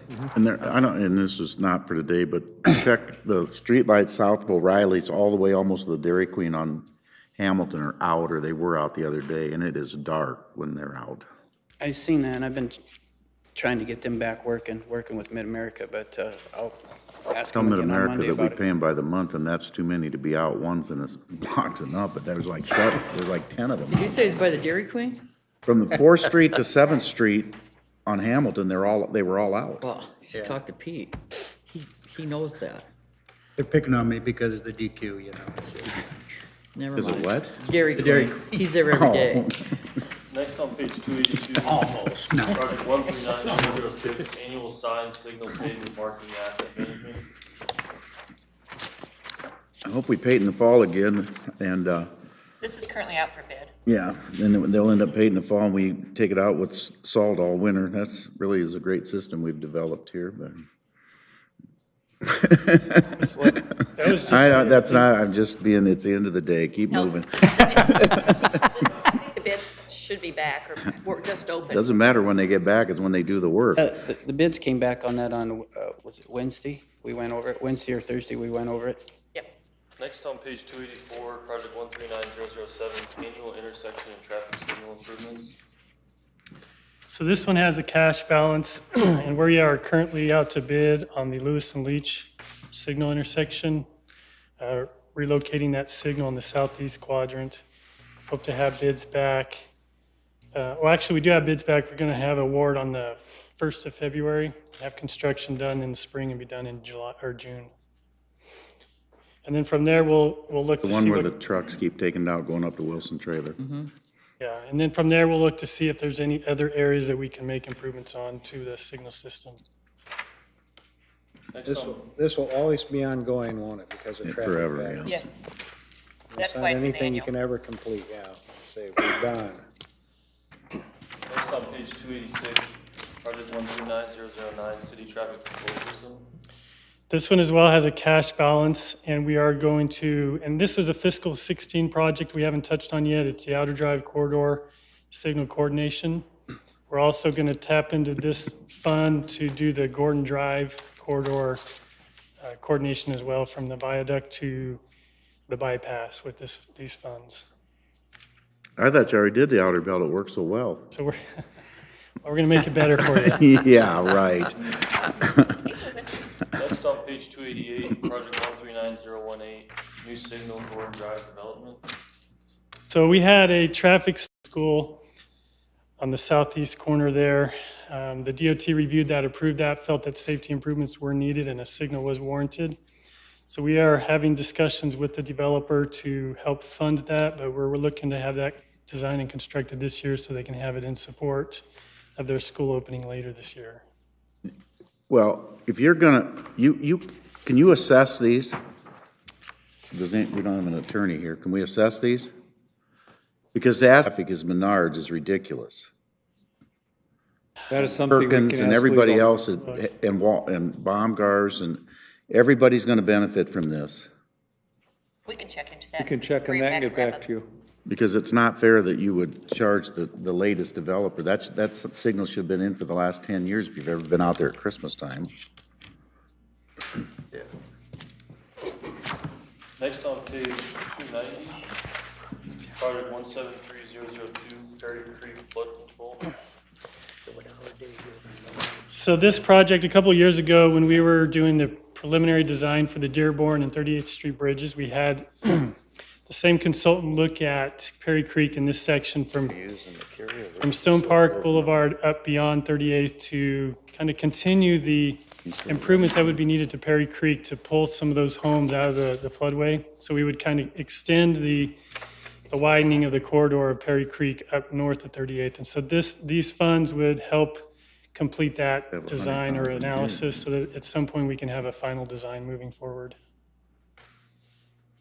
When you say the effort will require significant private-public partnership, you mean exactly what? Right of way. There's a number of homes that will be impacted and we will need to acquire. Will they have to participate in the cleaning of that? 90. Help Well, pay for it? A lot of that section, the right-of-way, or the city does not have right-of-way. So currently, they are responsible for maintaining the creekway. So if there's any down trees, Jesus. How are they gonna get down in there? Yeah. Clean off the side of that creek? You get behind Lincoln School where I showed you that time around there, it's just, and unfortunately, we just don't have easements to do it ourselves. they give it to you, we'll go in and clean it up? I mean, if they could give us easements, and yeah, we could extend the reach of where we have. We do have areas that we do have right-of-way that we could clear out. Because it is quite a mess. Pretty overgrown in some areas. Yes. Next on page 294 is project 173018, Missouri River Boat Club repairs. So back in 2014, with the flood of the Big Sioux River, we had some damage, or there was damage done at the boat ramp. There was damage to the ramp itself, and then their bank was damaged. And so we've been working with FEMA. We were approved FEMA funds, and in the meantime, there was additional damage this past year. Additional area of the bank sloughed off, damaged some of the improvements at the boat club itself. And so we're working with the consultant to design improvements. We actually did go to bid on the boat ramp itself, making repairs there, but they came in almost double the price of our estimates, so we rejected those bids. But we are still moving forward. We will not have enough funding from FEMA. They will only fund to get it back to the pre-damaged condition, but really that's not going to solve the ongoing problem. So additional work would be needed, and so as part of the diagram on that CIP, it includes a cutoff trench, which allows some of the hydrostatic pressures to drain out to the river so that we don't have potential oversaturation of the soils that would increase the potential for additional bank failures in the future. So these funds, the $118,000 would be to work towards completing all of that work. You know, now FEMA gave money, so where'd that go? That should have been FEMA money on this, right? And we are using FEMA money on that, yes. We just don't have enough to do This the repairs. That would be- 118,000 is FEMA money? No, 62,000. 62,000. Yeah. It was a But they- 180 project. Yeah, right. Okay, so what I'm saying is FEMA gave more than $62,000, didn't they? No. They did. FEMA gave, the project was written for about $92,000. 85% of that is funded between FEMA and the state. And then the city has to match 15% of that. So the amount comes to $78,000 cash actually that we'll end up receiving in grant funds. 2,000 has been designed. The project's, I believe, is designed and ready to go forward. So that's where the difference in funding is coming from. So can anybody use this boat ramp? Dennis, come up here and talk. Yes, on our boat ramp, Dennis Butler, 95 West Clifton Avenue. With our club here, yes, we are a club. We do charge maintenance fees for our Docker City, because when the marina was built, they did take a boat ramp out there. We would have had 3, but we're down to 2. And some examples here, the public safety does use our ramp at any point in time whenever they need it. We've had some problems where a person may drown out there. They've used it there. But yes, the ramp is open to the public. We have the option of charging $10 if they use it, but a lot of times we just waive it because we want people to come out there. We're a club, but we aren't a club because 75% of our people who do come out there are from the general public. Examples are with your bike trail, your walking trail. We get a tremendous amount of people come in there that's been running, walking, riding their bikes. We have motorcycle groups come in that come through town, stop in. So, and we do have a restaurant. We do have restrooms out that are open 365 days a year. When we're out there, we unlock it. It is heated during the winter because we would boiler heat in. Everything on the grounds, not the land, but everything on the grounds, the club has actually paid for it and built with our own monies. So we welcome the public. There's no question about that. In the summer, we probably average 1,000 people out there during the summer from Sunday through Sunday. 75% are non-members. So, and they do appreciate it. And we've had a tremendous increase in the bicycle traffic because we're getting more and more people who are using the bike trails. But just not the bike trail, it's people that see it from the interstate stop in and say, we never knew you were here. Okay, we don't do a whole lot of advertising. Word of mouth is the best thing we got. But we've been flooded out 3 times. We were flooded out in 2010, 2011, the Missouri River backed up and we had 3 feet of water through the clubhouse. 2014, we had a 30-mile-an-hour current going by our place, which is 6 times faster than the Missouri River. And fortunately, the dike broke up by Akron and it saved about 3 more feet of water coming through. We could have lost everything. But we've lost and built our docks probably the last 4 years 4 times. Those are our expense. Those are our docks. They may be semi-private, but we have people come up the river that come from out of town, groups. Come up, they park their boats there. We don't care. We don't charge them anything to park there. We have a gas dock there that they can get gas there. We do have a gas tank out there that's DNR covered. But I want to make it clear because I heard some rumblings that they thought we were a private club. We are not. You don't need a card to get in there. You don't need anything to get in there. You just come out and enjoy it. And we do have a tremendous amount of people. And like I say, we're open year round. We do have restrooms where all the city park restrooms can have to be closed because they aren't heated. Ours are heated. So we do provide quite a public service, not just a club. It's a public service to everybody. Okay. And the bank has really gone downhill. And something has to be done because now we're in jeopardy of losing some of our clubhouse. And if we lose our clubhouse, somebody has to be out there. Then we have a liability, somebody going in the river. So it is immediate need.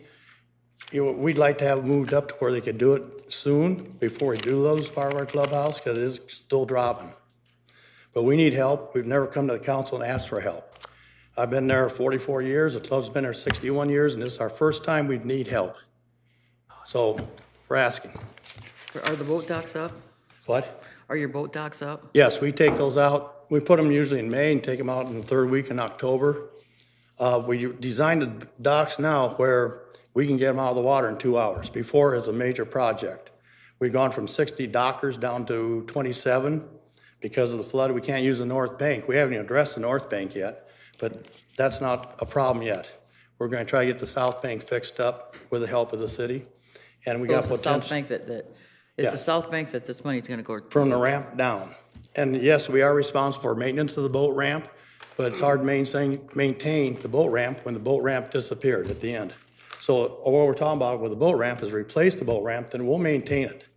That's not a problem. That's our responsibility. But we need something there to maintain. Okay, so my next question then is, will the $118,000 take care of the problem?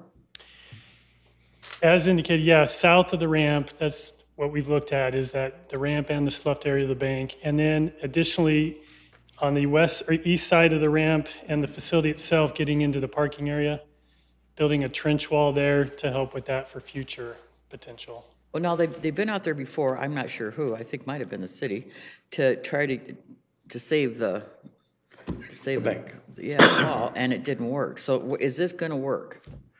Yeah, this is an actual engineered plan. I think before it was more of a stopgap measure to try to fill it in the best we could. Kelly. Kelly, did you design it? Joking, I'll tell you, Kelly. we can't lose you either. Jeez. Yeah, try to get it up and filled before the boating season started. There was some things that weren't done that we would have done differently. We did also work with Dennis when that did slough, and we got that all cleaned out, hauled away. So they were able to get their boating season done. So at that point, it was time for me to say uncle, and I gave it to Glenn. Good job. Well, I can't help but ask, until this problem gets remedied, is it safe to be out there? Yeah, it's safe, because with the ground freezing now, that helps stop things. How about spring? I don't know how soon we'll be able to get to this, but. Yeah, I mean, we've got some of the preliminary design completed and the permitting done already for part of the sloughing. So we can move forward pretty quickly. We do have to reevaluate our scope of work with the consultant because this is additional work that they didn't anticipate because they were just originally hired to work on the FEMA repairs. So there'll be additional coming forward on that, but. So does that mean that it's going to be additional money then? Well, it's tied in with this. Okay. So you're confident it's okay, it's safe? Based on, yeah, I mean, they're out there every day if they're willing to walk around out there. But yeah, based on the information I've gotten. Yeah, the other thing too, we mentioned the boat ramp. They did get bids up to 137,000. They suggested us go out and try to get a bid. We did go out to Ho Chunk, and they came in about 66,000, so they cut it in half. So, but a lot of these contractors, and you deal with that every week, they got so much work, they don't care. They can jack the price up, and that's what happens. But will you get more boat docks out of this once you get Yes. this job? Yeah, we're planning on, this next summer, we can go 35 docks south, and we got several that are interested already in building docks, which will assist them and help build it. We got them all one size, one piece. It's all the same thing, nuts, bolts, everything. Okay, all right, thank you. Okay. Next on page 296, project 173019, Outer Drive North, Floyd River Drainage Mitigation and Trail Improvements. So this project has a cash balance. We're going to continue our work at extending the trail to that area of Floyd and Outer Drive. We've had a lot of discussion internally with Parks Department on how best to accomplish that and the railroad, to cross the railroad. The railroad will not allow us to have an at-grade crossing, so they're requiring an overpass. So that has raised the cost of the project significantly. So we do have the cash balance right now to work towards completing that, but it doesn't really achieve the overall drainage improvements that would be needed. So those are in future years that we will have to come back and do those improvements at a future time. I just hope in the next 4 years that railroad needs something from the city. And you guys all remember how unwilling they were to let us solve two problems. One, connect the trail back up, and two, begin the mitigation in the Leeds area. You talk about corporate citizenship at its worst. This is as bad as it gets right here.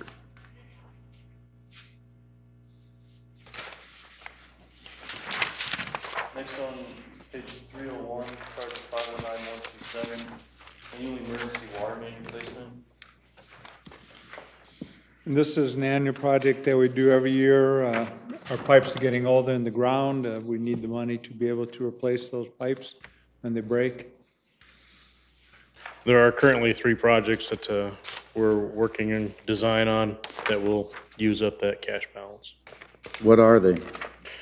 We have 200 feet of water main on Ruston Street, 34th Street between Jackson and Nebraska, and South Newton Street north of Marshall. South what? South Newton, north of Marshall Avenue. Is that the 200 there? The other two aren't even on your list. Correct.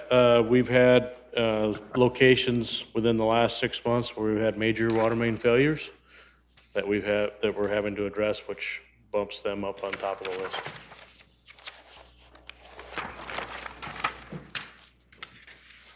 Next on page 302, project 519164, annual unspecified water distribution system improvements. Again, it's an annual. Right now we've got a $46,000 balance, but that can easily go away. with one major main break.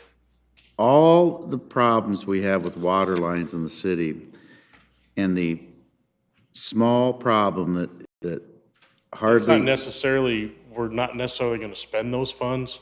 We put that in there in the event that we start to have issues in particular areas. That way we have funding to do so. Well, 'Cause I right now, guarantee we you, have when it nothing gets to in do. here, you're going to start putting those in. No, I'm not, because I don't need the maintenance. Well, So then unless I why- have to, I will. Well, then, you know what? When one fails, it's a $7,000 item, then what you ought to do is take it out of the water fund that year rather than put it in the CIP because once it gets in here, we start doing them. And it just boggles my mind that at least not everybody, Pete, I know you didn't, but the rest of us said, it doesn't seem to be a significant problem. Why would we do this other than incur a huge maintenance on these every year? It's like generators. Once you put them in, you got to maintain them. If you don't put them in, you don't have to maintain them. So if it's in here, it leads me to believe that we now have a systematic process that we're going to go through starting to put these in. I just needed to have a location to be able to account for the funds to do so, because right now, if we have one, it's coming out of my operating budget, which. Right. And is how not- many do you have out there right now? I have 1, 2, 3, 4. Four. Three, sorry. Three, so you can replace 10 in a year. I could. Yeah, but we only have 3. And you're not gonna have 3, not 3 of them aren't gonna fail 3 times in a year. No, and this isn't to replace them. This is if we have locations where I start to experience high water quality complaints and issues, I have the funding to be able to go and install new ones. Well, this would allow you to do 5 a year, and if you had 5 areas where water became a problem in a year, that's impossible for anyone here to believe. You've got more problems in your water system than you do because of the cul-de-sacs. Mayor and Council, this is something we'll revisit with finance and bring back at wrap-up. Okay. I mean, I don't think, do you even have 50 cul-de-sacs that you need them in? Oh, we have way more than 50 cul-de-sacs. That's That you better need them in? problems. The question was that you need them in. We flush cul-de-sacs constantly and Well, dead ends. good. It's cheaper than the maintenance on these things, but, Except they don't have the people to keep doing it. Next on well, then you are gonna put it in. Project 519237, water main, North Lewis Boulevard from First Street to 31st Street.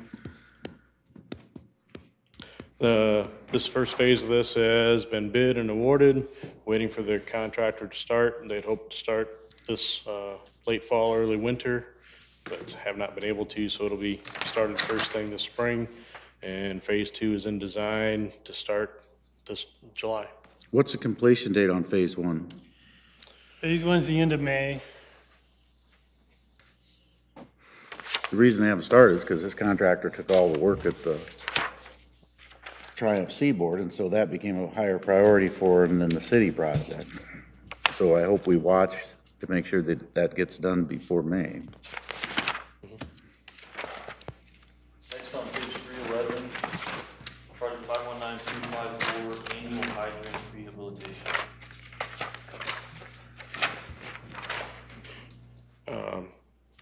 This is an annual project that we started last year. Have had really good luck with it. Just to open the bids for the next phase of this project, and they will be starting in April. Next on page 316, project 539003, reconstruction of Baker Creek Dam. I want to go back, because a lot of that's lead-based paint on these old hydrants, and that guy was blowing those things off last year. I know I complained and I saw him, but after you weren't watching, he continues to blow those without covering them, and a bridge builder would be fined a whole lot of lead-based paint. He's supposed to have containment when he's sandblasting them, correct? Well, he's not doing it. Okay, we'll check up on it. 316 is reconstruction of Baden Creek Channel.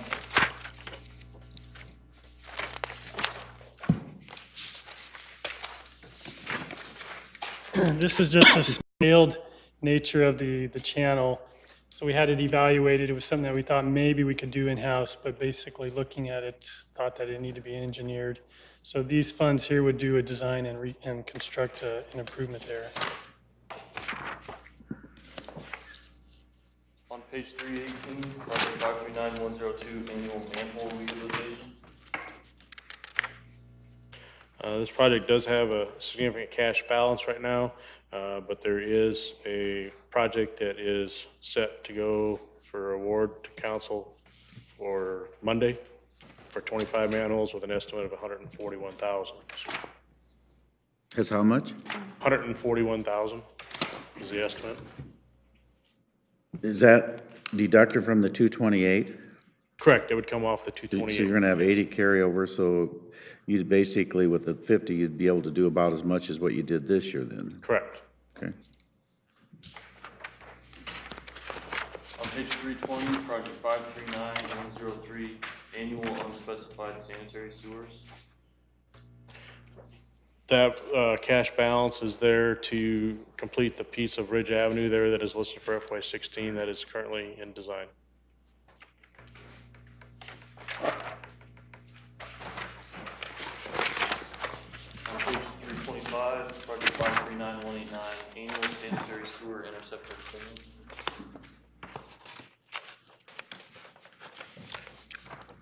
We're waiting for release of the funds from the project that was let a year and a half ago, 2 years ago maybe. As soon as those funds are released, then we're going to do a new project to move forward with this.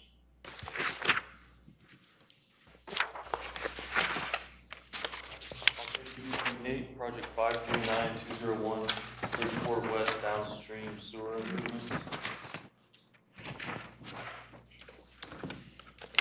These improvements are in support of the Seaboard Triumph food development, going through the system down in the Bridgeport West area to ensure that we have capacity. We're going out and we actually have done the sewer cleaning. Televising will actually have that for final approval or the closeout of that project in the next month or so.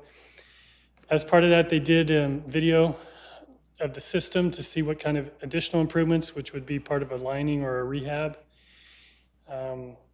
And these are all need to be done by the opening of the plant in summer of 17. The consultant is completing the lift station design improvements at the Bridgeport West lift station and the York lift station. And that'll be going to bid probably in the next, well, I think we're going to go in February and open in March with the bids and then start the work April timeframe. And with the cleaning of that sewer, that should take some of the load off York Street, so that should help alleviate some of those odors. Page 331, uniform connection fees. This is a new project to kind of address a long-standing program that the city has had, and we've had a hard time managing it over quite some time. These are to charge connection fees to developers or those that come in and purchase property to connect to the water and sewer systems.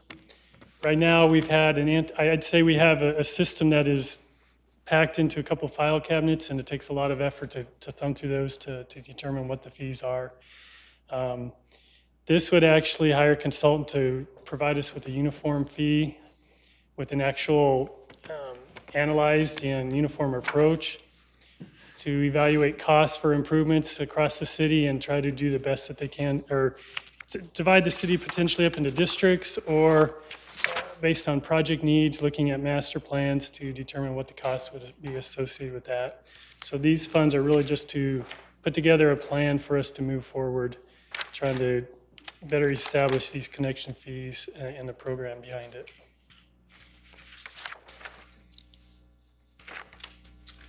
On page 335, project 539217, utility lining improvement.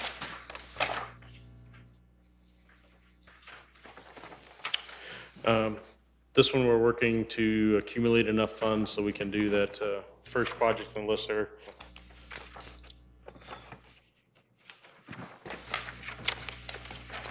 On page 342, project project 549006, stormwater ponding area, River Drive South.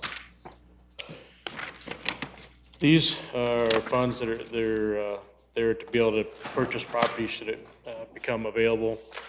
This is an area that is low and is designed basically to flood in the event that we have to close the gates on Riverside. We just looked at it and decided that it would probably make a lot more sense if the city owned that property in lieu of it being private.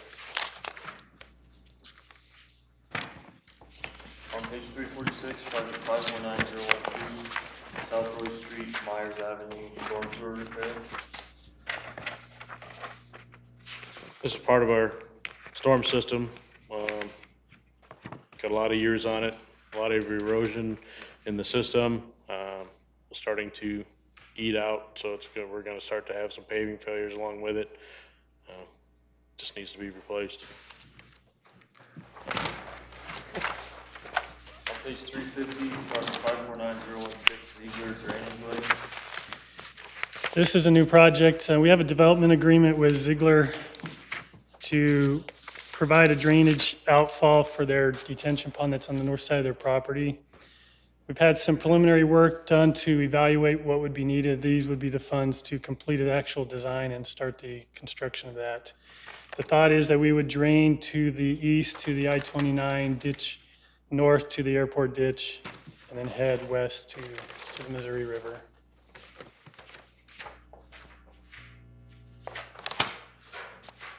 On page 354. We entered into a development agreement a long time ago, and is that the deal?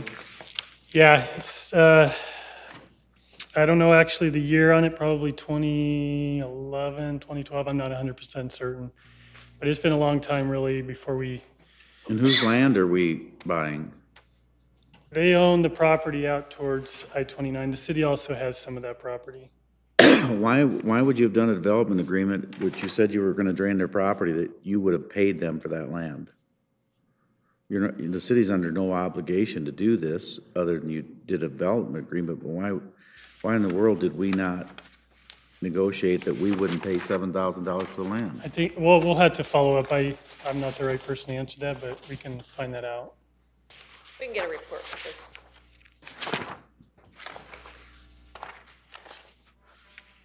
Next on page 354, project 549019, Perry Creek Drainage Improvement. So this project is to look at improvements north of 38th Street and probably even north of Stone Park Boulevard too. There's a potential for a large regional pond that we can control some of the flow coming down Perry Creek so that we don't have the impacts along the stream. We are utilizing funding through SRF, through the loan program, very similar to, like I said, what we're doing at Ravine Park over there. The Corps won't participate in this at all, will they? No.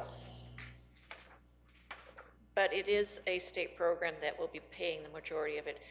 It's a new sponsored project is what it's called, and we are allowed to rewrite our state revolving loan funds for sanitary sewer to use for stormwater projects like this. So we already were going to pay the money. They just restructure the loan so that we use some of the interest that we would have paid to do other projects. Well, yeah, but the other reason I'm interested in that, if you do control some land to the north and you filter that land, you know, we're going to get into this point source garbage that's going on that the governor's talking about. So I hope, having lived on the Perry Creek on the last flood, that we're serious about looking at a lake up above, because the trees does and the Well, they've done our consultant has done a very preliminary assessment, but that would be something that they would look at is, you know, who's what your size. consultant? HR Green. But they would look at potential areas to build, have enough land to build a ponding area. You know, I guess I wouldn't term it a lake, but an area to hold back the water, to reduce the runoff, but have an area that would store water. Recreational activities are important, and a lake would be more important to me than just a pond. But if you're gonna do that, I hope you will have them look at, as part of this, this source. Whatever you Well, can that's do to his help try, build he's trying those, to use that to match the federal match, is what he's trying to do. Next on page 356, project 549-020, box culvert, South Street, Auburn to Lincoln Way. So this is an area where we have a ravine that's uncontrolled. A lot of the runoff north in the Morningside area discharges here when we have large rain events. It just continues to erode. We have properties back there that have just lost land.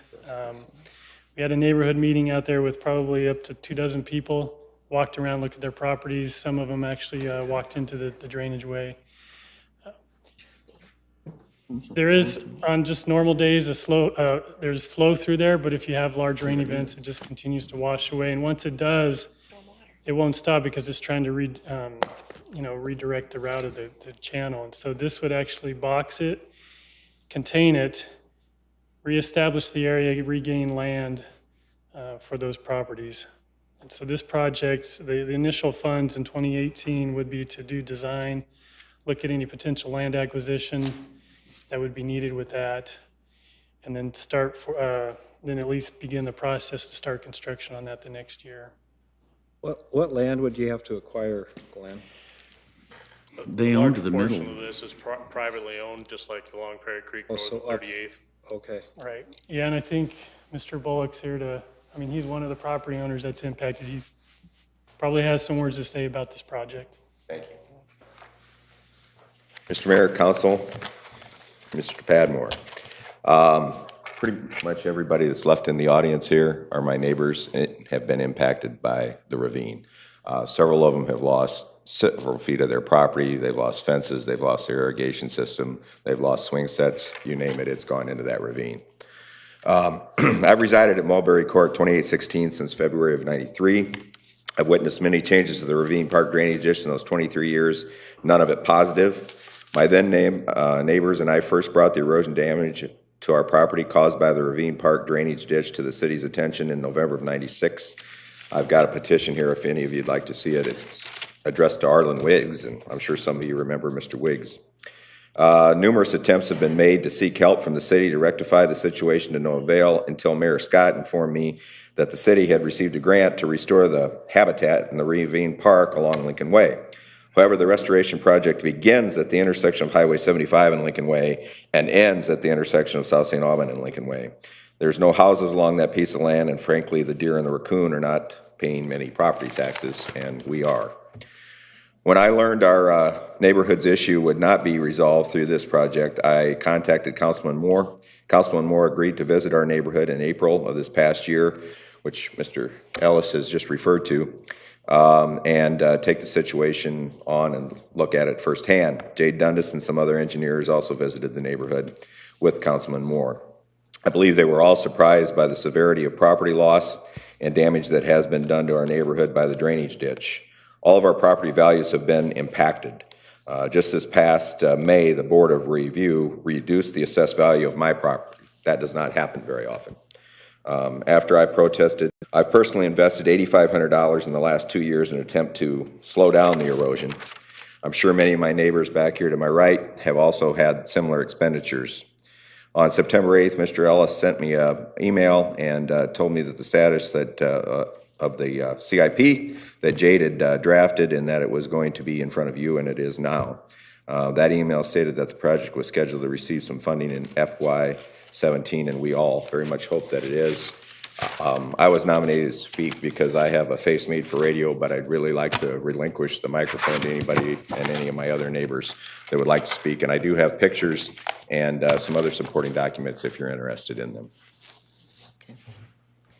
And they're trying to see their son play one of his last home Big Ten games, so I'd like the Woodburys up first if I could.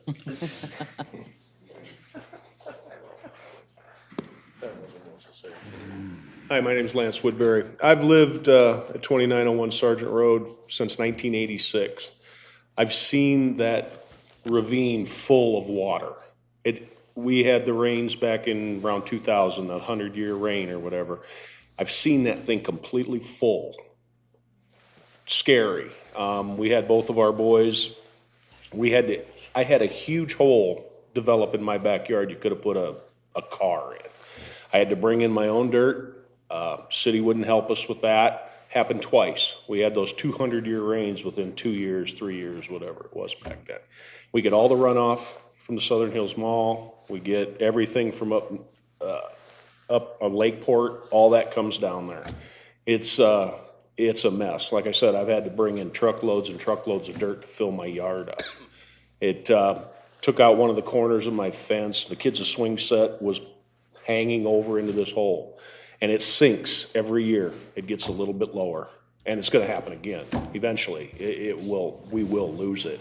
The gentleman that was just speaking, the ravine is near the corner of his house. I mean, it's very, very close. Another neighbor back here, we've all lost a lot of property. There's a lot of stuff in that ravine. I mean, there's a lot of concrete, there's all kinds, so it'll have to be cleaned up. I don't know who will be responsible to clean that up, but it's a complete mess. I think tiling it and doing something with that would definitely help. So. How is the Southern Hills Mall drain into your? Well, the Southern Hills Mall may not, but when we had all that rain and you had to tear the house out, it was a good friend of mine, John Kelly's. We had to take that house out down there and build all that. But all that from the one side runs, I guess it probably doesn't make the hill and come back down there, but definitely from Lakeport. From Lakeport, all that drainage comes right through there. There's a culvert right under South St. Aubin that comes from up around the cemetery, I think, and up in there. And we get a lot of runoff. That's the only way. That ravine is deep, and it's wide now, and that thing was completely full. I mean, water was just raging down that thing. I shouldn't have even been back there looking at it, because the next morning I had a crater in my yard. 60 years ago, when none of you were born, I know the neighborhood well, and unfortunately, we're going to have to fix it, I suppose, but we should have never allowed houses to be built on there. When I was there 60 years ago, there was one house down there. The Reynoldses lived down below. Nobody else lived there. That's the house I live in. And now we've let, Joe Marino, that was his original dump ground for highway material back in the day. So there's a lot of underground springs that even in the summertime, you've got the culvert there that dumps out into that. But you can go down there and see all these underground springs that are coming through, not even on a rainy day. The problem is when we start here, guys, just so everybody knows, once you put a culvert to solve this problem, because you're only going to where, then you're going to be going to Myers. You're going to go to Myers next, because those people are going to complain next, because it doesn't go faster when you put it in a conduit. Then you're going to be going back up, and you're going to do that too, because you're going to cause the same problems. I think as part of this, we would want to look to make sure that there are no other impacts created by this project. I mean, so that we're not just filling in this drainage way, but yeah, if there's. You're going to definitely. I mean, whose responsibility will it be if it takes out so much land, it takes out the corner of our neighbor's house, the gentleman that was just speaking? I mean, it's that close. If we get a big erosion, another one of those big rains, that would be perilous for their home. I mean, who knows what could happen once that foundation gets washed out. I'm not arguing. I mean, I think we've won the case at Southern Hills Mall, but that doesn't mean, because you win a case doesn't mean, you know what I'm saying? I don't think as a city, we probably have that much responsibility, but that doesn't mean we shouldn't be part of the problem or part of the solution. But I'm just saying, I don't think your study here is, and I'm the worst guy to ask about studies and engineers, but I just see what we solve one problem, we're going to create another one. Because it's about a 60-inch hole at Myers, I think. And this is probably going to have, you're going to have to make. 72 at Myers. Okay, so you're going to have to make this one 96, somewhere in there. Probably, because that culvert that goes underneath Sergeant Road, I think, is a 10 by 10. Right. So it's a big box. Where's that run from? Does that run from the avenue right on down? Does it? Yes. Oh, yeah, it runs. So the city It directed runs it down down, there it in the runs first place? down almost Floyd, or Cleveland Street. You can almost see where they didn't build houses.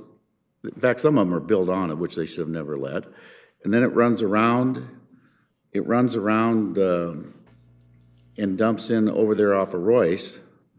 But you can walk that thing all the way, you can walk a long ways. Really? I mean, it was a natural lower area that the waters existed, you know, for forever, and it just happened everything just keeps getting pushed to that point. That's where all your drainage from everything goes to. I mean, you guys they did some work on Lincoln Way and going down towards the river. They boxed that all in and put all that habitat stuff down in there. It's washed out. You already had to replace it again. So it's maybe not the culvert itself, but all the land, you had to refill it all in and redo that. And that's been within the last 5 years, I believe. So it's an ongoing thing. It may cause problems farther up, and maybe that needs to be addressed, but it's not stopping it from taking out our property. So. And dumb question probably, but no other way to redirect that water flow? Nope. It's the lowest point, unfortunately. Everything Yeah. else from there is all hill. Thank you. Well, it'd be cheaper to buy the houses on one side or the other. Hello, my name is Jerry Barkus. I live at 2860 South St. Mary's. And before I came down with ALS, I'd worked 24 years for the city of Sioux City. I've crawled those creeks, Ferry Creek, Ravine Park Creek, and a few others here in town many, many times, cleaning those out. The last washout that the gentleman before me was talking about, that was contractor error. That wasn't anything that anybody did, that was his error. So then the city went in and replaced all that again. A lot of the stuff down in that creek, I'll say it, homeowners. That used to be my number one complaint when I would have to go down and clean out those creek lines, was homeowner dumping stuff. They thought that was a free dump. I absolutely hated it. I tried to get my former boss, Gary Huser, to get something going where we could charge people for taking that stuff out because it was theirs. You could tell the new stuff. Never could do that because it would come down to who actually put that in there. I have a house now there that I just bought last year. Before I bought that house, before I knew it, it had lost 20 foot of the back bank. I didn't know that until that spring because I hadn't talked to anybody. I'm unable to get out there to see what's going on. I do know that they've increased the culvert size underneath Lincoln Way and everything, and that does help. Otherwise, anytime it rained 2 inches, we were coming down there and digging that stuff out, cutting that stuff up, trying to get everything out to keep it from being blocked. Perry Creek, the same way. We used to go down there every time it rained to clean out certain spots that would always plug up. Yes, Ravine Park, right where we're at, is very deep and very wide. As you go uphill from that, it gets less and less. But there's still more and more the city is putting into it too. And it's just drainage water from the city streets and everything else. But we're adding streets, we're adding things that push water. We're adding a brand new school. Where does all that water go to? Adding churches out there. Where does all that water go to? I hate to say it, we've got a deep part here. Yes, maybe they shouldn't have put houses on there. But at the same time, the city said, okay, yeah, let's put houses here. We can get tax money out of it. The tax money that we've paid in how many years should be able to help with that expense. Help me keep my house there so I can live there. Thank you.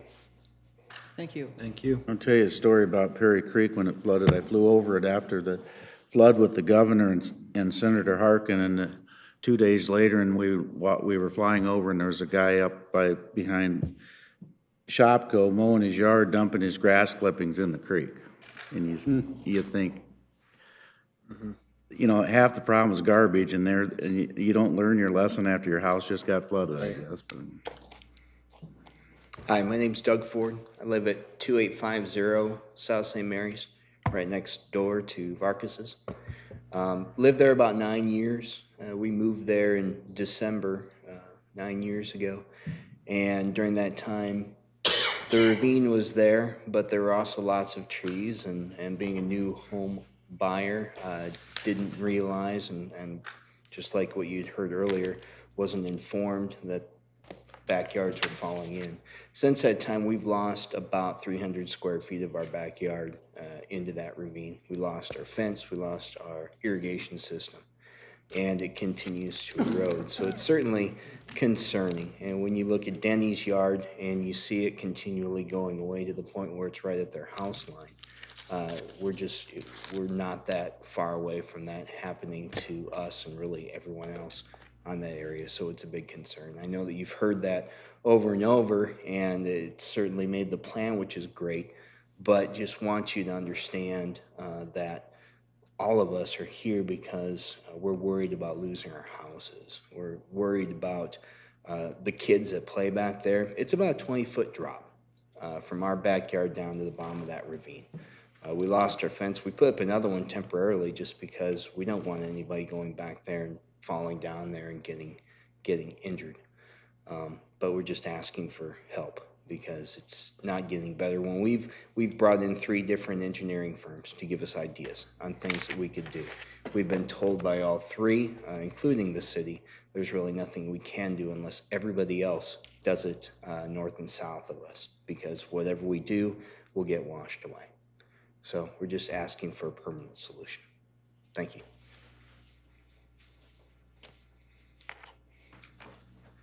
Thank you. Hello, I'm Ann Jenkins, 2831 Sargent Road. And I guess my concern is I have probably lost, prior to moving there in 2006, I was told after I bought the property that they had lost about 10 feet prior to that. Since then, the rains that have come, I've lost my retaining wall. It's back in under my fence. And my property isn't going to last another 2 or 3 years before something happens. I've also contacted, like Doug did, numerous contractors. Everyone I've spoken with has told me, we can't do anything, we can't take care of this, you need to talk to the city. We can't get anywhere. So I guess I'm respectfully asking what I can do if you're looking at ability studies in 2018, that's another 2 years. And if you don't get to it until 2019, you know, my property's probably 10, 12 feet to the ravine right now. And I'm very concerned. I mean, my ceilings are cracking and you can tell that it's in danger. And I respectfully ask, what can we do if we can't find anyone to work on this? And they tell us there's nothing we can do. I guess I'm asking for advice because I am very concerned when I hear, you know, because when we were told, when they came out and we met, they were very nice to come out and speak with us and really gave us all hope. And So my question is, what can we do? Well, like was indicated earlier, it really has to be an approach that all of them do at the same time, because if you just do it for one, it's not going to last, because it may push the problem to the next neighbor or it'll just wash away. So yeah, it really is a global approach to all of them out there. We've seen areas along Perry Creek where people have tried to do something. They'll dump reinforced or they'll dump concrete down there, concrete slabs to keep their bank stable. The water just rushes by, bounces off there, and impacts their neighbors. So unless you do all of them at one, at the same time, it doesn't really solve any problems. If I may, Rhonda, I have a lot next door to me that I own, and I've told Glenn and the engineers that they're welcome to have that for an access point. I don't care what's brought in there. I don't care how much equipment's brought in there. I don't care if the trees are removed from there. If I can provide an access point that will help myself and my neighborhood be safe from the ravine, bring the trucks tomorrow. You know, what I'm hearing right here is that if we save you guys, we're gonna not save someone else. Is this what you're telling me? The system upstream is already confined in a piping or a box system. Downstream of Lincoln, then it will be draining into the ravine area. So, No, it's not all confined up above. Well, it goes down here. There are portions that are Right, but it's piped, not all confined up. But yeah, that'd be part of evaluating the entire system. But this is the immediate area of need. You know, I guess alternatives to a box system is going in and doing other improvements such as bank stabilization, like we're doing on Ravine Park. But that's, you know, it'll solve part of the problem. You'll still have the damages that are there today. We'd have to go in and not just stabilize it, we'd have to rebuild. From where it dumps out at Myers, so like South St. Aubin, is it, and where it dumps out at Myers, let's just say that. Is it undermined a lot behind their house? Has it gone lower? Upstream of Myers or downstream? Downstream. Downstream. Where they're at? Where they're at, it's bad, yeah. Here's my question is, you don't have to build a box necessarily.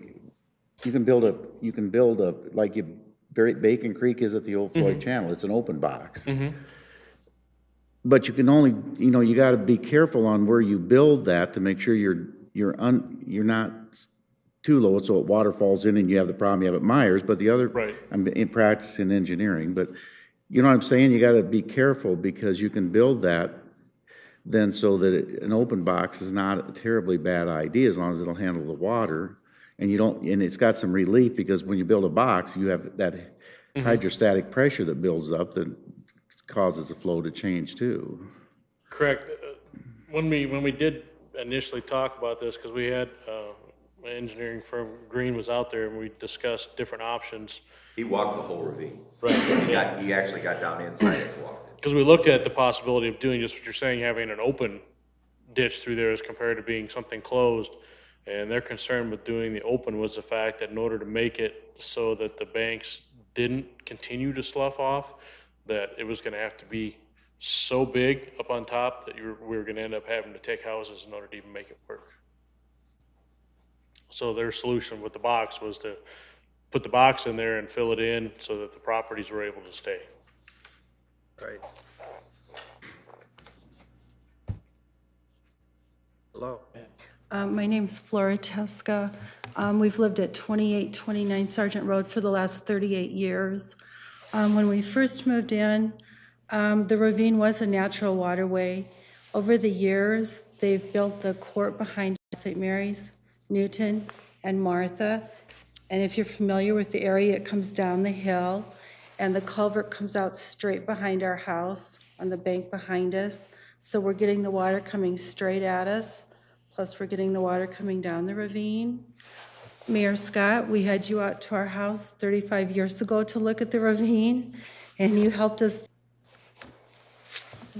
When I went out to visit and speak to some of you, I mean, the homeowners, you have a serious, serious problem. You truly do. And I couldn't believe it. I couldn't believe how bad it was and how much land you've lost and how much you're continuing to lose. It's not like it stopped and you can say, okay, I've lost 25 feet, it's going to be okay. It's not okay. I mean, it's still washing out. It's getting worse.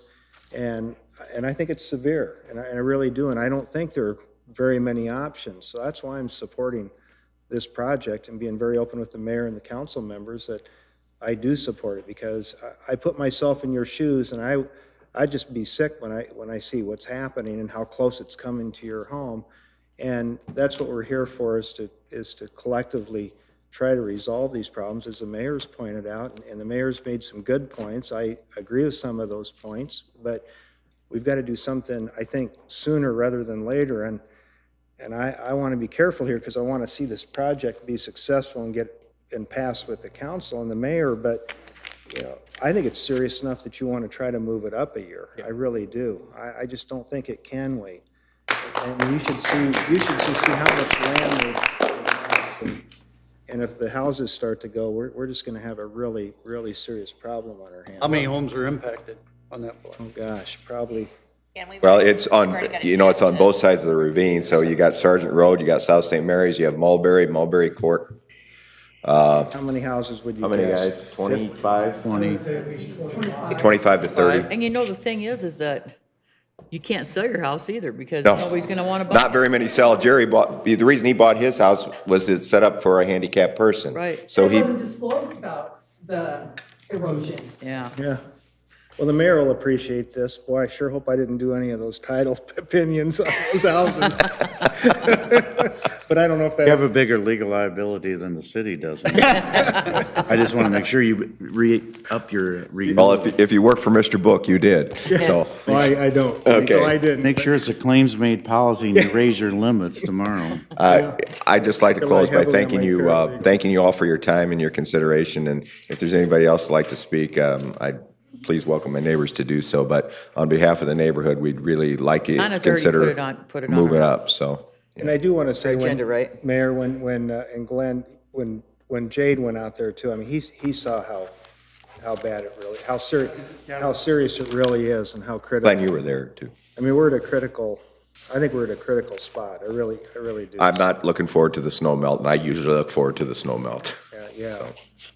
Yeah. But thanks. Unfortunately, for all- I was here when Mr. Book laid that out, and I told him at that time he shouldn't put lots on that side of the street, but that's how much influence I had over the process, so. Yeah. But we are moving on. This project's gonna come back to wrap up on February 18th, and it'll be discussed more at that time. But the recommendation from staff will be to move it into 17 to get it started. And then once the study's done, because 18 will be so close, they can get started probably even in 17 with the 18 work. We'll do some additional project review to see if there's other projects we can move around that offset this so that we don't impact taxes. Okay. The other thing, I can't speak for you, for the homeowners, but the reason why I was asking about the land is I thought, well, maybe there could be something worked out there where the city's not paying $200,000 for the land. I mean. Well, I mean, that's kind of what I'm thinking, but I don't commit to that because maybe legally we can't, I don't know. Oh, yeah. But it's just something to consider that you don't charge the city for the land. There's also a lot of room down by Lincoln Way and Sergeant Road where they could start there and work the way down into the creek too. So, I mean, it doesn't have to be top to bottom, it can be bottom to top and do basically the same thing. But if you own to the center, that's what I'm saying, and then the city has to purchase that, maybe something could be worked out with all of you that we don't actually have to purchase it. He said don't commit. I'm just, yeah. As your attorney. Yeah, I think that's what the land acquisition was more for, was the fact that in order to build it and to maintain it in the future, that we're gonna have to own the property. I Right. think that's what that was for. We'll work on those things. Right, thank you. Thank you. Storm sewer failure underneath the street that we're gonna have replaced. On page 363, part 549133, annual storm inlet rebuild. It's another one of our annuals. The project to replace 34 inlets is ready to go to council on Monday. Engineer's estimate for that project is $151,000. So it'll leave us approximately $30,000 to do any emergencies that might come up in 17. That's why we have a no asking for funds in 17. On page 382, project 663-372, I-29 and 235th intersection, city contribution. 382. Thanks, sorry. That's all right, Several years ago, the city and several of the other cities, Sergeant Bluff, Salix, in Woodbury County, had an agreement to work with the DOT to fund a study or analysis of a new interchange south part of the city. This $200,000 is to fulfill that agreement. And it's really the start of the process. The county's taken the lead, working with the DOT to look at an area for a new interchange on the south side. And then I'm anticipating in the future we'll be asked to participate in construction costs, but at this point, this just funds the study. Now that we're gonna pay them, did we ever get any money for the Tyson parking lot? Did I ask that already? I don't think I did. I had it We have written. not received any, but I know Nicole's been working on it. Okay. I thought, maybe I'm dreaming this, I thought there was some kind of an offset with it, but maybe not. I don't think so. Still working. Some kind of credit had been given. On page 388, Spit it out. page 388, project Take 47 million 719015, and call it even. reconstructing undermined pavement and drainage improvements. Great idea. This project will continue to fund our roadways that are on steep grades that have undermining. We continuously have to go out and maintain with mud jacking. Last year, we went into Evergreen Court and put in some subdrains to alleviate some of the undermining that's taking place. So fiscal 16 has Quail Court and Deer Haven slotted. So we're working on that project, but we also have some manhole rehab in there, sanitary manhole rehab that has to take place first before we can complete that project. We can't complete the mud jacking that's needed as part of the maintenance out there because it's getting into the sanitary sewers and we've had issues with properties out there. So this will continue the program to deal with that. On page 389, project 719016, Morningside Commercial Corridor redesign.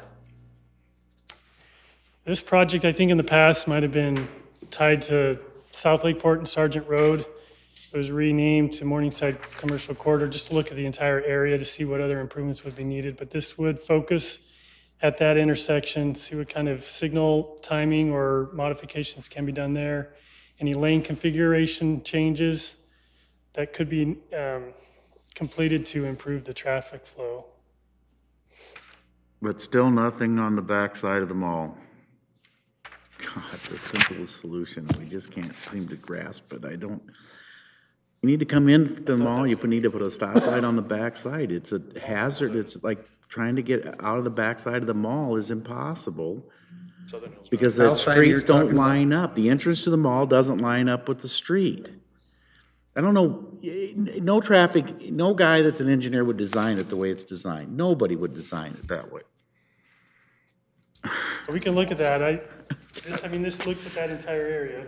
Are you talking about by Shields? What's the back Behind The south- Shields, you come Yeah. around from Applebee's and you go, what do? You jog over here. And so traffic's trying to go all these different ways. If you had an intersection there and you put a stoplight there, you'd solve 90% of the problems you have on the front side of the mall because people would go that way rather than the way they go.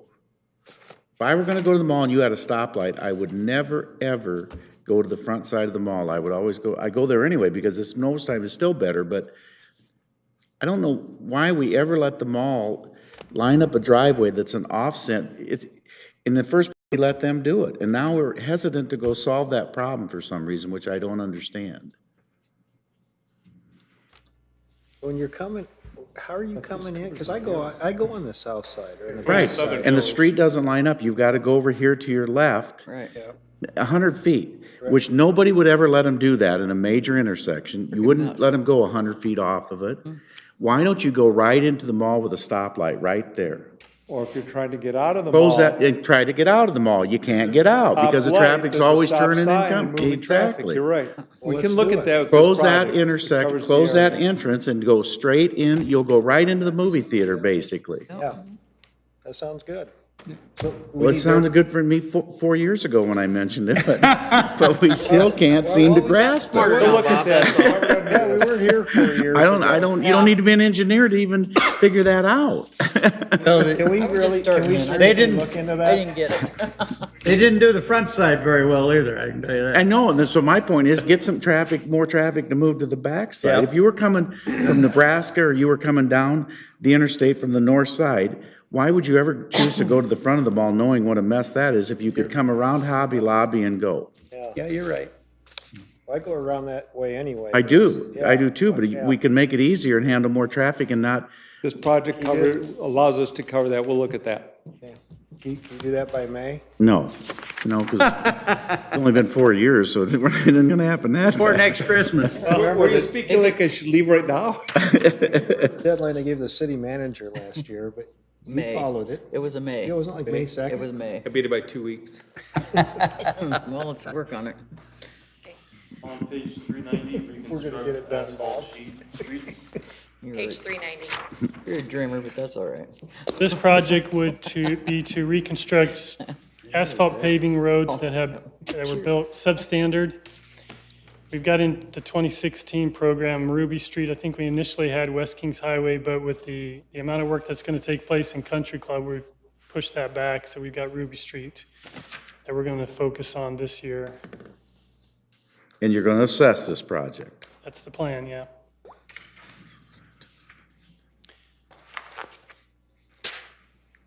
Well, I'm not real smart, but 50% is assessable to the city and 25% to the homeowner. Where's, yeah. How's it, where's that other 25% coming in? Unless you're, Well, it'd be assessed according to the city's policy, yeah. okay, Up to 50% will be assessed. okay.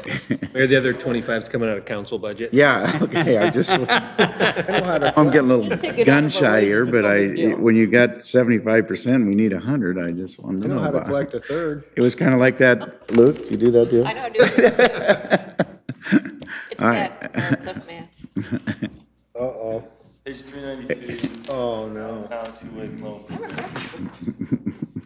So this is the project to convert downtown streets into two-way flow. Fiscal year 17, we would focus on Douglas Street first. And then the following years, or at least in 18, we would look at 5th and 6th Street east of Nebraska. And then at some point in the future, look at 5th and 6th west of Nebraska. This would really just be a bare bones project where we would redo the striping, signage, and some signal work. You'd have to do more than some signal work. Well, Got to have signals from both. right, I mean, it just depends on the area, but yeah, it's, at least in the Douglas and the fiscal 18, there's not a lot of signal work. It's on the larger one that's unprogrammed that's got most of the signal work, Why would we want to make Douglas two-way street? just to facilitate that Half north on one south. side and half on the other now. You made Douglas from 5th Street down. No, but when it was explained to me originally, I think Jade did, he was taking it That's what they're Have it doing, come up that's what they're all doing the way here. down. Yeah, it'll go all the way to, That's what they're doing now. we'll convert the Well, entire, yeah, but it's only from Fifth Street. Up, all the way up, it'll be two-way. Yeah, that's what I mean, but why do we want to? Well, I like going, for me personally, you come out of my office, I either got to go all the way around and come down Pierce Street. Really, I have to go down to, come down Pierce Street and to get into, because I park out in the street away from the building, because I think the customers have a right to. And so then I only have to go all the way down to 4th Street before I get my first east-west connection. Then I get to come back up Douglas to park in front of City Hall. Or even better is what I do is go down Pearl Street, cut behind, which is not good, They have you on Yeah, you tape. might be going the wrong but the way most, and one way out. one important reason is somebody made the decision to two-way from 5th Street south. And if you pay any attention, you'll see that people don't understand that. Oh, yeah, no, I agree. No, they don't. So it's you either got to put that back at one way or you've got to convert it all to two-way, I think. Well, Mayor, I don't get many emails or phone calls, and I'm not complaining, because I'm fine with that, but I haven't received an email from anyone that's in favor. Oh, I had a very nice call from a guy, a Seriously? developer, yes. Okay, because I've had, and I'm not saying a lot, I probably have had 4 or 5 emails that were against going to the two-way. Part of it was for the cost, though, the cost that, they weren't sure what the cost would be. But, well, when we first started looking at it, it was in the millions. well, that's when you had that study or something that came back. yeah, it was up to 10 million, but that had streetscaping, repaving. This is, like I said, bare bones, just do the striping and signage. So how much is this now? Well, total would be about 4 million to do all of it with just bare bones. But the immediate years are about 1.1 Right. million. 5th and 6th Street would convert from where, Nebraska east? Nebraska to the east would be in 18. Nebraska. Nebraska to the east would be what? Well, that doesn't make Done a in lot of in sense. 2018.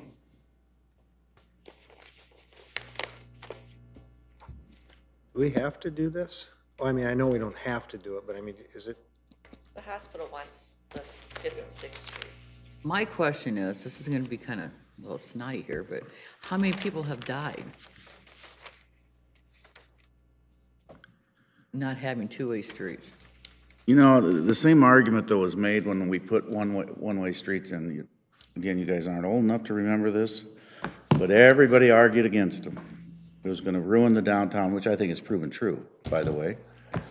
I do think it's proven true that two-way streets, Des Moines is undergoing, let's wait and see what Des Moines does. The guy that called me had been to a big study, and I got on my desk who did this study, and he says that younger people want to slow down and not drive around to find a store. And older people have become accustomed to one-way streets, and so they don't want to change. And so that's the conflict that you have. Yeah, I do You agree can with never that. streetscape with one-way streets. You're never going to be able to. And to say you'll move traffic any slower is a bunch of baloney, because you're going to have a third lane to turn in all actuality. So it's not going to move traffic any slower than what it does now. And if the council's not for it, I don't care. I'm for it. I think it's long overdue. I think it's the dumbest thing we ever did back in the 60s. I think it was self-fulfilling. The merchants of downtown Sioux City at that time said it'll kill the downtown, and I think it did. I don't think you can argue anything but it did. We have put thoroughfares through our town. Who's going to stop? yeah, and I'm not saying I'm against it. I'm probably in that latter category you're talking about, the older people that Right. kind of got used to one way and, Well, but I wanted to ask Reagan. I was going to say, I got the finger point in the wave, Well, so I did because I don't want to say anything contrary to what I said at the Downtown Partners Board. that's but- probably a good idea.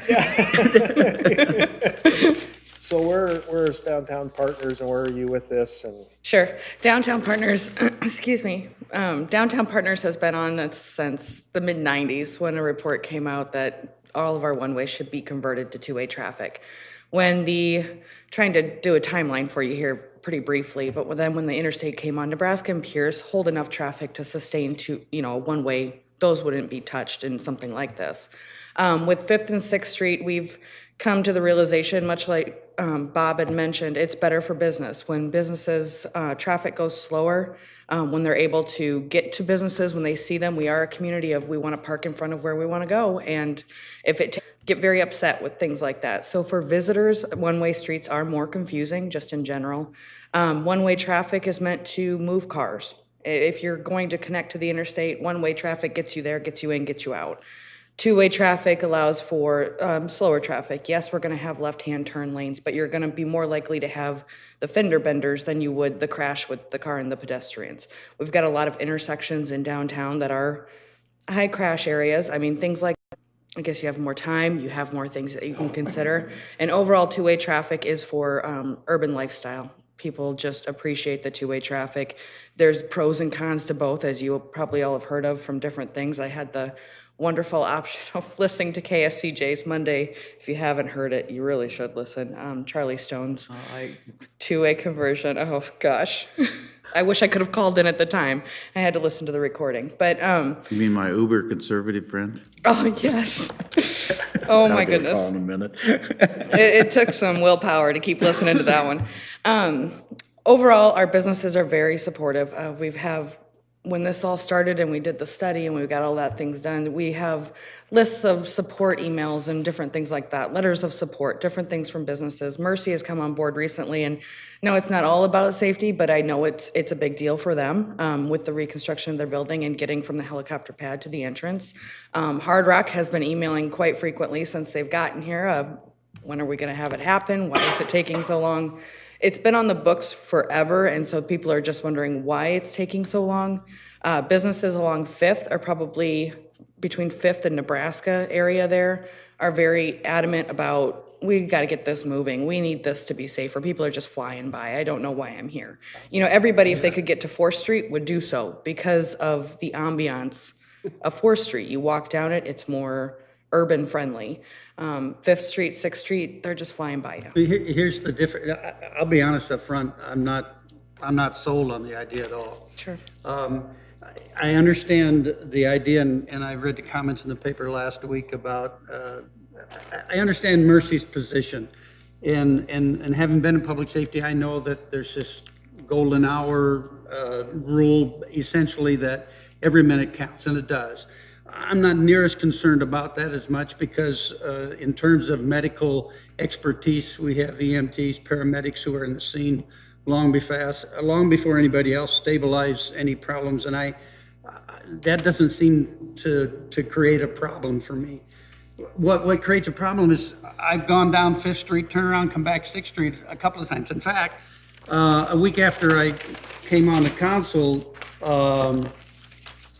you were here and you talked about two-way streets, and it was Wednesday, January 8th, 2014, and I knew I should save this. So when I saw it in the paper the other day. Oh, that's what you were flipping over there. I saw it the other day, I pulled it out again, and if I knew that business, it was really going to help business, and I want downtown to be successful.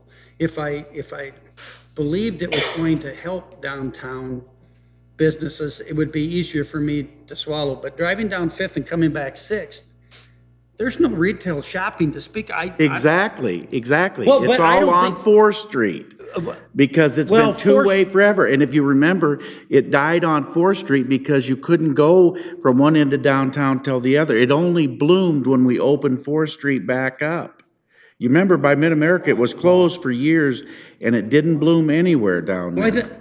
I think people left downtown because No. they wanted the shopping mall environment, and I would much rather see it urban and come down and have 2 or 3 blocks where people can walk outside and do all that and develop a downtown area that I think would be successful. But right now, there's businesses, and if you have a specific purpose, you go to but I can't see me if I want to get to a shop and there's limited parking on the street anyway. I'd probably go to a parking mall or a ramp first, but to drive around the block isn't an issue. But I just don't see the shopping downtown that would help, that two-way traffic would help. There are shops, you probably know. I'd be interested to know, you said most of the businesses are interested. Have you identified all the businesses? Have you surveyed all the businesses? Do they all agree that two-way street is the right thing to do? Retail and entertainment will say yes. The office spaces. Stan's got it. But places like the pub, that's why they've capitalized on Pearl Street, to try and get diagonal traffic to get more parking, is because they know there was nothing they would be able to do on 5th. If you look at it in the way of where are you more likely to have an outdoor cafe? Are you going to have it on 3 lanes of 35, 40 mile an hour traffic? Or are you going to have it on 10, 15, 25 mile an hour traffic where you're able to use the cars as a buffer? It's those environments that even the property owners, when they're pushing for something like this, they don't necessarily own a business. Businesses are going to be successful. They're having trouble filling some spots in Teresa's building on 5th. Pierce is pretty okay. We've gotten some things in there in the sale of another property. But then you go down 5th and same thing. You've got people starting to close. You've got things that are just, it's not working. Well, I'm thinking, this is another thought, so if it is two-way, more people are going to have a business downtown. Yeah. That's probably one reason why there isn't business Well, I downtown. think small business needs help.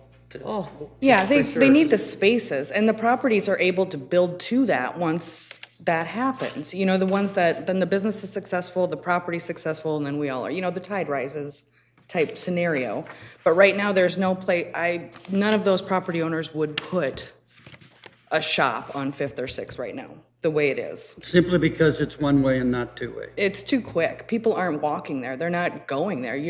You have no desire to go there. It's got to be a destination or comfortable. Why do we treat Nebraska and Pierce Streets differently? Because of the connection to the interstate. One-way traffic is helpful when you've got a connection to a major thoroughfare. That's what you were saying, or that's what the mayor was saying. Yeah, and even then, our 3 lanes are just, it's still a lot. We could do it with 2, that sort of scenario. But one-way does work when you're connected to a major thoroughfare. Okay. Thanks for your comments and Yeah, sorry. input on it. We'll bring it back up at close. Thank you. Unless somebody wants to vote to take it out now, I don't care. Oh, no. I'll On vote. page 393 is line I'll drive take it out. extension, project 719019. No, we'll put it in. No, it's already. It's coming back at wrap up. Okay. Which one, I'm sorry? Page 393. So this project is tying in with Matt's project with Cone Park. His consultant is actually working on the design currently, and they're looking to have that bid later this spring to construct this year. But this will extend Line Drive north of the car dealerships up to the parking lot at the stadium. Page 402, new paving program, project 719101. There's no additional funds being sought this year. We have a cash balance that we are currently working on at Seeger Avenue. We're evaluating the project needs at this time to get that out. This one as well is an assessment program.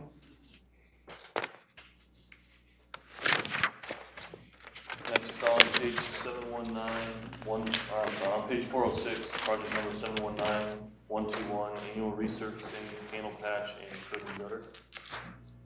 So this is an annual program where we resurface, do the paving patch, curb and gutter. We started the curb and gutter last year, and we have a program out, or a project out currently bidding the curb and gutter. We've got crack seal that is also included. That is already been awarded and will start in the spring, summertime. But we will continue to move these projects forward with the design of the fiscal 17. Next on page 408, project 719133, annual infrastructure reconstruction. So this project has a large cash balance, and we've got four projects that are going to be coming to bid in the next 2 months. We've got 46th Street. We're finalizing design there to make improvements with drainage and the surface. That's between Cheyenne and Hamilton. Perry Way, 46th and Perry Way, these are projects that have been in the books for a while, but kind of got overlooked as we moved forward and funding was shifted. Perry Way will be started up. We'll bid that one in February. Country Club, we're finalizing the design now on that one as well, and we'll go to bid in February. That is a 2-year project. That shows $4.8 million. That's a 2-year project. And those are 16s. Fiscal 17, we have Jackson, Pearson, Morningside. Those are actually all under design. Jackson and Morningside are pretty much at final design phase. Morningside, we're looking to bid in February. Pierce Street, we've had some discussions with St. Luke's, Unity Point Health. So we're hold as we work through this year to make arrangements to revise a section of Pierce Street potentially north of 27th up to 29th with their assistance. But you can bid 24th to 28th or something, right? Well, we had that discussion with the number of reconstruction projects we do have going on. That is a lot of projects. Make sure that anything we did at Unity Point or north of 27th did not have any impact on what was going to take place on the south side. So we wanted to just make sure that everything tied together. So Country Club is gonna bid to one contractor, and if he gets halfway in the job and doesn't perform, we're stuck with him the next year. Well, I guess if he doesn't perform, I mean, legally we have a breach of contract clause that we can work Well, through. your but I definition mean, of performing and the neighbors are two entirely different concepts. Yeah, I would- The legal definition of not performing and the neighborhood concept, as we've seen in recent projects, that is not necessarily the same. And staff has recognized that neighborhood. I mean, we worked diligently with them to ensure that, to the best of our abilities, to achieve the concept of our design gets accomplished with at the same time listening to their concerns. We've had a meeting with those residents at a standing room only here back in, I think it was October, and to share the progress of the design. So yeah, we definitely recognize that there are going to be a lot of eyes and a lot of publicity on this project. So we will be monitoring that the best we can. I wonder when I look at the infrastructure I think should get priority in this community. It's probably been put off way too long. But Is it realistic to think that you can do all of these things in the next 12 months or 18 months? I mean, we've been 17 months? Is it too much? Contractors are chomping at the bit to bid these. Excuse me? The contractors are chomping at the bit. Are they? They have no work. They have no work? There's only a couple of them now that have work. Oh, you're kidding. And I mean- one only has enough. Well, now's the time to get it bid. Yeah, the I-29 work has got contractors already on board. Bryant School, that bid was bid last month, so that one's going to be awarded. Yeah, so we have these lined up, and so, yeah, they're all Well, ready look to at the go. last Did bid you meet just with the- took at the school. There was 5 or 6 bids, right? Right. There, yeah. I mean, And we that did tells meet you. with a couple of contractors, and we will be having a contractor meeting, so trying to build a better rapport with them. Next on page I agree with Pete. I do agree, because that infrastructure is extremely important, and I'm glad that we're making it. Yeah, I think it is too, but I do question when we do everything on the street. I just always wonder when we have water main failures everywhere, and if you're replacing a water main that maybe is 50 years old and we still have a 120-year-old water main out there, are we really doing it the right way? We do take a look at that when we look at these streets for reconstruct. That's one of the things that we take into account is where are we having the failures so that we can make sure that we tie the two issues together. And we didn't used to do that. When I first started in this division, it was not done that way.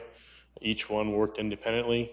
And unfortunately, we had areas that streets were reconstructed or they were resurfaced and the water mains underneath were terrible. So we have done a much better job of making sure that those are coordinated and that we don't do that anymore. How many water mains breaks have you had from Morningside Avenue from Transit to Lakeport? Transit to Lakeport, 1, 2 maybe. That segment does not have a high water main break rate. Right, but we're going to replace it as, I'm just saying, we're going to replace it as part of this project where, Correct. you know, I can drive around and see a water main break like Douglas Street. My daughter only lived there a year and there were 3 water main breaks within 60 feet of her house. Mhm. The bad part is if we don't do the water main when we're addressing the streets as well, is that Yeah, I don't unfortunately, it's Murphy's Law is going to come back to bite us. I know, but I don't see Morningside Avenue, and I drive it more than you think I do because I have an office right there. Mhm. I don't see it being that bad compared to a lot of the rest of the streets that we have in town. There I mean, are Floyd a Boulevard lot. isn't the greatest, you know, when you drive up and down it. Mhm. So I don't know how we prioritize that Morningside Avenue rose to the top of the list. Well, like Tim said, it is quite the balance trying to make sure we can get these done at the right time. Morningside itself, I mean, we had the work done on transit. We've had the work done in that vicinity. Because of the nature east towards Lakeport, that is STP federally funded eligible. We do have funds tied up for Morningside to the east to be completed the following year. So really, it's just taking advantage as we can of these funds when they are available and just trying to maximize them. Yeah, but if the street isn't horribly bad, you could do it where the federal funds stop. I don't know, I drive it all the time. I just do not see that would be my highest priority street, and I try to watch where water main breaks and occur, and I just don't remember one out there. I'm sure you had them, but I don't remember one. And it's been a long time. And so you just wonder, how did that, and there is an ability to shift that money to another project if you found one that was more pressing too, by the way, and you know that, but. And in our discussions, we also take into account the difficulty for doing paving patches and asphalt repairs and that kind of thing. So, I mean, they all work together, and like Glenn's.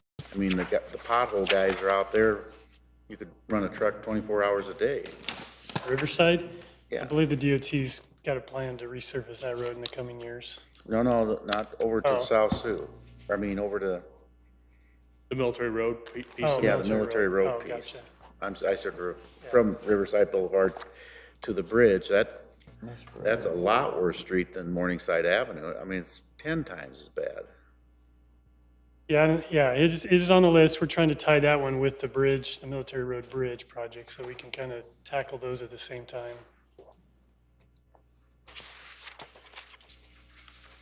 Next up on page 412 is annual bridge repairs, project 719138. So right now we have 3 bridge projects that are nearing bid stage. The fiscal 16 project is 18th Street Bridge redecking. That's actually through the DOT. Well, all of these are, but that's going to bid in February. So you'll see something on the agenda in the next 2 weeks for the adopt on that. We have 2 others, 38th Street and Dearborn. Those aren't shown on the list here. Those were prior years, but those also receive DOT funding. All 3 of these do, and those will be bidding towards the end of this spring. We've got some final land acquisition that we got to work through. The project's ready to go other than the land acquisition, so that's what the holdup is there. Is Dearborn that's all settled and resolved with the neighbors? Yeah, I mean, the project's ready to go.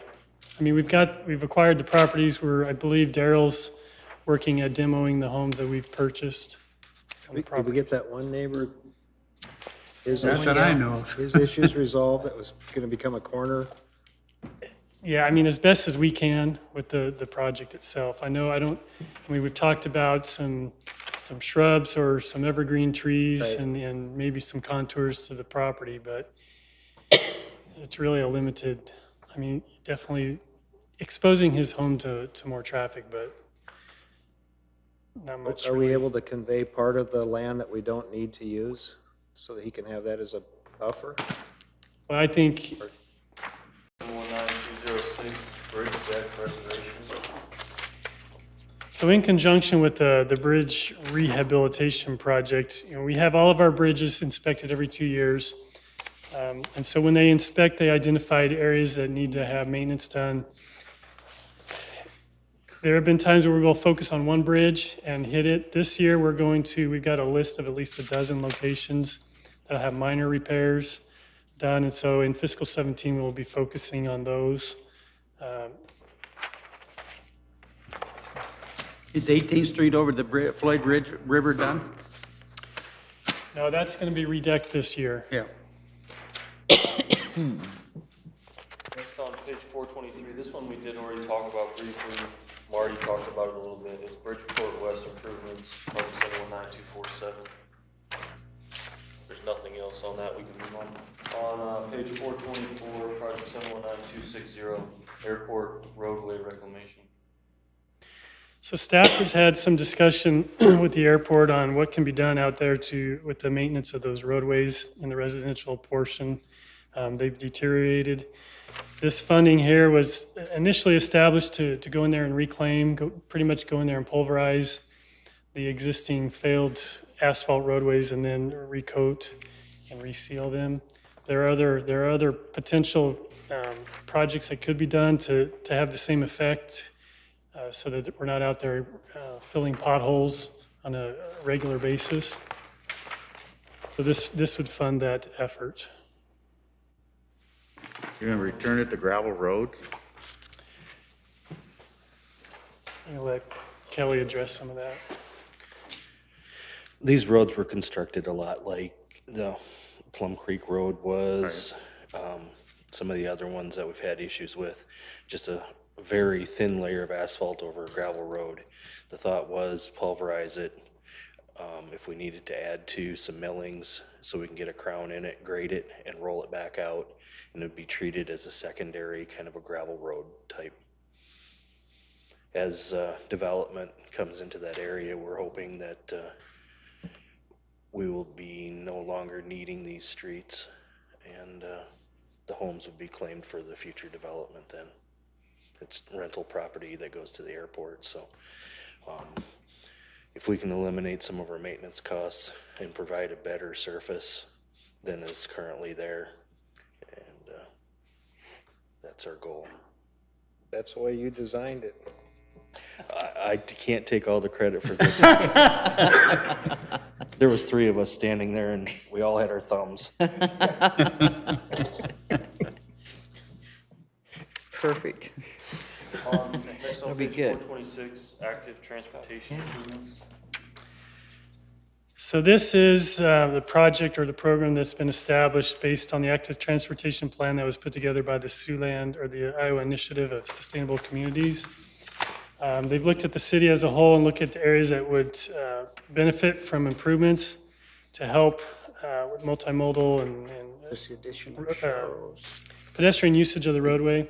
So this work plan initially has in fiscal 17 looking at Jackson Street in conjunction with the reconstruction of Jackson Street that's already going to take place, and make some improvements there to either look at the parking and make on our bike lanes or shared use of the roadway for bikes. That'll be looked at a little closer as we move forward with the plan. It would be discussions with the residents out there as well as to the impacts. So we put in a bike lane, we're going to have the potential to lose parking on one side or both sides of the roadway. So that's the plan for fiscal 17 and 18. And then you can see the ongoing years, just trying to accomplish the goals of that plan.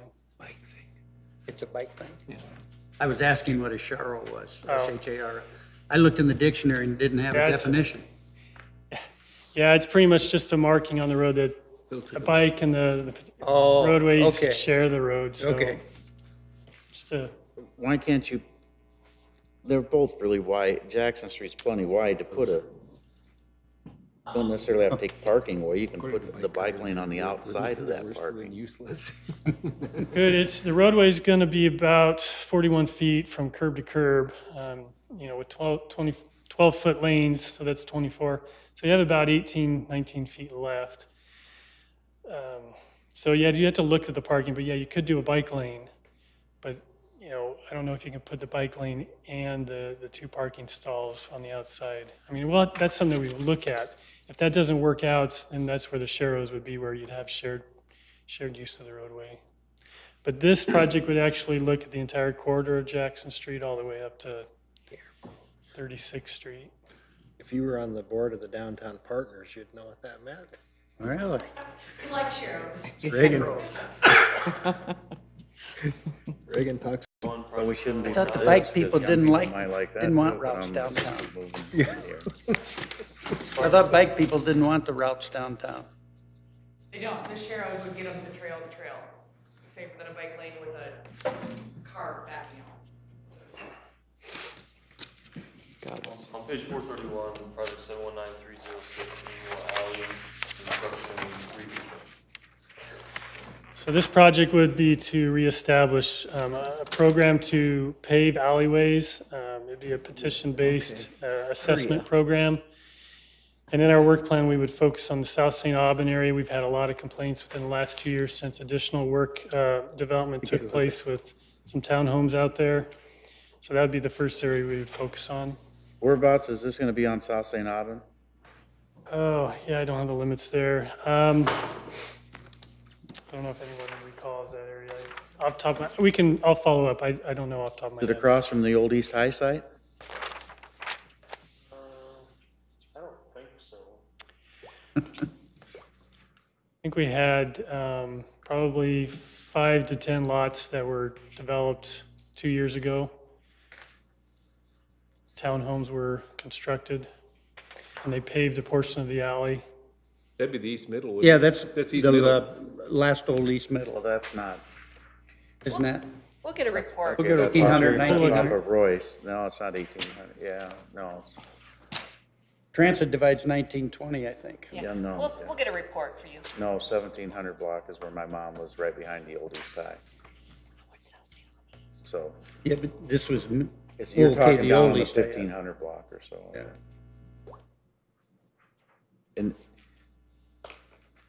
And you're gonna assess that?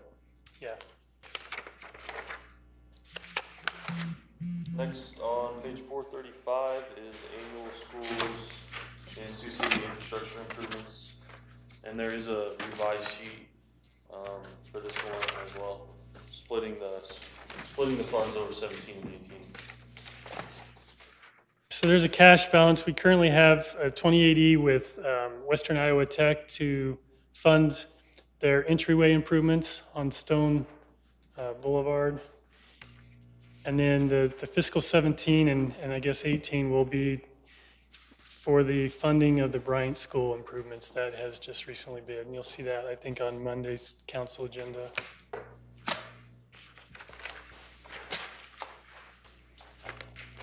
Next on the next page, page 436, Floyd Dace intersection improvements.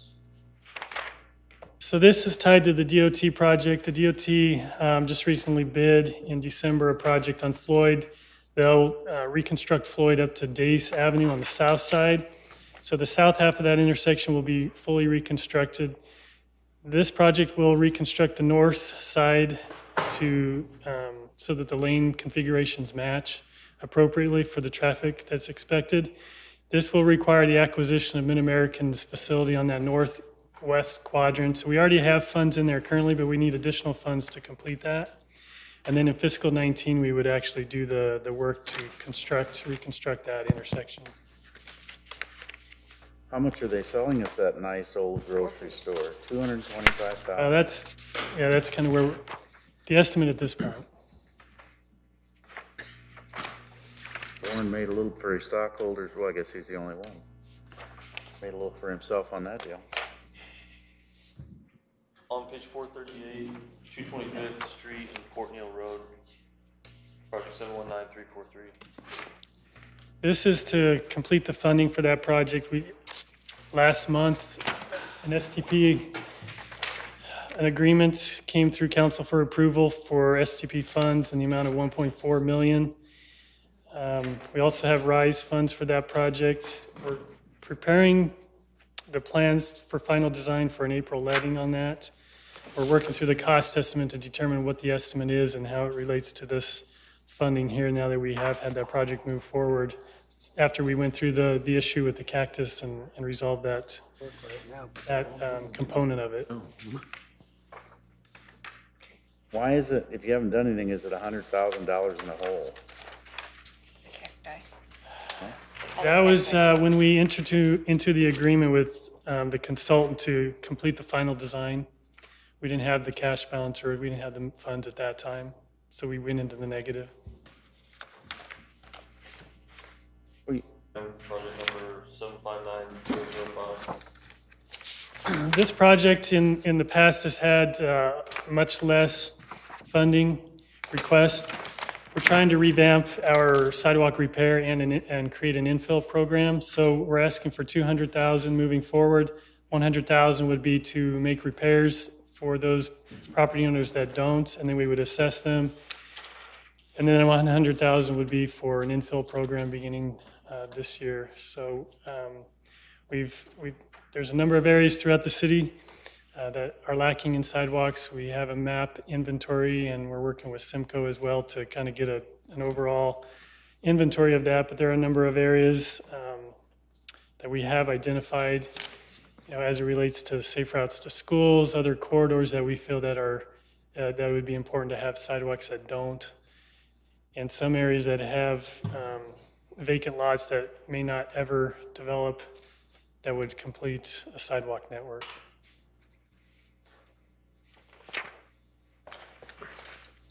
Next on page 444, GIS enhancements. Yeah, that's right. Yeah. GIS, as we move forward with technology and GIS, we've got a lot of records in-house, a lot of old files, old plans that we're converting digitally so that we can import those into our GIS to improve our mapping of our utility system. Our utility folks use those as they go out in the field to do locates. We get a lot of calls from contractors want to know where utilities are, where services are stubbed. Right now, this is in our AS400 or just in cabinets that we have to do searching on. So our GIS enhancement would help to digitize that. That's the overall nature of the program. Fiscal 17-year funds are to replace some equipment that is aging, survey equipment, to help with GPS, tying that down so that we can then import that or transfer that data into our GIS system. And then in future years would be to maintain our imagery, our pictometry. So this program or this project would fund those elements. final project for Public Works is on page 448, project number 889012, annual field services, facility maintenance and consolidation. This is the project that we put together after it was determined that the large facility was not going to be moving forward in order to try to maintain what we currently have out there and try to make it as efficient as possible. Right now, we had a engineer come out and take a look at the utilities field office to see what we need to do to try to stabilize that building to keep it from sinking. And right now, it looks like we're in a cost range of somewhere around 2.25 in order to stabilize that. Is that the whole building or just the office building? Just the office section. The office section is 70,000 and the vehicle storage area is somewhere around 150,000. So it's a whole building then? Mm-hmm.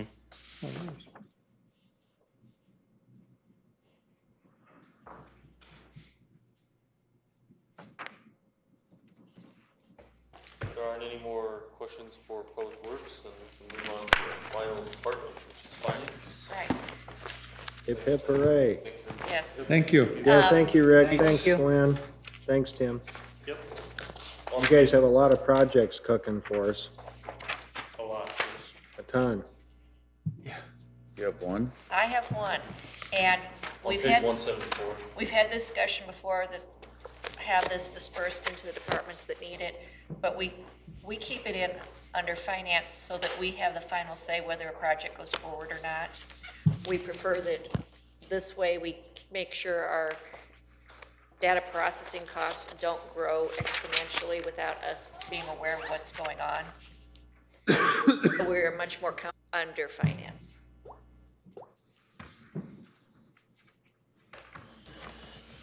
There's always more needs than actually I have funding for.